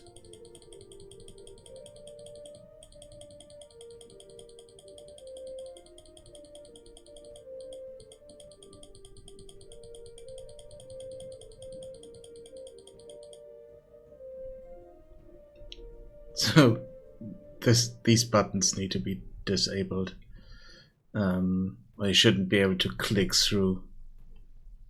Something I need to fix. Let's write that down.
Okay, now they are dying.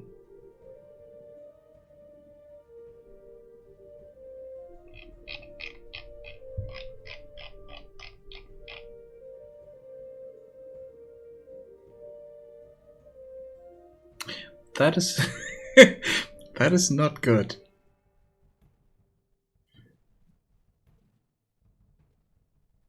They're dead, but they're dropping tools.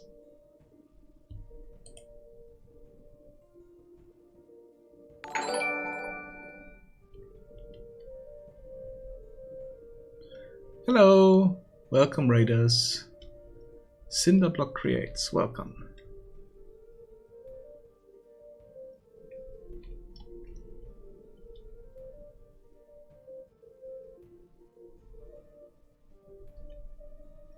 Yeah, I just encountered a bug when a goblin dies. They are spawning tools if they had any.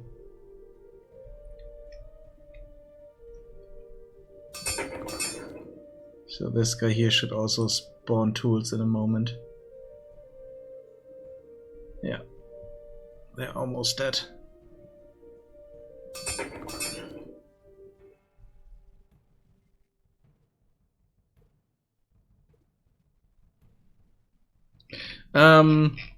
Just on a random map. Nothing special, just a placeholder. Hello. Hello to all of you.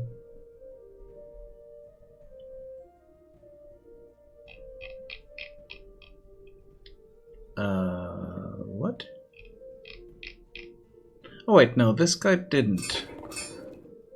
Oh no, he's still working. That's not good.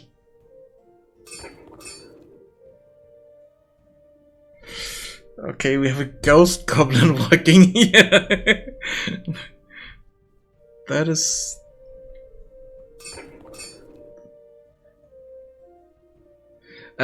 it's a city builder, basically. Settlers like where you build a small settlement for your goblins, and yeah, I encountered a few bugs because I just added in the option that goblins can die, but the problem is when they die they drop, and they had a tool, they drop tools, and this is the mesh for the tool, and our builder died here.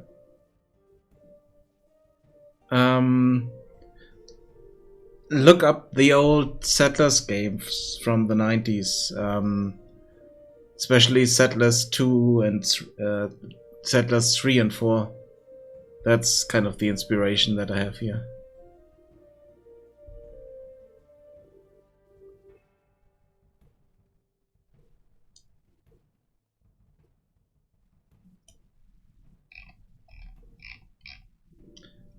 One thing that I haven't in here is combat. Okay, so this is a big problem. They are still working here. This guy here, oh, we can still click on them. So they're still there, but they're no longer working because they're 100% hunger. So yeah, that's not good. So they're not dying, but they're spawning in tools like crazy. Yeah, not a good idea. And this guy is still working because he wasn't at hunger 100, so...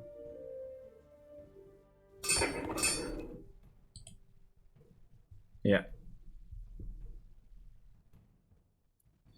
Yeah, that's a problem, so I need to look into that.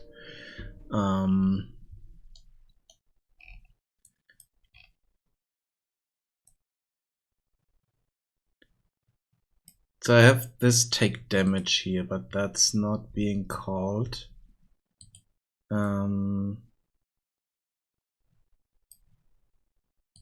So we need to do this in a different way.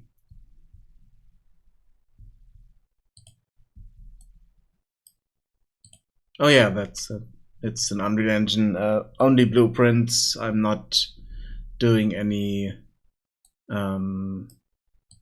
C++ or other thing. It's only everything is blueprint based. So yep. So that is a problem. We are changing the happiness here. That is okay.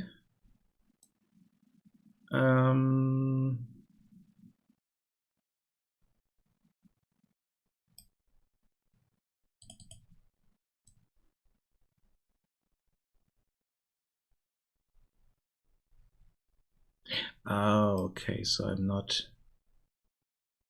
telling them specific amount. Yeah, it's really good. A lot of other engines kind of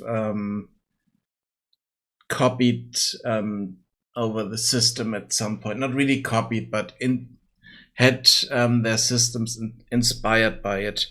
For instance, Unity had a plugin that I'm not sure if it was paid plugin or if it was a free plugin that built upon the visual scripting from Unreal Engine. And then that was integrated at some point into the Unity engine directly.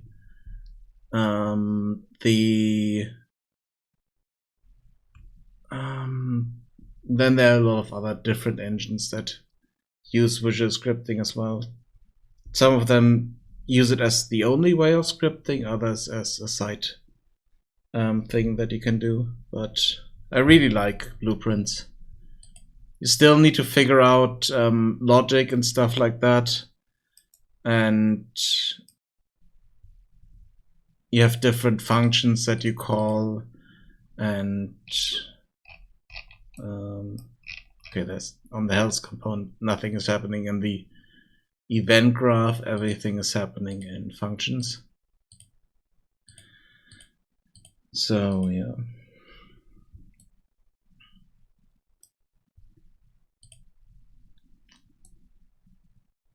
So here we are just doing change health dispatcher, which is basically only updating the health bar.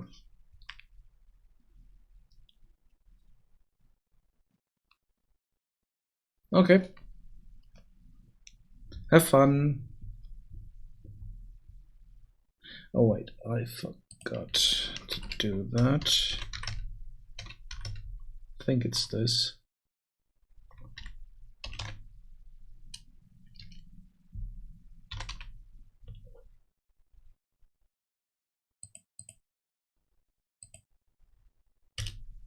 Does that work? Is my bot still there?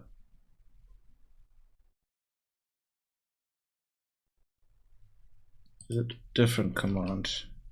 Did I shorten that? Might have shortened that. Yeah, there we go.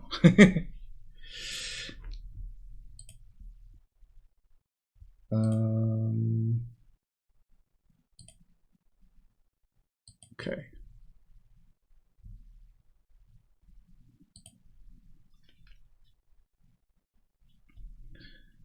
Only thing is that it doesn't show me what you did last, but apart from that, it works. Need to check the API for that again. Because I'm not doing any predefined bot, I completely wrote my own.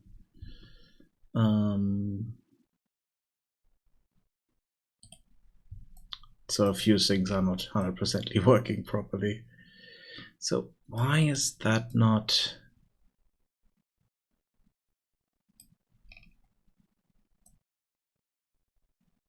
So they are disappearing. but they are not stopping to work. We should drop everything. They're dropping everything and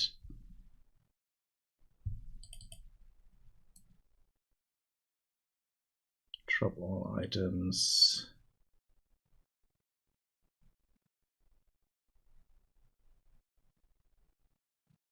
Oh wait.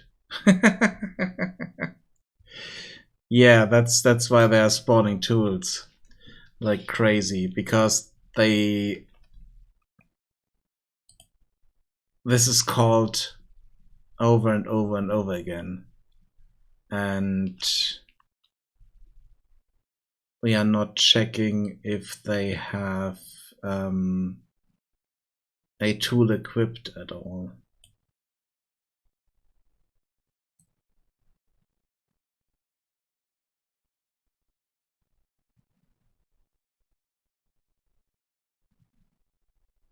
So let's change that.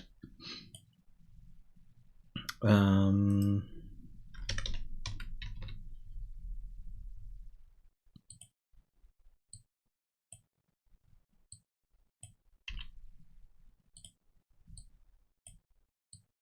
do a branch here.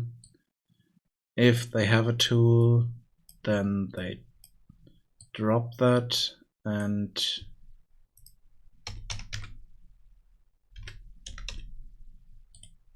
we no longer have a tool.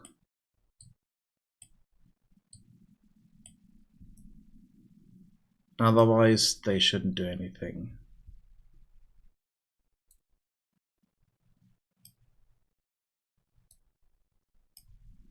That should prevent the spawning of multiple tools.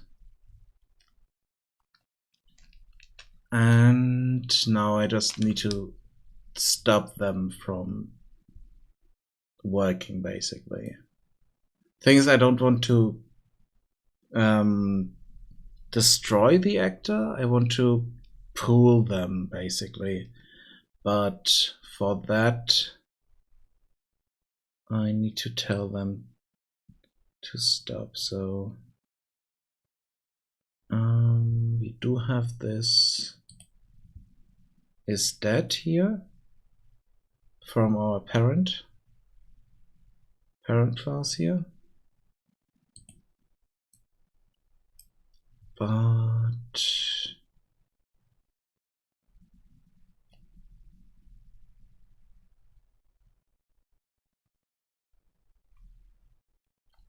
yeah, I think that's something we need to put into the behavior tree here. So let's open this up.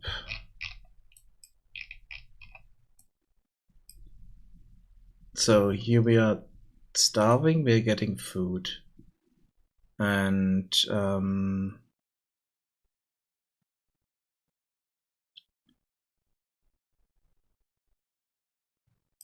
if we can't get food, we have another issue. We need to.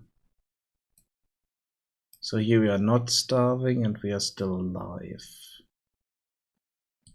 Let's add that in here.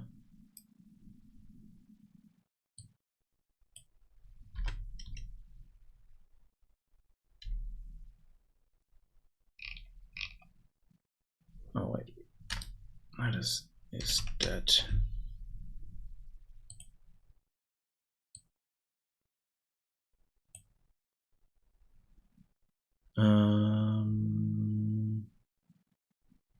No, we need to do this differently.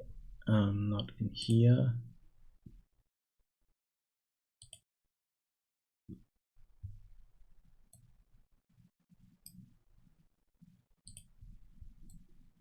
So we want to check if we are starving. If we are not starving, and we are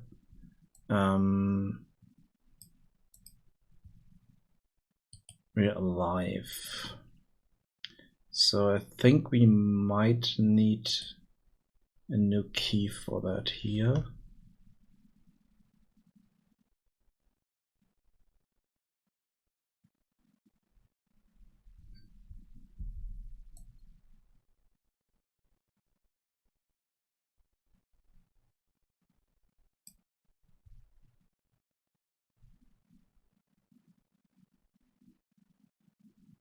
Yeah, let's add this in here.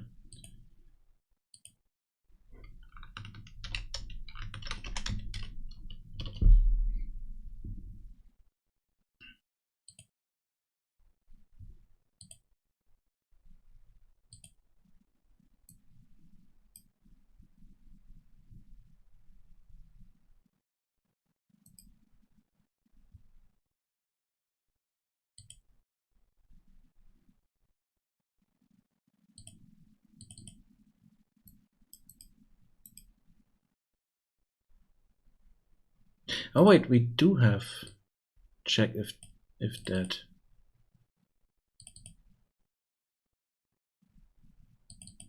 Okay, can't go into this here.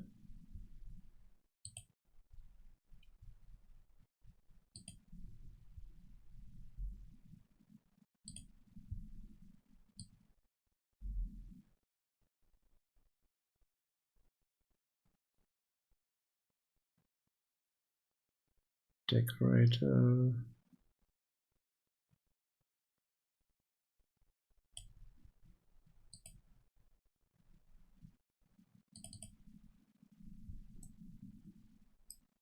Yeah, here we are checking that.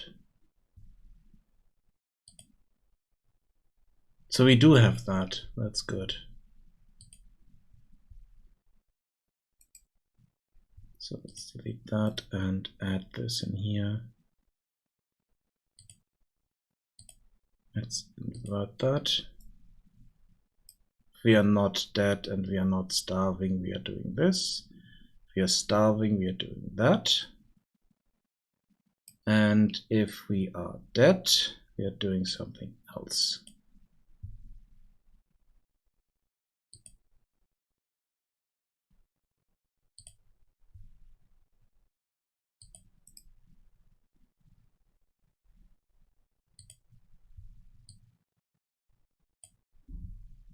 So we don't need this.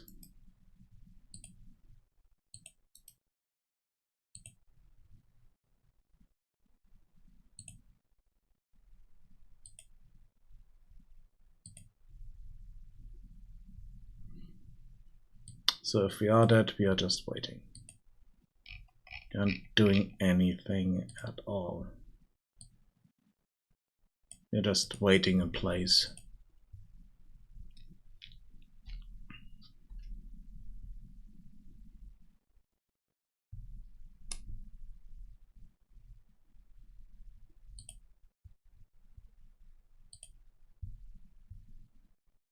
So let's try that again.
Let's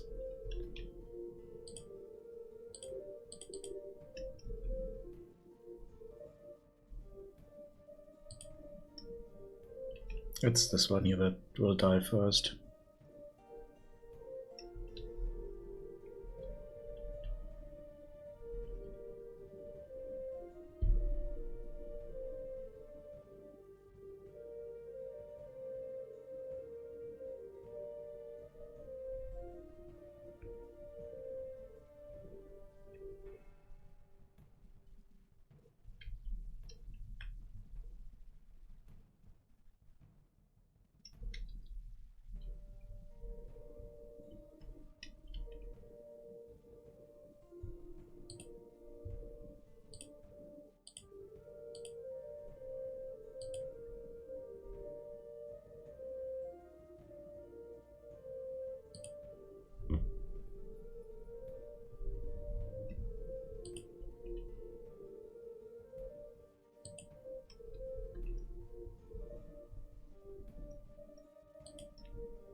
Yeah, Foundation does something similar, right?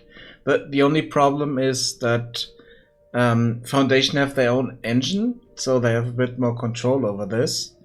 And here I can paint the passes, but they are not following the passes properly. That's kind of a problem at the moment. And I have no idea how to fix that yet. So they are running all over the place, create new passes.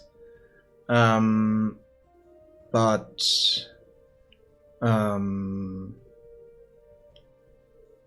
I don't have an option for them to just follow the passes that they already created. So as you can see here, they are running all over the place here. And they're not just following one straight path here in the middle, but they are going in different ways. And in the end, basically clear out the whole map at some point, or this one here. If they were following passes, they would go here, this way, and not try to create a new path here. Yes, I did create this game.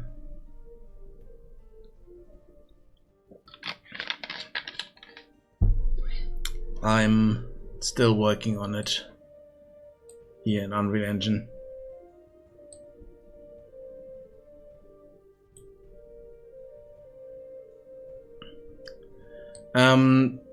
Yeah, but like I said, they have their own engine, so they have tools to do that.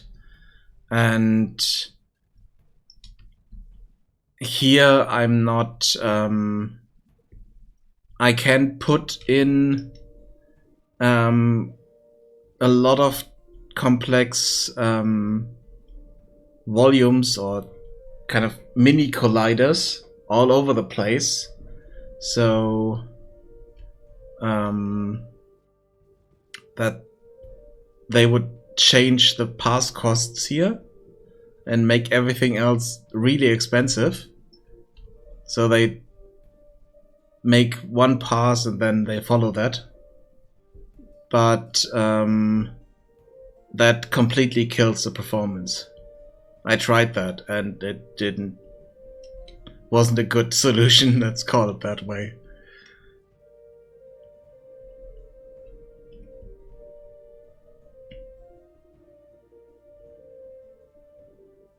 Yeah, me neither. That's the problem. I know that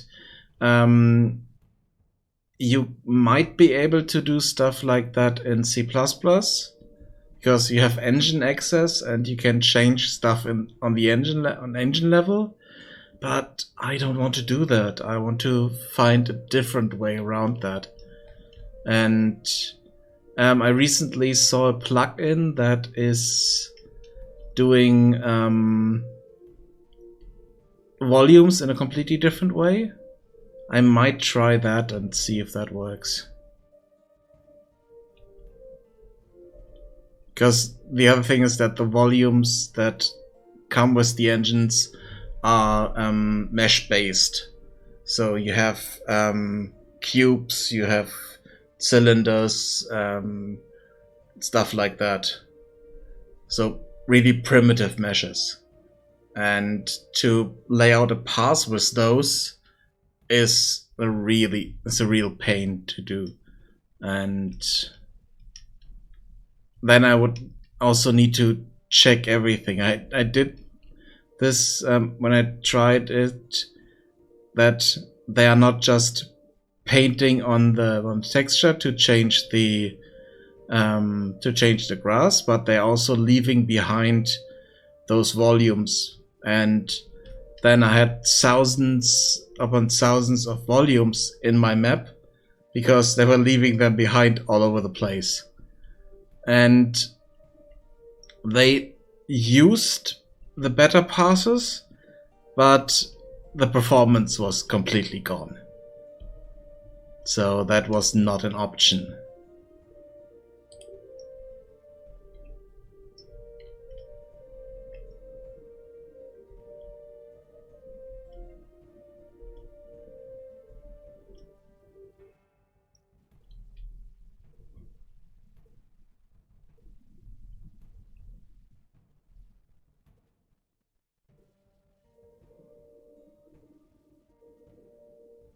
Yeah, Knights and Merchants was inspired by Settlers, and this game is also inspired by Settlers.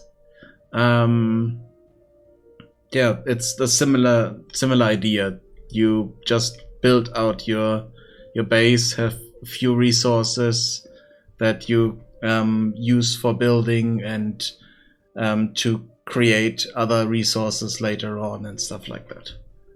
So yeah.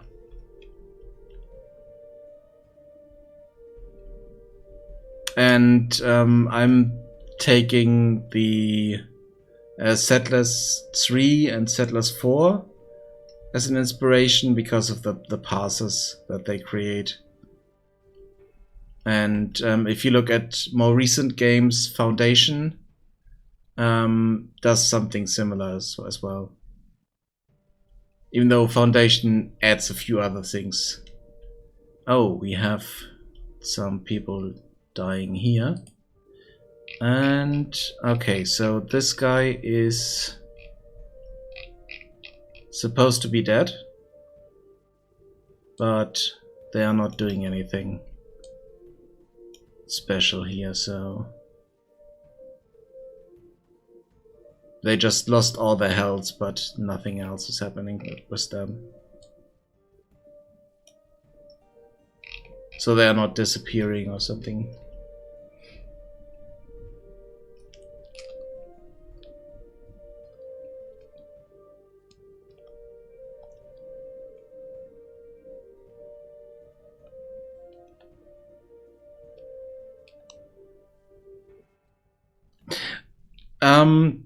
I used Unity as well, and the A-Star project is an awesome plugin that you get for free, and you can do a lot of stuff with that. And yeah, okay, then you have control over stuff like this. But yeah, I don't want to change the navigation code in the engine here, so that's the only downside, basically. Okay, yep. Okay, this guy doesn't know that he's dead, so that's a problem.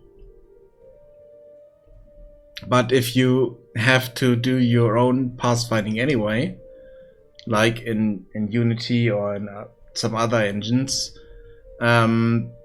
then you can create a system for that as well, and might have better results than I am having here. But yeah, like I said, not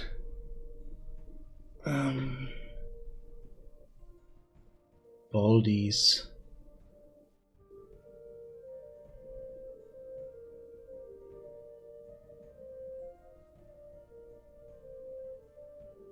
No, don't remember it. Okay, so that's not good. We can look it up. Let's see.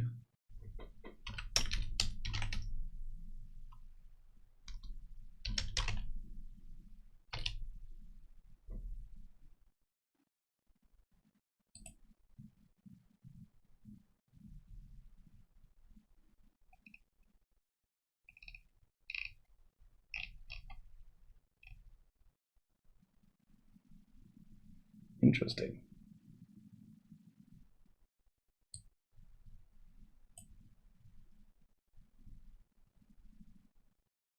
Picture kind of looks like something that you could do in black and white.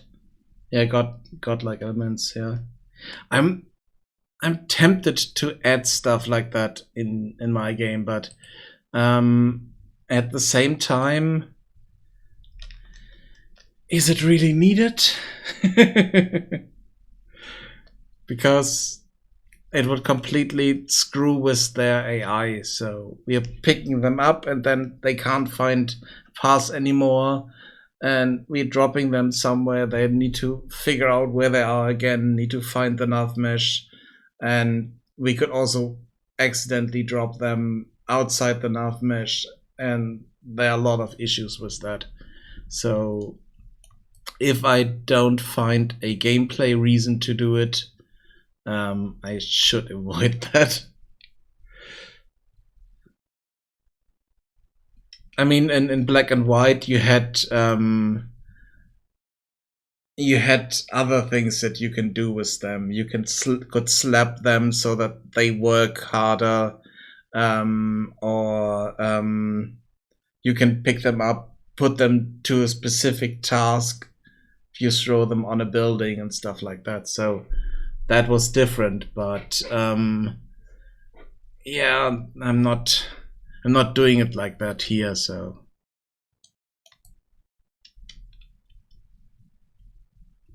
it's not really something that you just add on the side, because it's a lot of stuff that is involved. It's on my notes. I have it here. Add picking up of goblins with a big question mark. And those notes are a few weeks old, so I have thought about that as well. Because it's a nice, funny way to just play around with them. And the other thing is, it also helps with pathfinding a bit if you just pick up the guy that you need out of a bulk of people that are blocking him. Just put them somewhere else, and then they do their pathfinding again. But that's not enough to say, hey, let's put that in the game. If that's the only thing that it's doing, basically.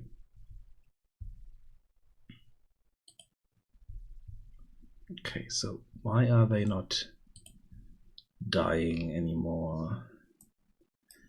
So we are calling on health change is alive.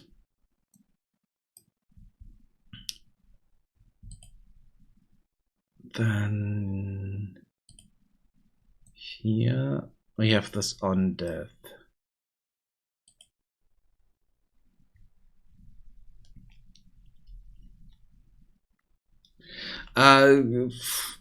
Kind of. The problem is they can avoid each other if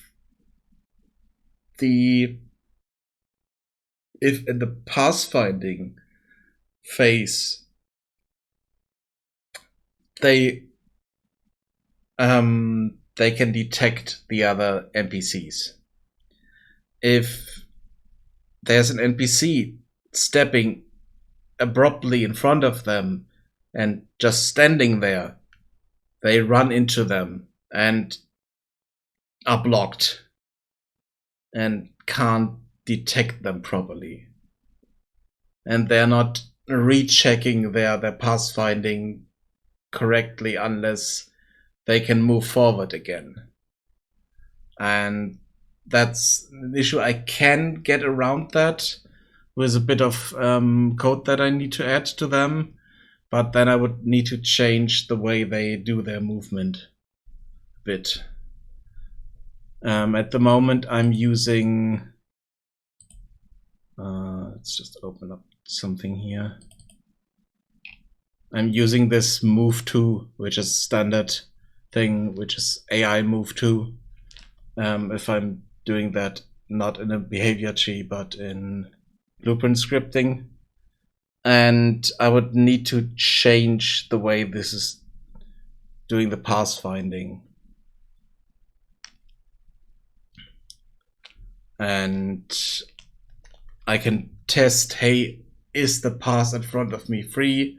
If not, do that. But then I would add a completely different set of instructions just to the movement.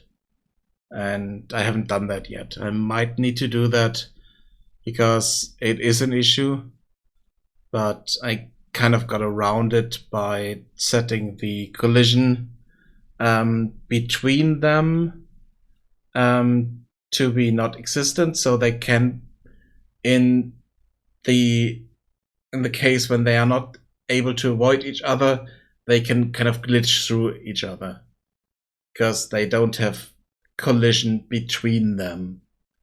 But if they try to plan a path and see, okay, there is someone standing, they are going around them, which is quite nice. But the issue is if it's a lot of movement that they can't work with. And there are ways to get around that, but then you basically rewriting the move to function basically. And I don't want to do that yet. At some point I might need to do that so that it runs a bit more smoothly, but I'm trying to avoid that. And I mean, if you know Foundation, they have no collision at all. The NPCs can just walk through each other, walk through houses and trees and all that stuff, so they completely removed that aspect. But I didn't want that because they also have the issue that if you have guards on your keep, you have 2 spots in front of the keep where the guards are standing. And if you have 5 guards standing there, then they stand in those 2 spots. So it looks really funny if they have different sizes, or different gender, and are moving about. Because they are standing in each other and look really strange. So that's something I wanted to avoid.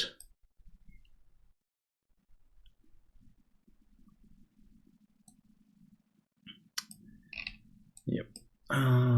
Let's see. So this is checking. Okay, we ordered. This is checking if we are starving.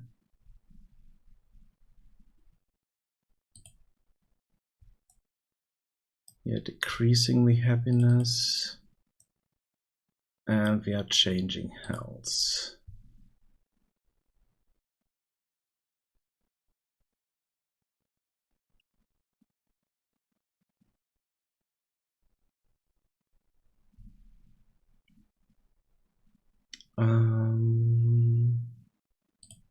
That is also working. Then in here, we are sending out a message that we are alive or not alive, depending on what kind of health we have. And that one should be picked up by this. Yeah, this is on health. Change is alive.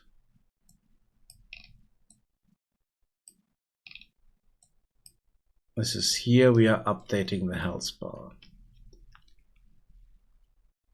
Okay, now I need to check what I'm doing on the animals. My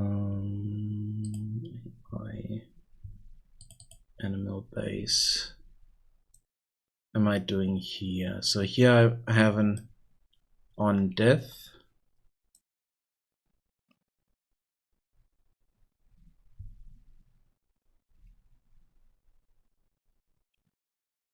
And I'm spawning the meat pile at the actor location. Or roughly at the actor location. Somewhere on the nav mesh still. Then we are setting ourselves hidden in game.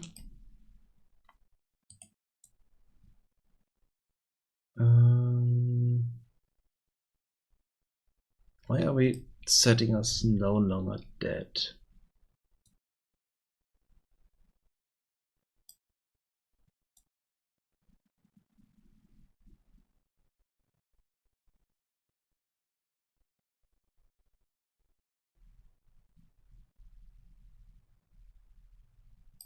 Okay, so we are going back to the spawn location. And then we are basically regenerating health here in a while loop. Here we are saying, okay, we are respawned. We are no longer hidden. And then we are setting this to false for some kind of calculation that we are doing in the background.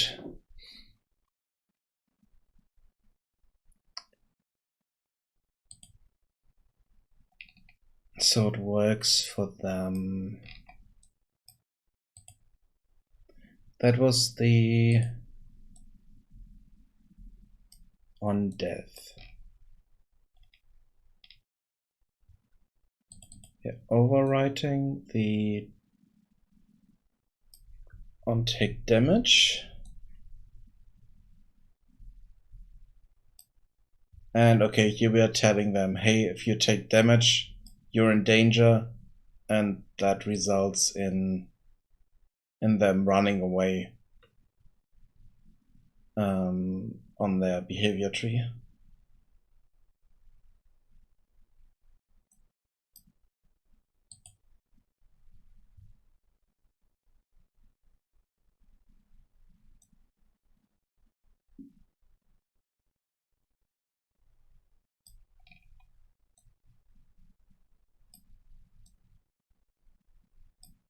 Okay, Goblin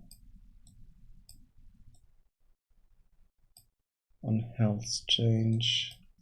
Yeah, on death we are not doing any. Wait, no, we are doing something on death here. But are we? We are not taking damage.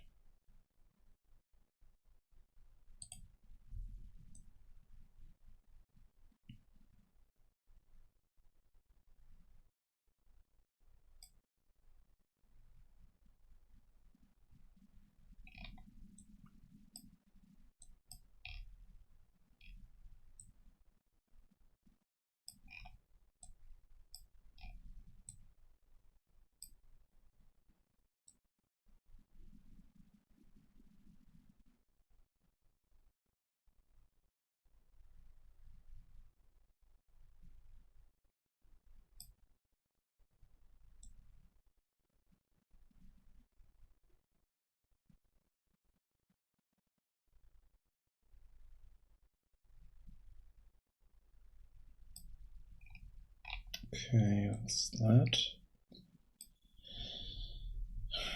On the health component, we're calling this one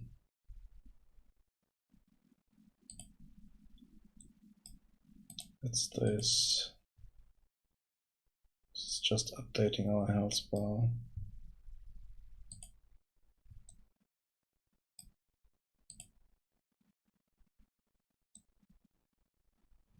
We are not doing anything with that here.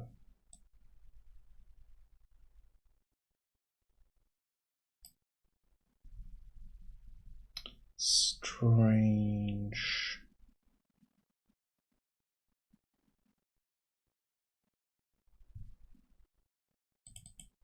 But yeah, here we are calling on take damage.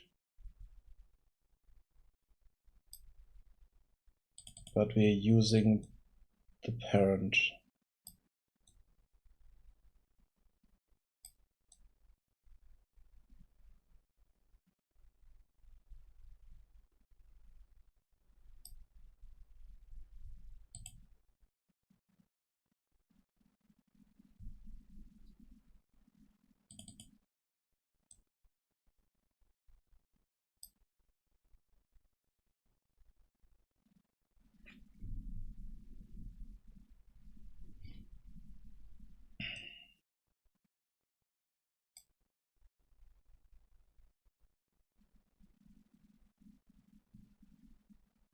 And here I'm calling this directly, so the health is going down.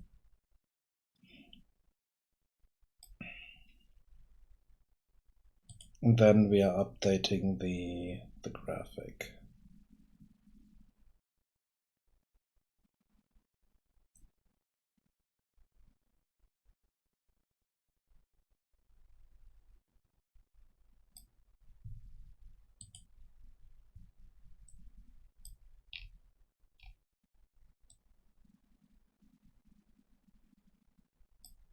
But the interesting thing is that this is being called. So we are dropping all items and we are setting us hidden.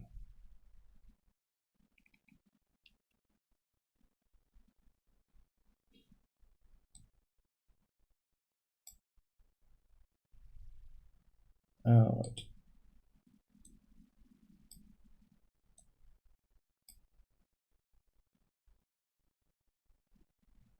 Yeah, and here we are setting is dead.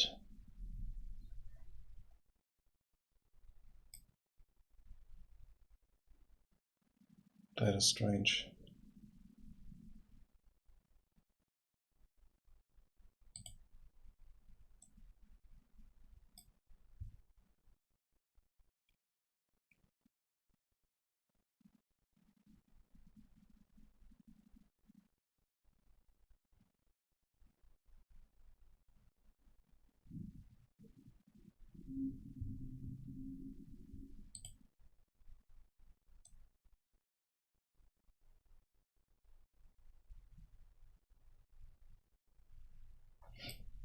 Okay.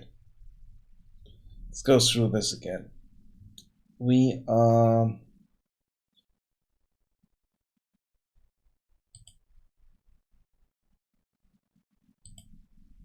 trying to get food. We are not getting any food. So we are changing our happiness.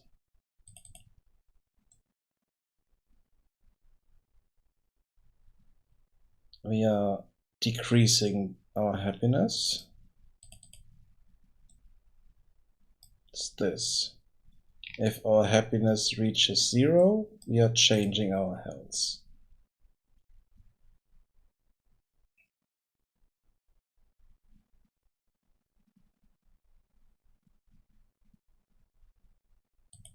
I'm doing something else here. Let's do... wait, that's the health component. And that's...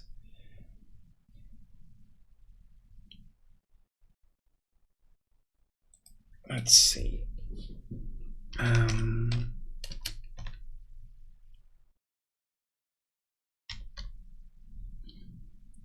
Get owner.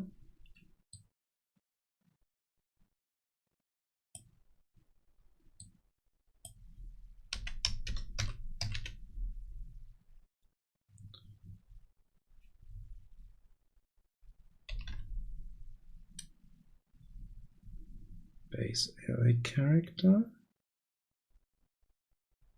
No, the happiness is... You can directly go for the Goblin.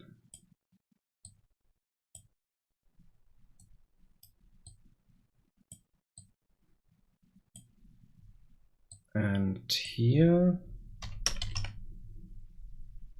we are taking damage.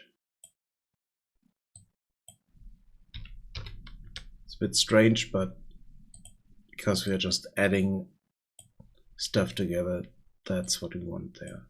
Because the take damage is calling the on-death properly at the end.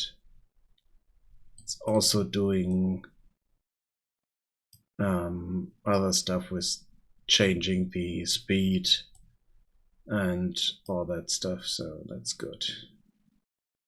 Also getting hit if we want to do an animation or stuff like that.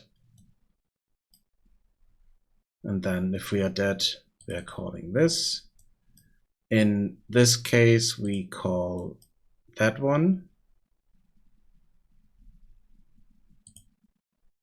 Wait, no, this is on death.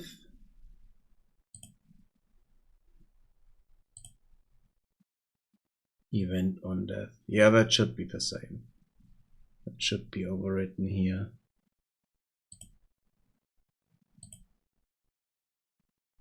And that should call that stuff.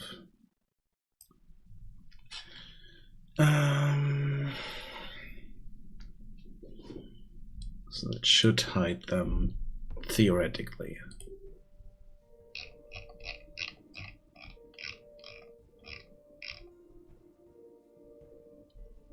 Let's do this as well because I'm scrolling out there a lot. So let's close that. Oh, close this again. So the blueprint here.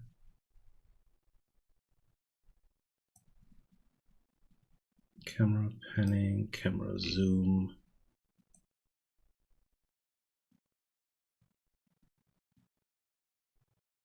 Zoom reset. So max zoom 5000.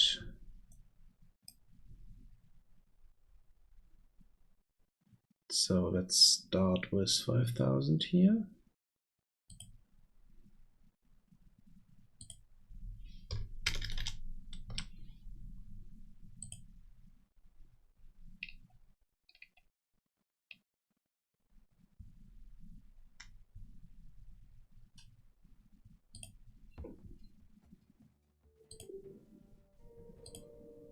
Yeah, you can zoom in, but we are starting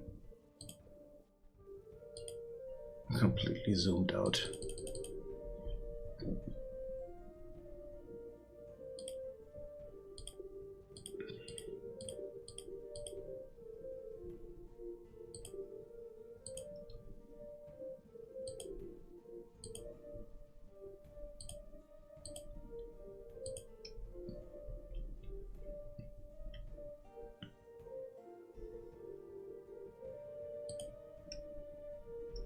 And let's just keep our builder here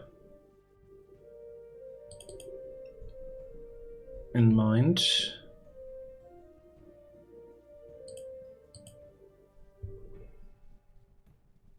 Because he should be the one that dies first.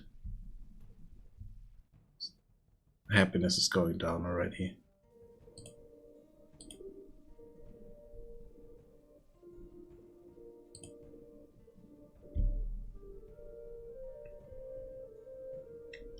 It's not much the hunger that might kill him, but the happiness here.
I'm waiting on tools at the moment before I'm assigning them because I want to assign 3 at once.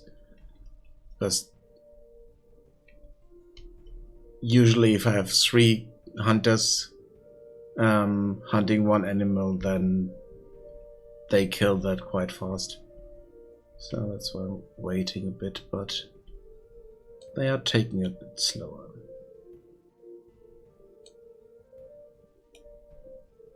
Okay, now we can do that.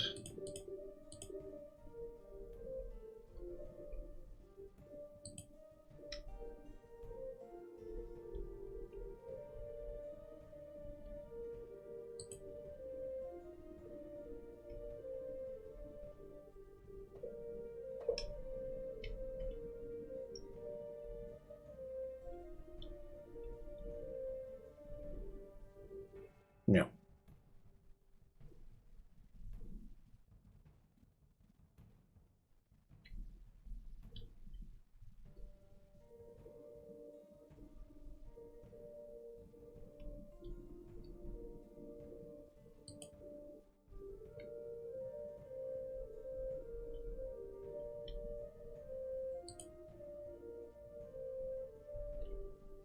Okay, this guy here might... Oh, girl. Might die first. Because happiness is quite low.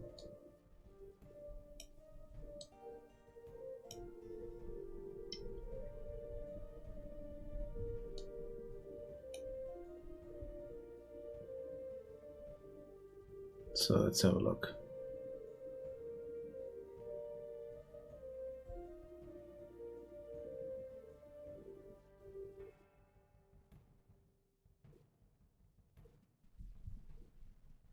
And later that might not be even an issue because we have an happiness increase if they finish a job and if they eat something. Happiness is also going up again. So, but I just want to test if it is working properly. And I could have done something else to lower the health, but I also wanted to test if the connection hunger, happiness, health works.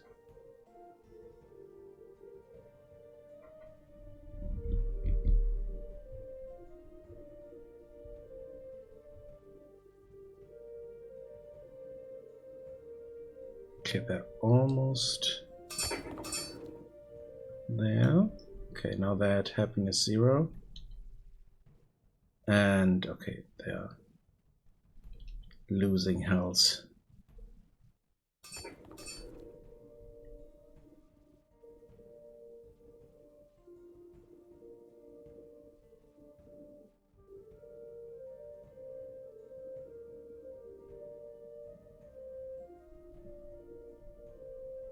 So builder? Builder is still fine.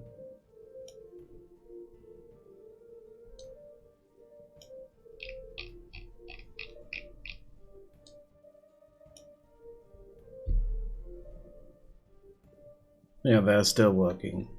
So they should be getting slower as well. Even though now I'm changing that, so when I'm delivering stuff, I'm changing that. So I need to put in the calculation there. So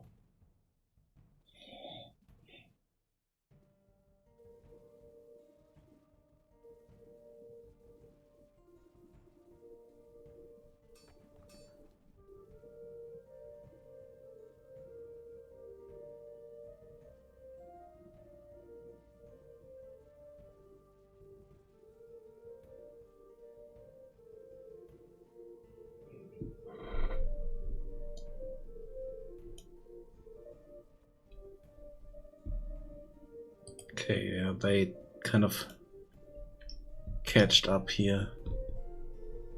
Caught up. Because they do stuff more often. What's the issue here? Yeah, they get... Yeah, for some reason they are just standing around here, but... Oh, I know why. Because our production here is quite slow. So I need to hire a new rock breaker here. Because they are really slow.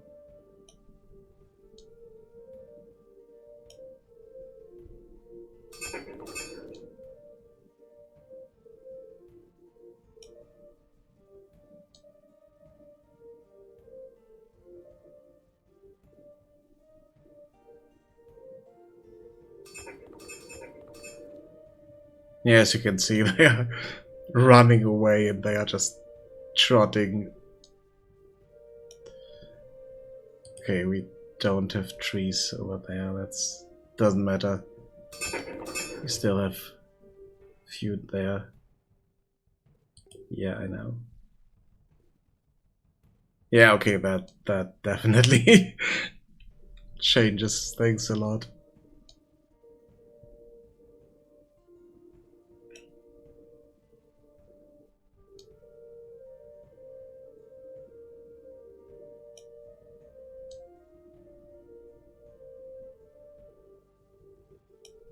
I mean, they're still working, but really slowly.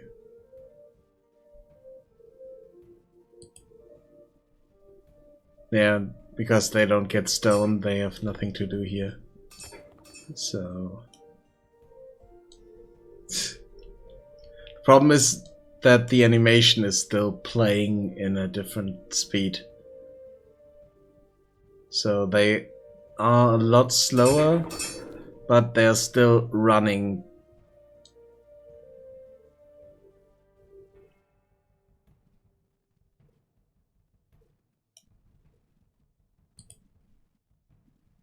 Yeah.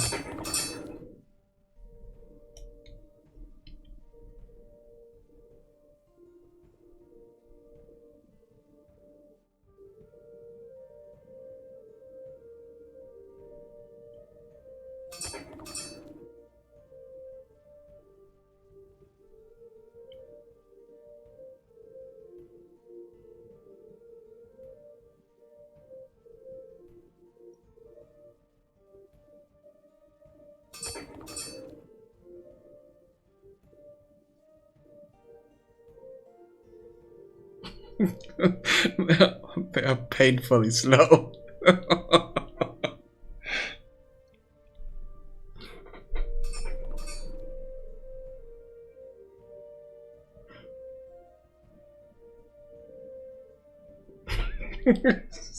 think the other one might die first because they are not reaching that spot because yeah, they are 15.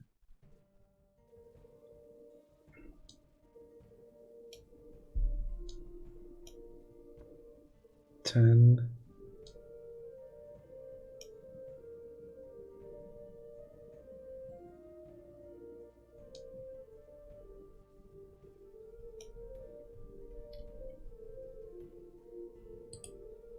They're almost there. Almost.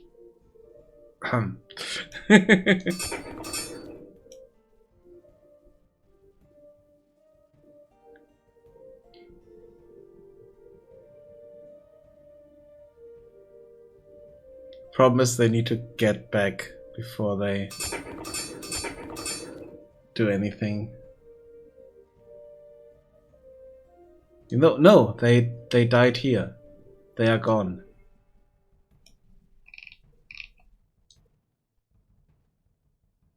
They died there on the spot. The problem is that they are still having their tool and they're still a rock breaker. So we should we need to reset that.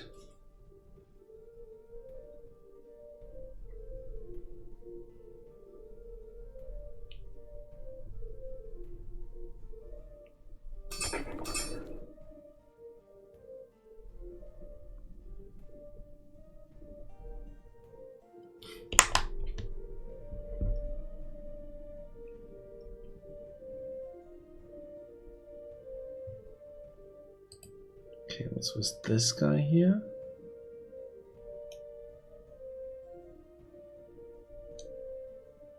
He should be building here.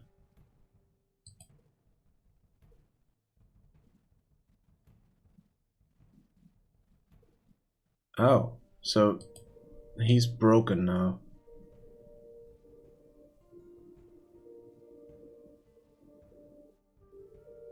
Just standing there.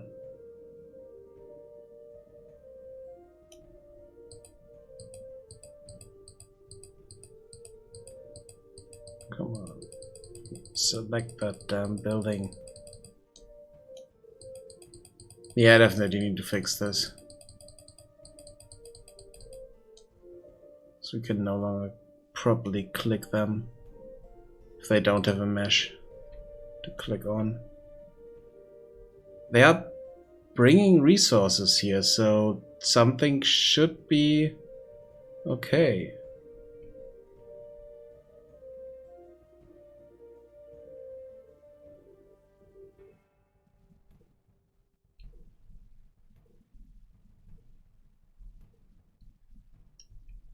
Oh, the issue is that, yeah, this guy should be walking over here and build that. But for some reason they are not doing that.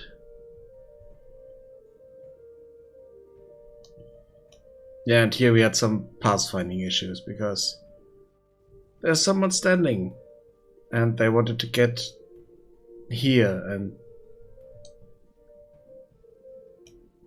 but luckily I told them, okay, if you can't find the spot, go back over here, drop what you have and try again.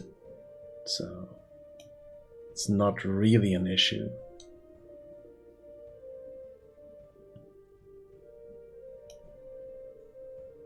Yeah, but by the looks of it, this guy is broken. Because he's no longer doing anything. Nothing is increasing here.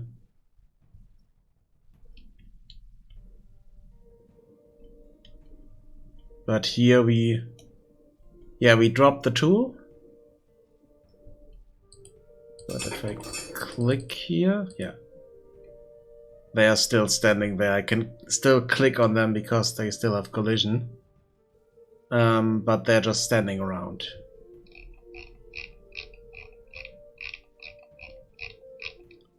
Next time we are getting goblins, they should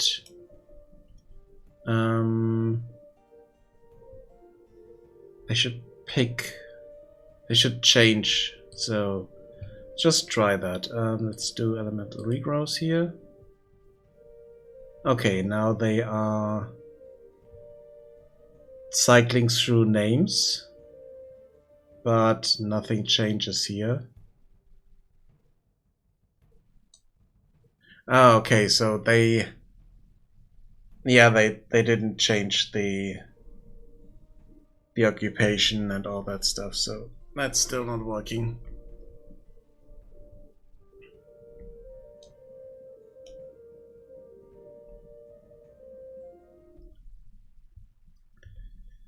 Okay, let's remove that.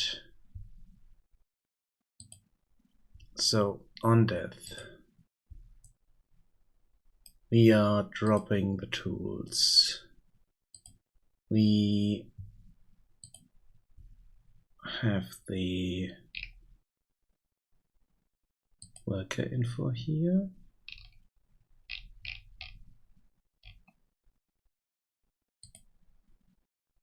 Try to check. So, has tool 1. So if we have a tool, that's there. So they still have the tool and they still have the occupation. So let's change that. So we are dropping all items. We are setting the tool mesh.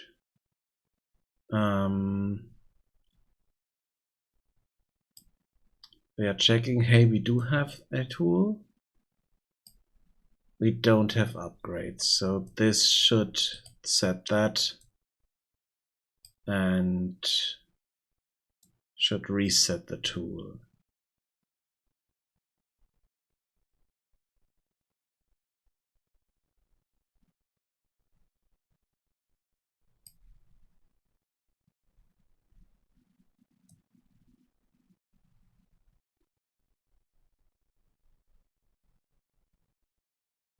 We're already dropping that, so we just need to set has tool to false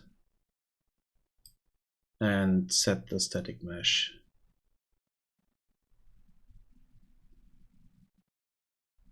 So on, even though it should go here, do that, but the problem here might be that if we have that upgrade, that it's upgrading the tool, so we need to tell it specifically to lose that tool. So this is setting that.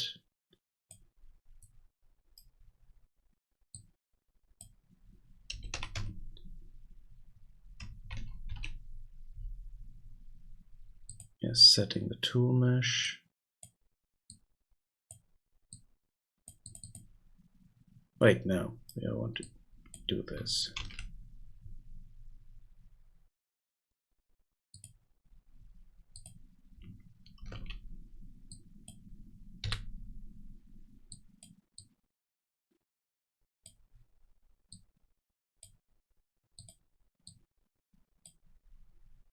Then we do this. We set ourselves hidden. But before we do that, we also want to update our worker type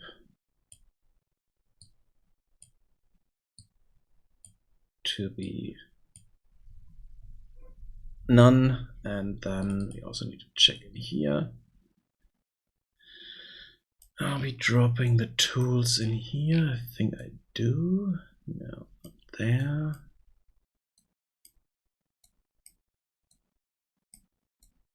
Oh no, okay, so I'm not doing that. Just updating all the rest that we need to.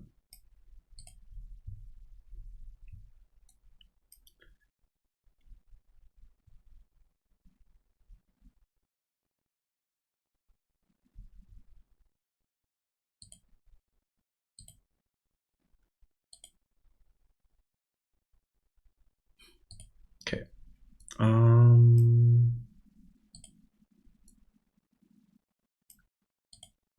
Drop all items. No longer has a tool. Is losing his job and is hidden. Then we need to have a look at the other part. Update health bar init. No, that's not in there. So it's in here.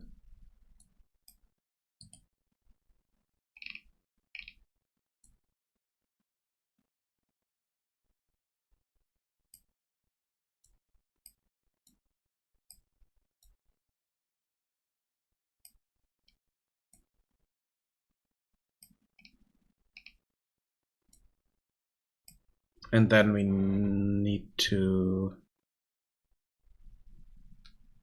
that we need to do here. So if we are taking them from the pool,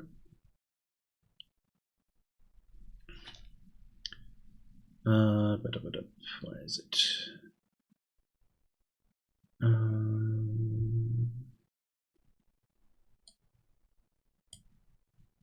Spawn workers.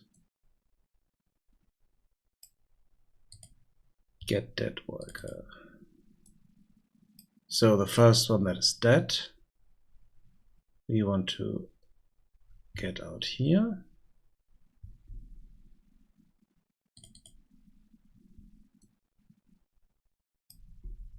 Then it's no longer hidden. And then we are giving it a different name. We are putting it at the spawn location.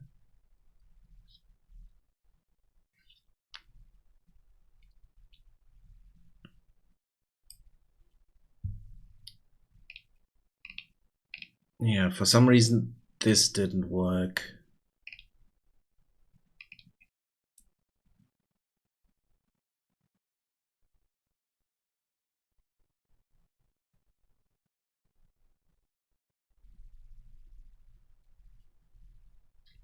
Oh wait, so if we are spawning them here, let's just put this here so that this looks a bit better. Yeah, that didn't work. That did not make it visible again, so there was some issue with that. For some reason it cycled through the names.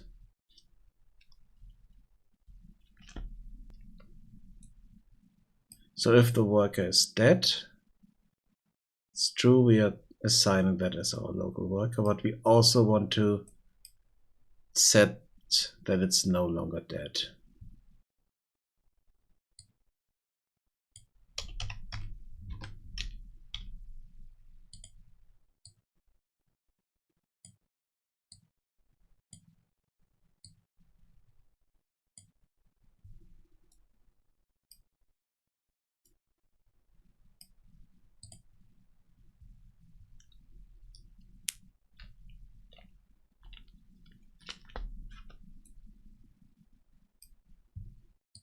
Let's see if that works.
It reminds me, these guys here should die relatively fast as well. I'm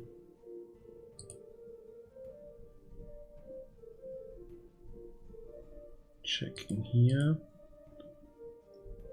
95.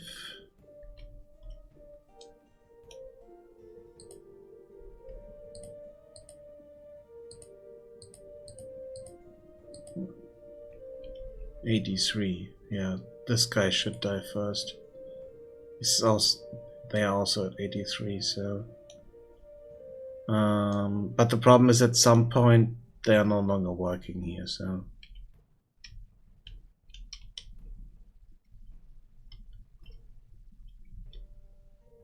That might be a problem there. Let's do this here. So at the moment we don't have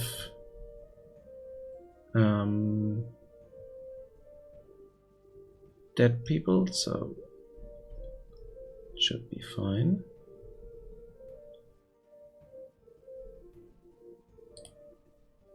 Oh wait, I have only one here? Thought I put two.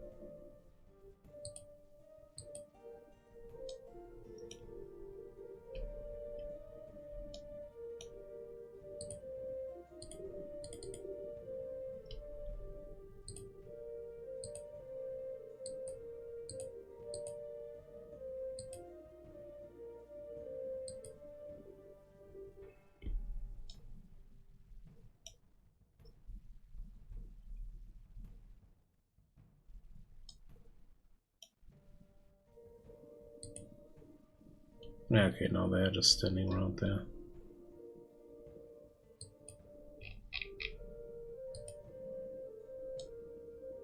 $59. Let's make sure that we will continue working here for a while.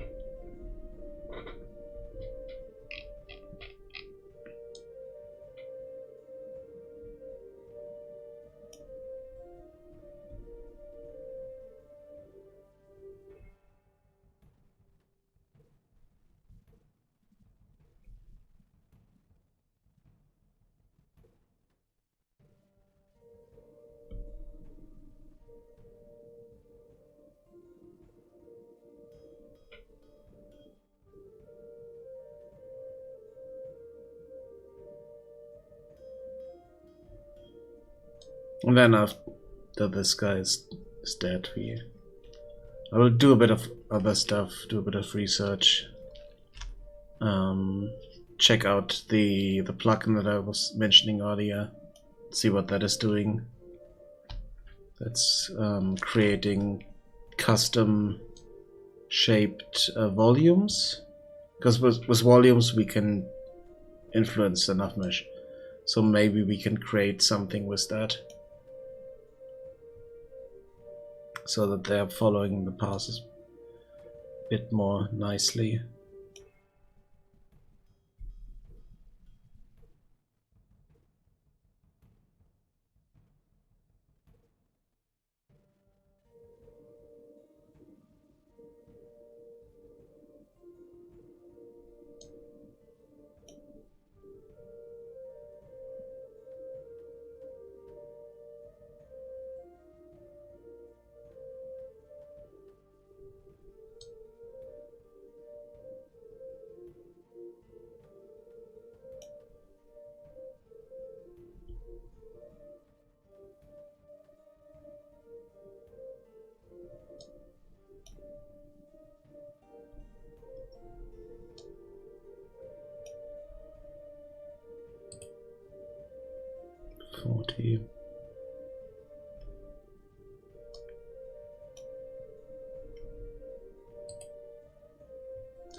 Yeah, okay, this guy.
They should also be removed from the worker list up there. So once this guy dies, should only have 19 available worker.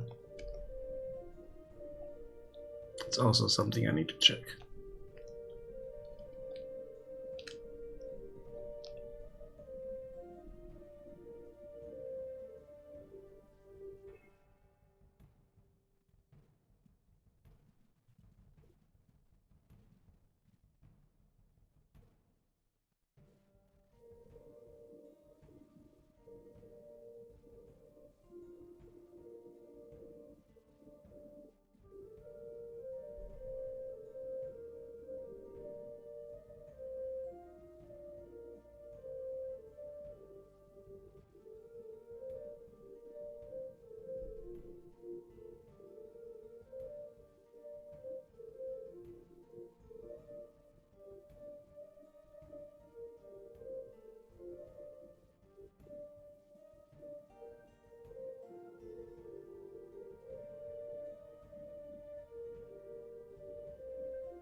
Okay, now we are It's 0 happiness and it's going down. Okay.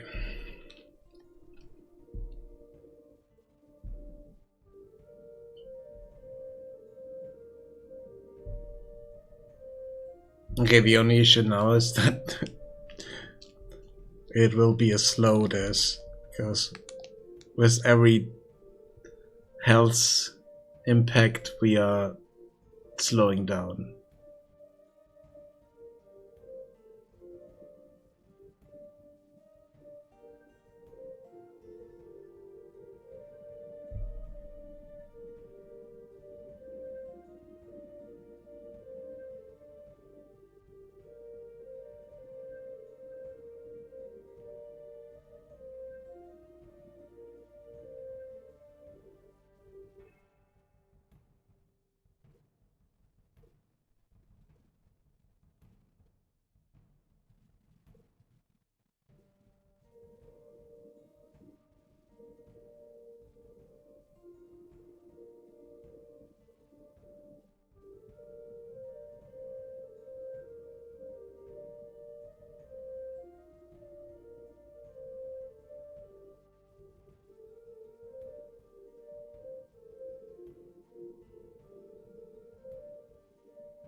Oh, damn it.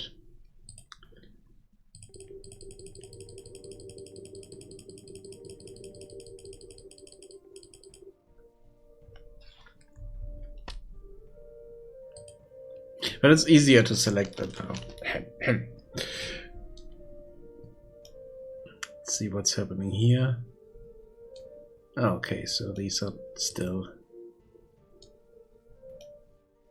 Yeah, because we are not doing anything with the resources.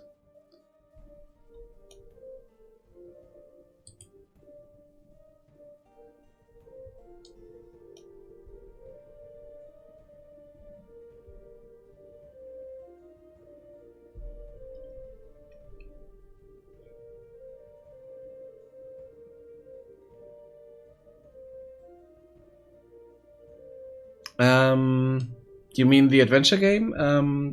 That's on ice or shelved for the moment, because creating a living open world as a solo dev was not a good idea. I needed to take a break and do something else, and this is what I'm doing at the moment.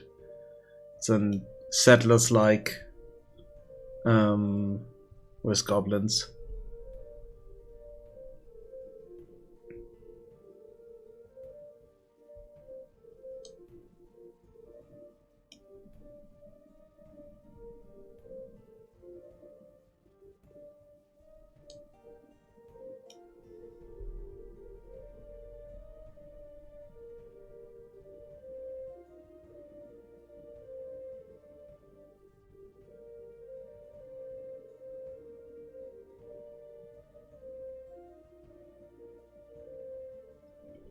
Oh, that poor guy.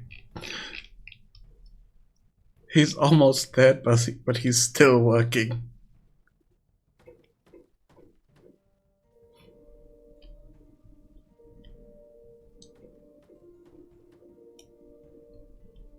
Feeling kind of evil at the moment.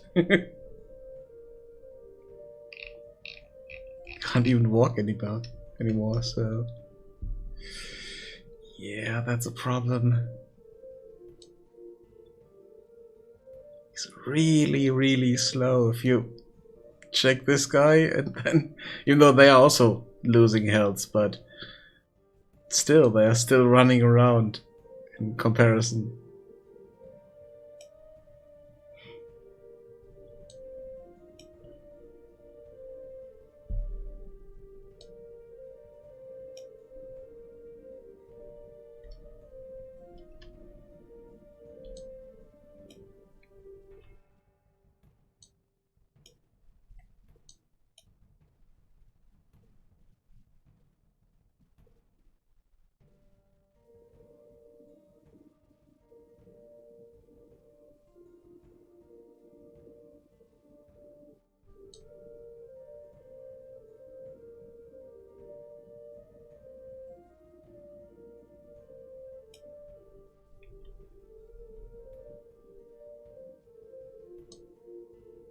problem is it is already at maximum speed, so I can't speed that up more. But I just want to see what happens if they die. That's the thing. If everything works out the way I changed it. So I need to painfully watch them struggle to get to their location where they just do one hit against the tree and then die.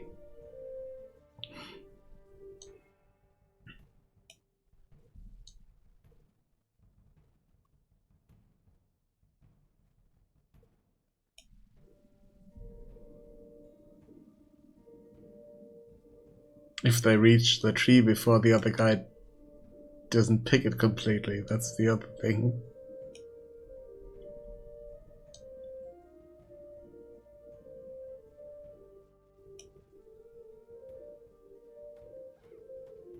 And they're gone. And there's Slacker. And yeah, they died there. Good.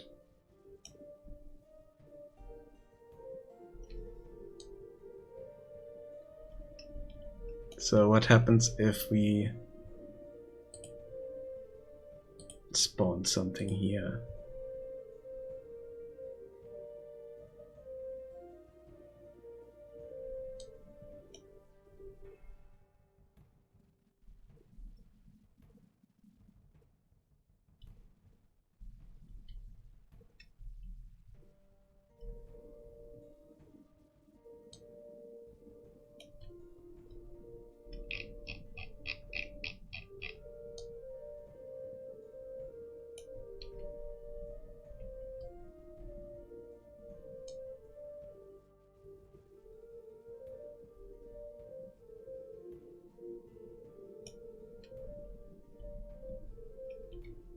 So he's not there. Is he still here? Yeah, he's still here. That's a problem. But he kind of counted as dead. I didn't check if the number changed or if as we spawned new ones, they did not increase completely.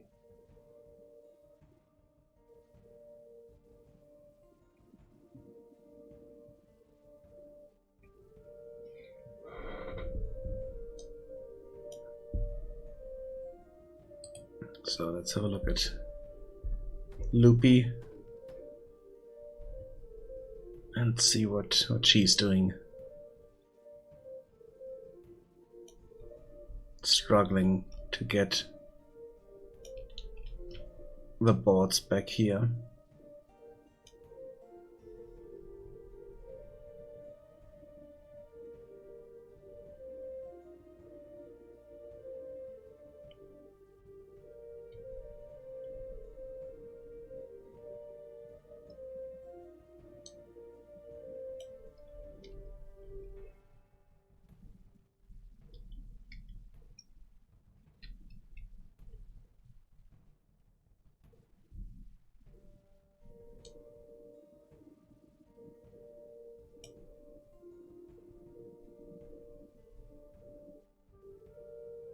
Wait, she's dropping this off and then needs to go back to die at the tree. Damn it.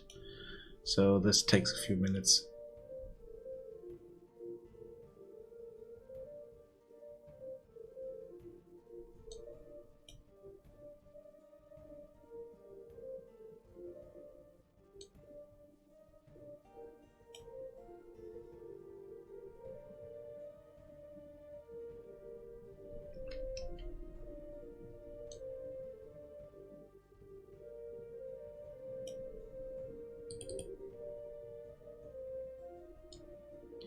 Yeah, the issue is that for some reason they are not walking, but they're still running. So if we have the time dilation on here, this looks really, really strange.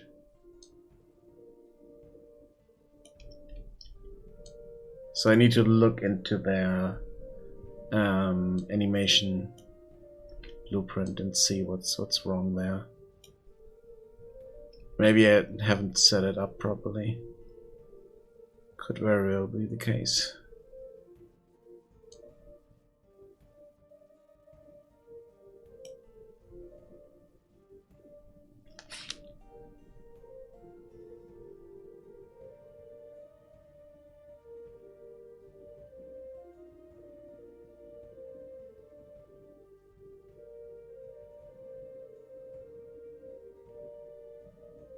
Struggling up the hill past the other guy. Still standing there, and we are dying. But this went down. Okay, good. So that works. The respawning, not so much. Let's have a look at the arrows here, because those might be... Yep.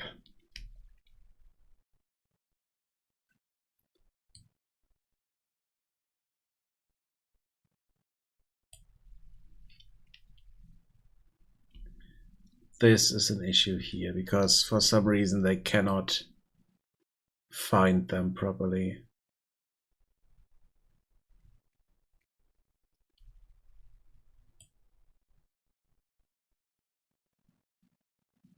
So on spawn workers, that didn't work, because for some reason this was not valid. But why? It should go here and do the other stuff. That's stupid. So should give us the first dead one.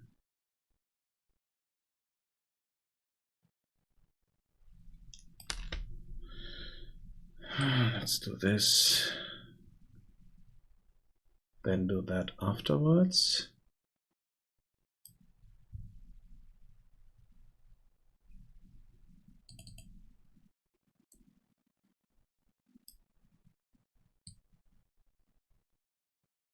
So if that is valid,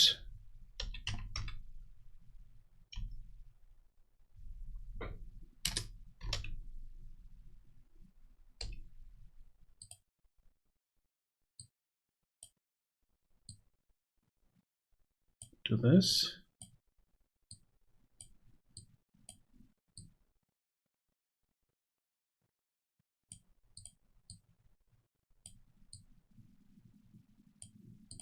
Yeah. Okay.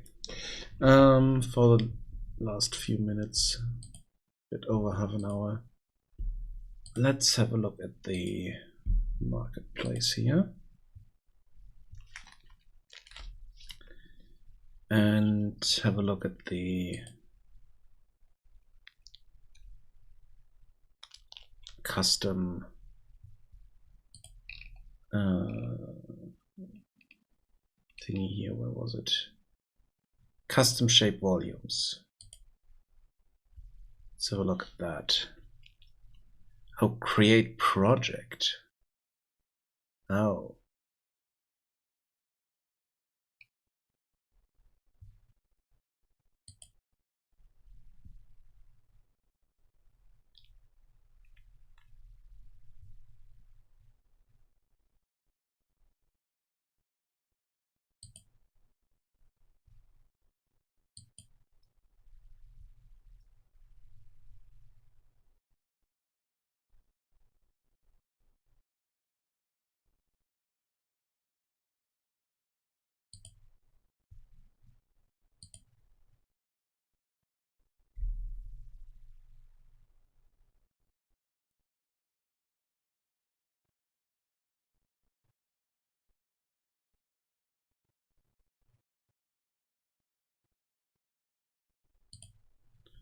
What?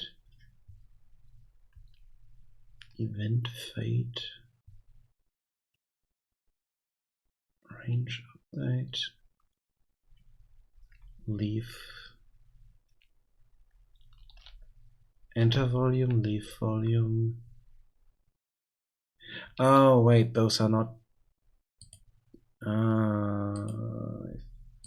It might not work like that.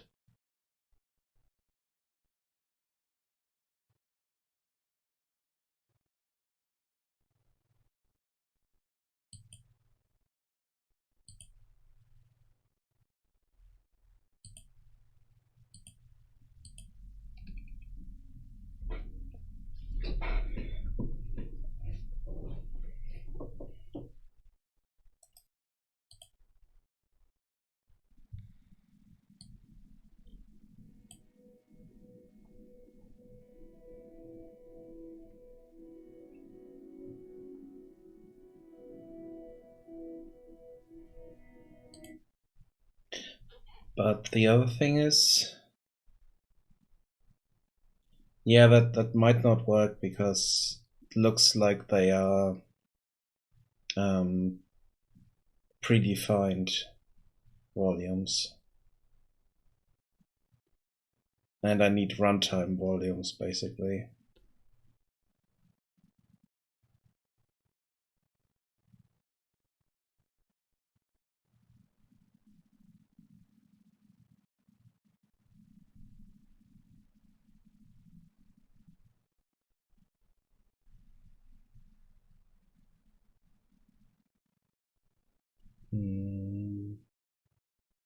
Let's see.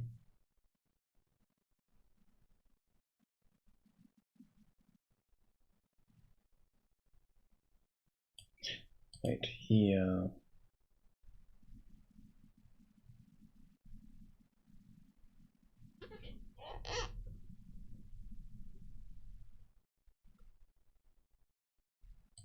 Interesting question.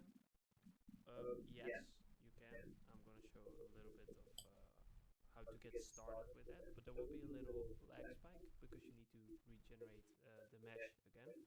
But I'll also showcase how long that is and if that's acceptable. So first what you want to do is go to custom volumes and then core, open VP spline volume. Now it's important that we actually have an array of spline meshes. So you need to create a new array of spline mesh components and add the outside and the inside of the volume to that spline. I already went ahead and did that. In the town names for the example, I'm going to do a set timer by event, and let's say every 4 seconds I will update it. So you wouldn't do this, but you know, you would add an event that would update the spline location, but I'm just going to do it by timer by events just to keep it a little bit simple for myself. Looping spline.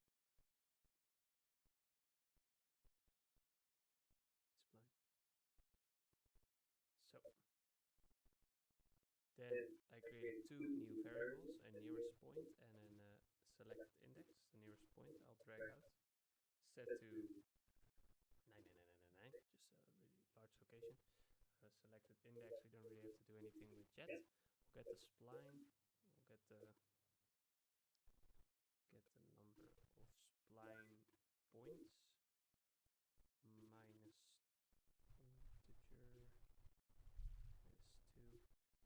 Do a for loop. So we'll basically loop through all the points to see which one is the nearest. I don't think there's a get nearest for that.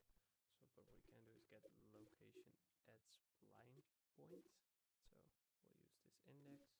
We'll use the world location, and then we'll do get player character, get actor location.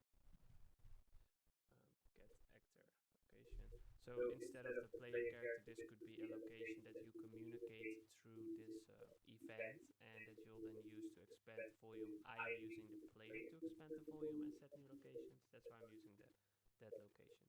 So we could do vector minus vector to see the distance between these two. Vector length, add a little branch, and we'll check, is this length smaller or equal to the nearest point? If that's true, we will set selected index to whatever index this is, and we will set the nearest point as well to that distance. So, you know, this will only succeed. So at one point, this will find the nearest point on the spline for us. Then when this is completed, we can do set location at spline point. And we now know what spline point, that's this one. And the location, like I said before, that would be the location you communicate. But in this case, it will be the player location. Local is fine for this one. This is where the spline meshes come in. So get spline meshes. That's the thing that we did here. And we can do a for each loop. We will destroy the old one. And we will then maybe clear it. And then we will create the new one, which you can do with spawn spline, that function. And that should work.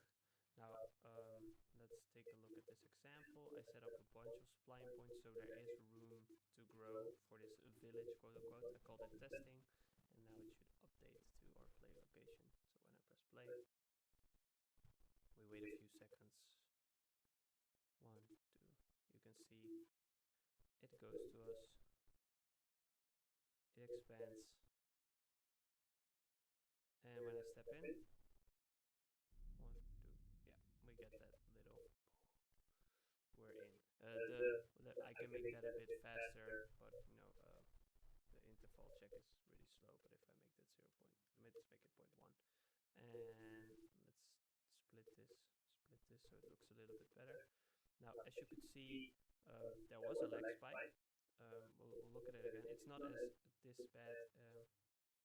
1, 2, 3. There we go. You see a pretty big lag spike. So new location updated, and when I go in, the spline updated, location updated. If we turn off visualization, there will still be a spike, but it will be a bit better. So there it happened. You see, there was still, so probably if I step forward, yeah, there we go. So it now expands. It's very minor. I expect it to be smaller even in a build, but it is something you do have to keep in mind. So I hope that answered your question. Yeah, let me know what you think. All right, thank you for watching, and thank you for getting the product if you did, and good luck with your project / mod. Hi everyone. Okay, that is...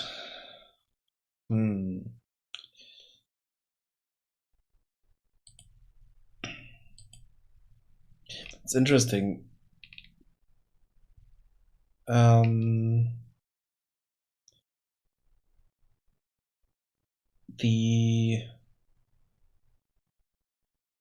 would need to look at it because I don't want the inside of the spline to be the volume, but the spline directly. Then it would be really awesome for this here, but then, because then we can paint these here as splines, the main parsers, and they should become a volume so that we can change the navigation costs below them.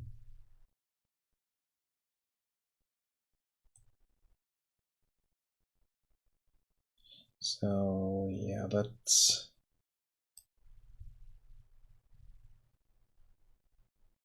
could work somehow, but I'm not 100% sure. The other thing is what we can, if that is a fully featured volume that we can use as a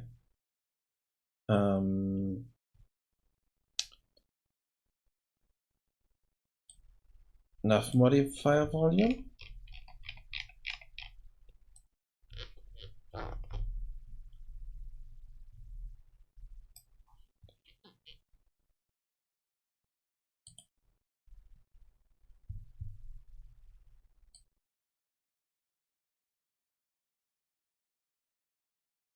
Because I don't know if I can. I would set this up to be a navigation modification volume, modifier volume. That's the thing.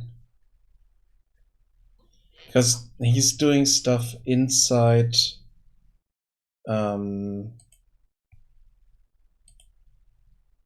inside here to tell what's happening there. So here he's doing post-process in his example video.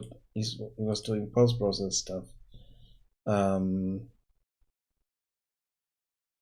he is doing stuff that should happen in there, but if I know the location where I can change the navigation, then I don't need this volume for it, because then I can just take the location and paint, quote unquote, change the nav mesh cost in that spot directly. But that's the thing, I don't know how to do that. The thing is, it's a project, so I would need to figure out how this works. So I might need to just create it and go through it and see if I can do something with it, but I'm not sure. Sample volumes include post-process audio, named location.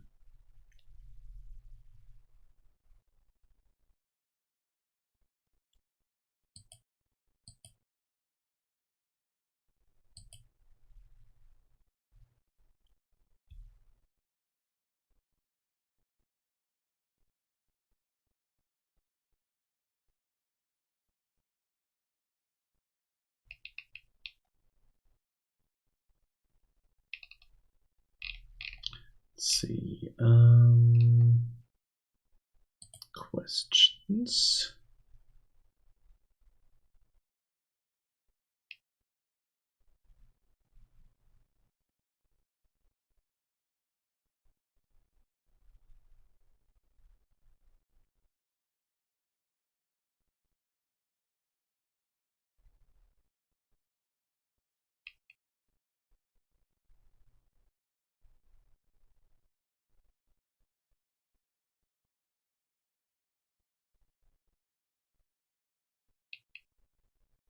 Let's see.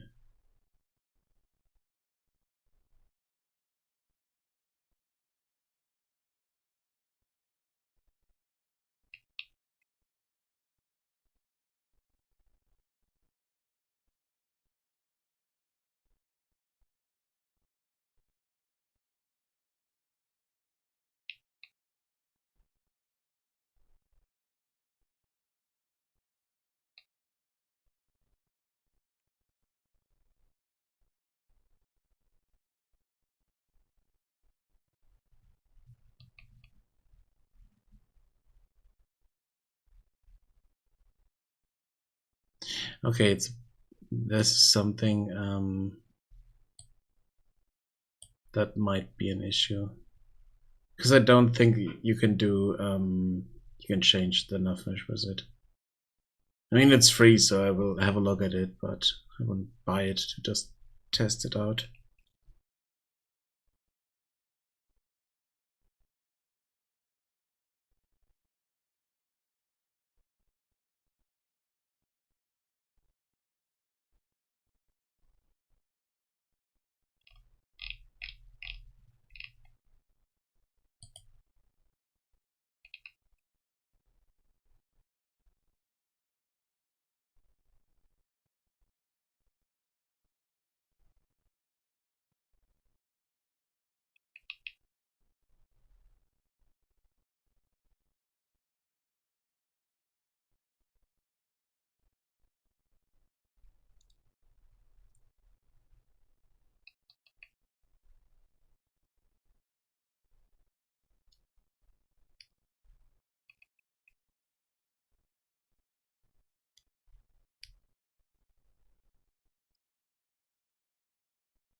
Okay, yeah, I might need to look at that.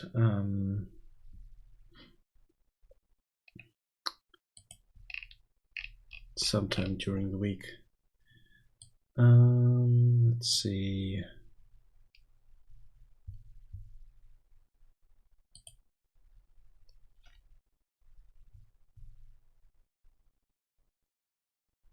We could also try to figure out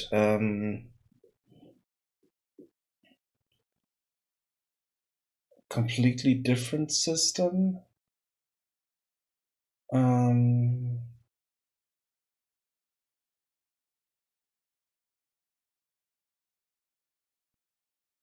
I'm not sure. I don't want to remove the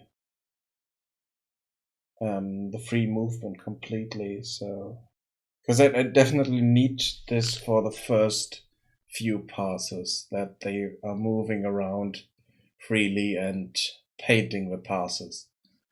But after that, kind of want to have it so that they are following the pass. So if we had a spline there, on top of the pass that was created, and they kind of figure out, hey, there's a spline, follow the spline. That could also work. Even though then I need to check up on collision and stuff like that, so they're not walking into each other. And every time we have new locations added that they want to go to, we would need to create the spline first. So they would need to use both systems, basically. So if they find a spline right in front of them, use the spline. But yeah, no, I don't like that idea.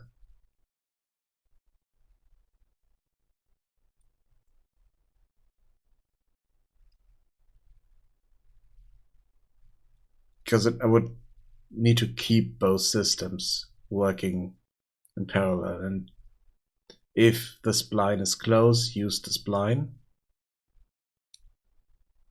and ignore the nav mesh. But for new locations, or if you want to avoid someone, yeah, okay, then we can do stuff on the spline so that they're avoiding each other. So that should not be an issue. But the initial pass creation is the problem.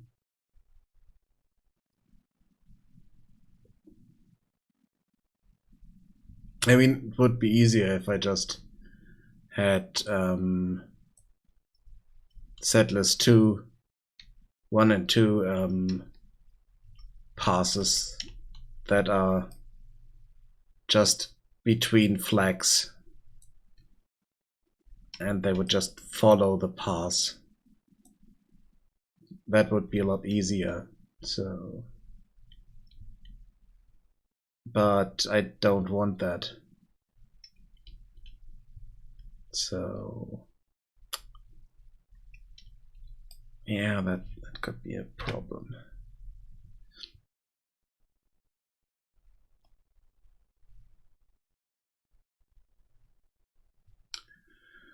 Let's see.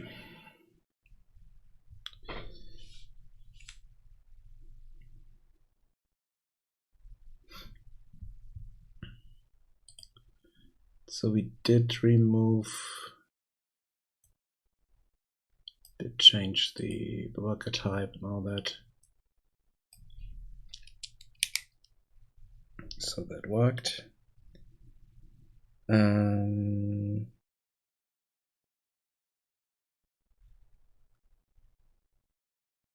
Oh, that's something we can have a look at.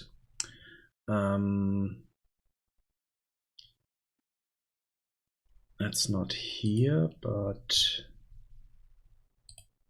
on the other UIs. So every pop-up UI, like for instance the victory menu, let's have a look at this. So we have that background blur.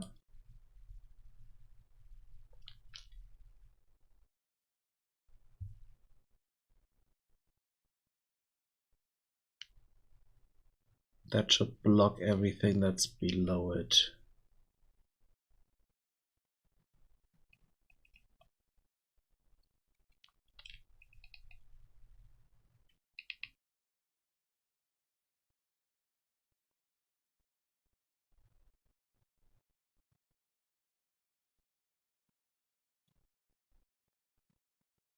Children, if any. Let's see where we can find that.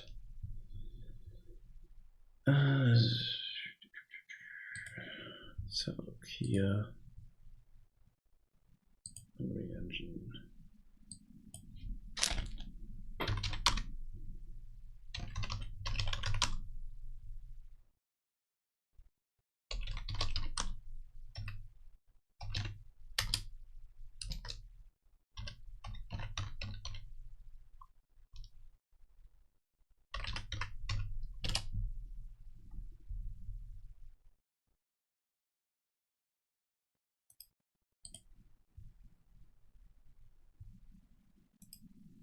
Clipping.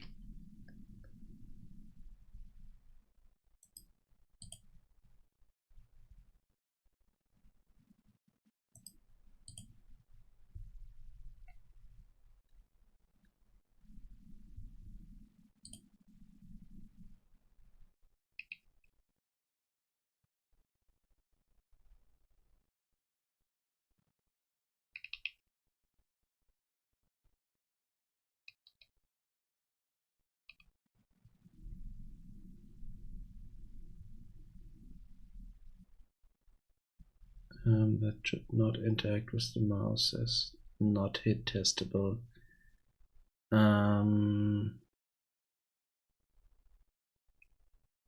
Yeah, but the problem is that I would need to do that for all of them in the background. If it's different layers, no, there should be a different way. No, clipping is something different. Yeah, no, that's not what I wanted.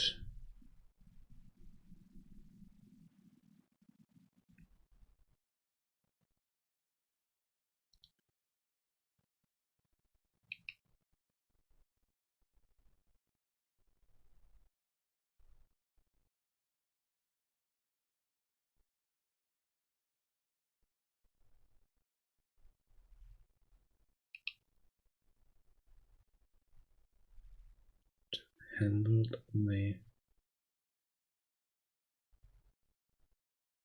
border elements should return handled on the on mouse button down, on mouse button up as binding functions.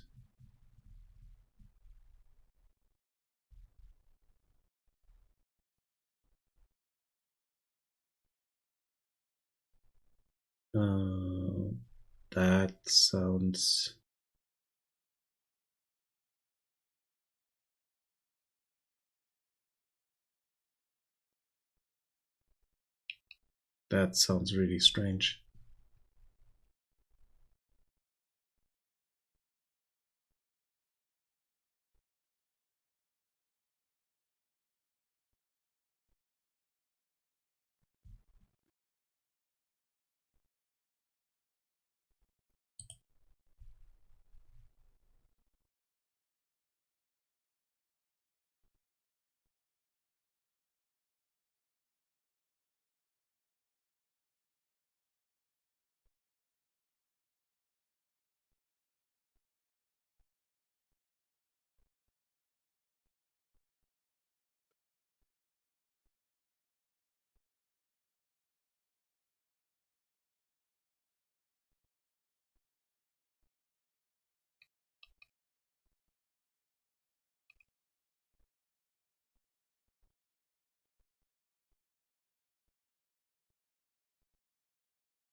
Okay, I have no idea, and it's really, really annoyingly hot here, so I think I will stop here for today and try to figure this out offline and show you the solution next time if I find anything for that that's sensible or workarounds or stuff like that. So yeah, let's have a look at that then.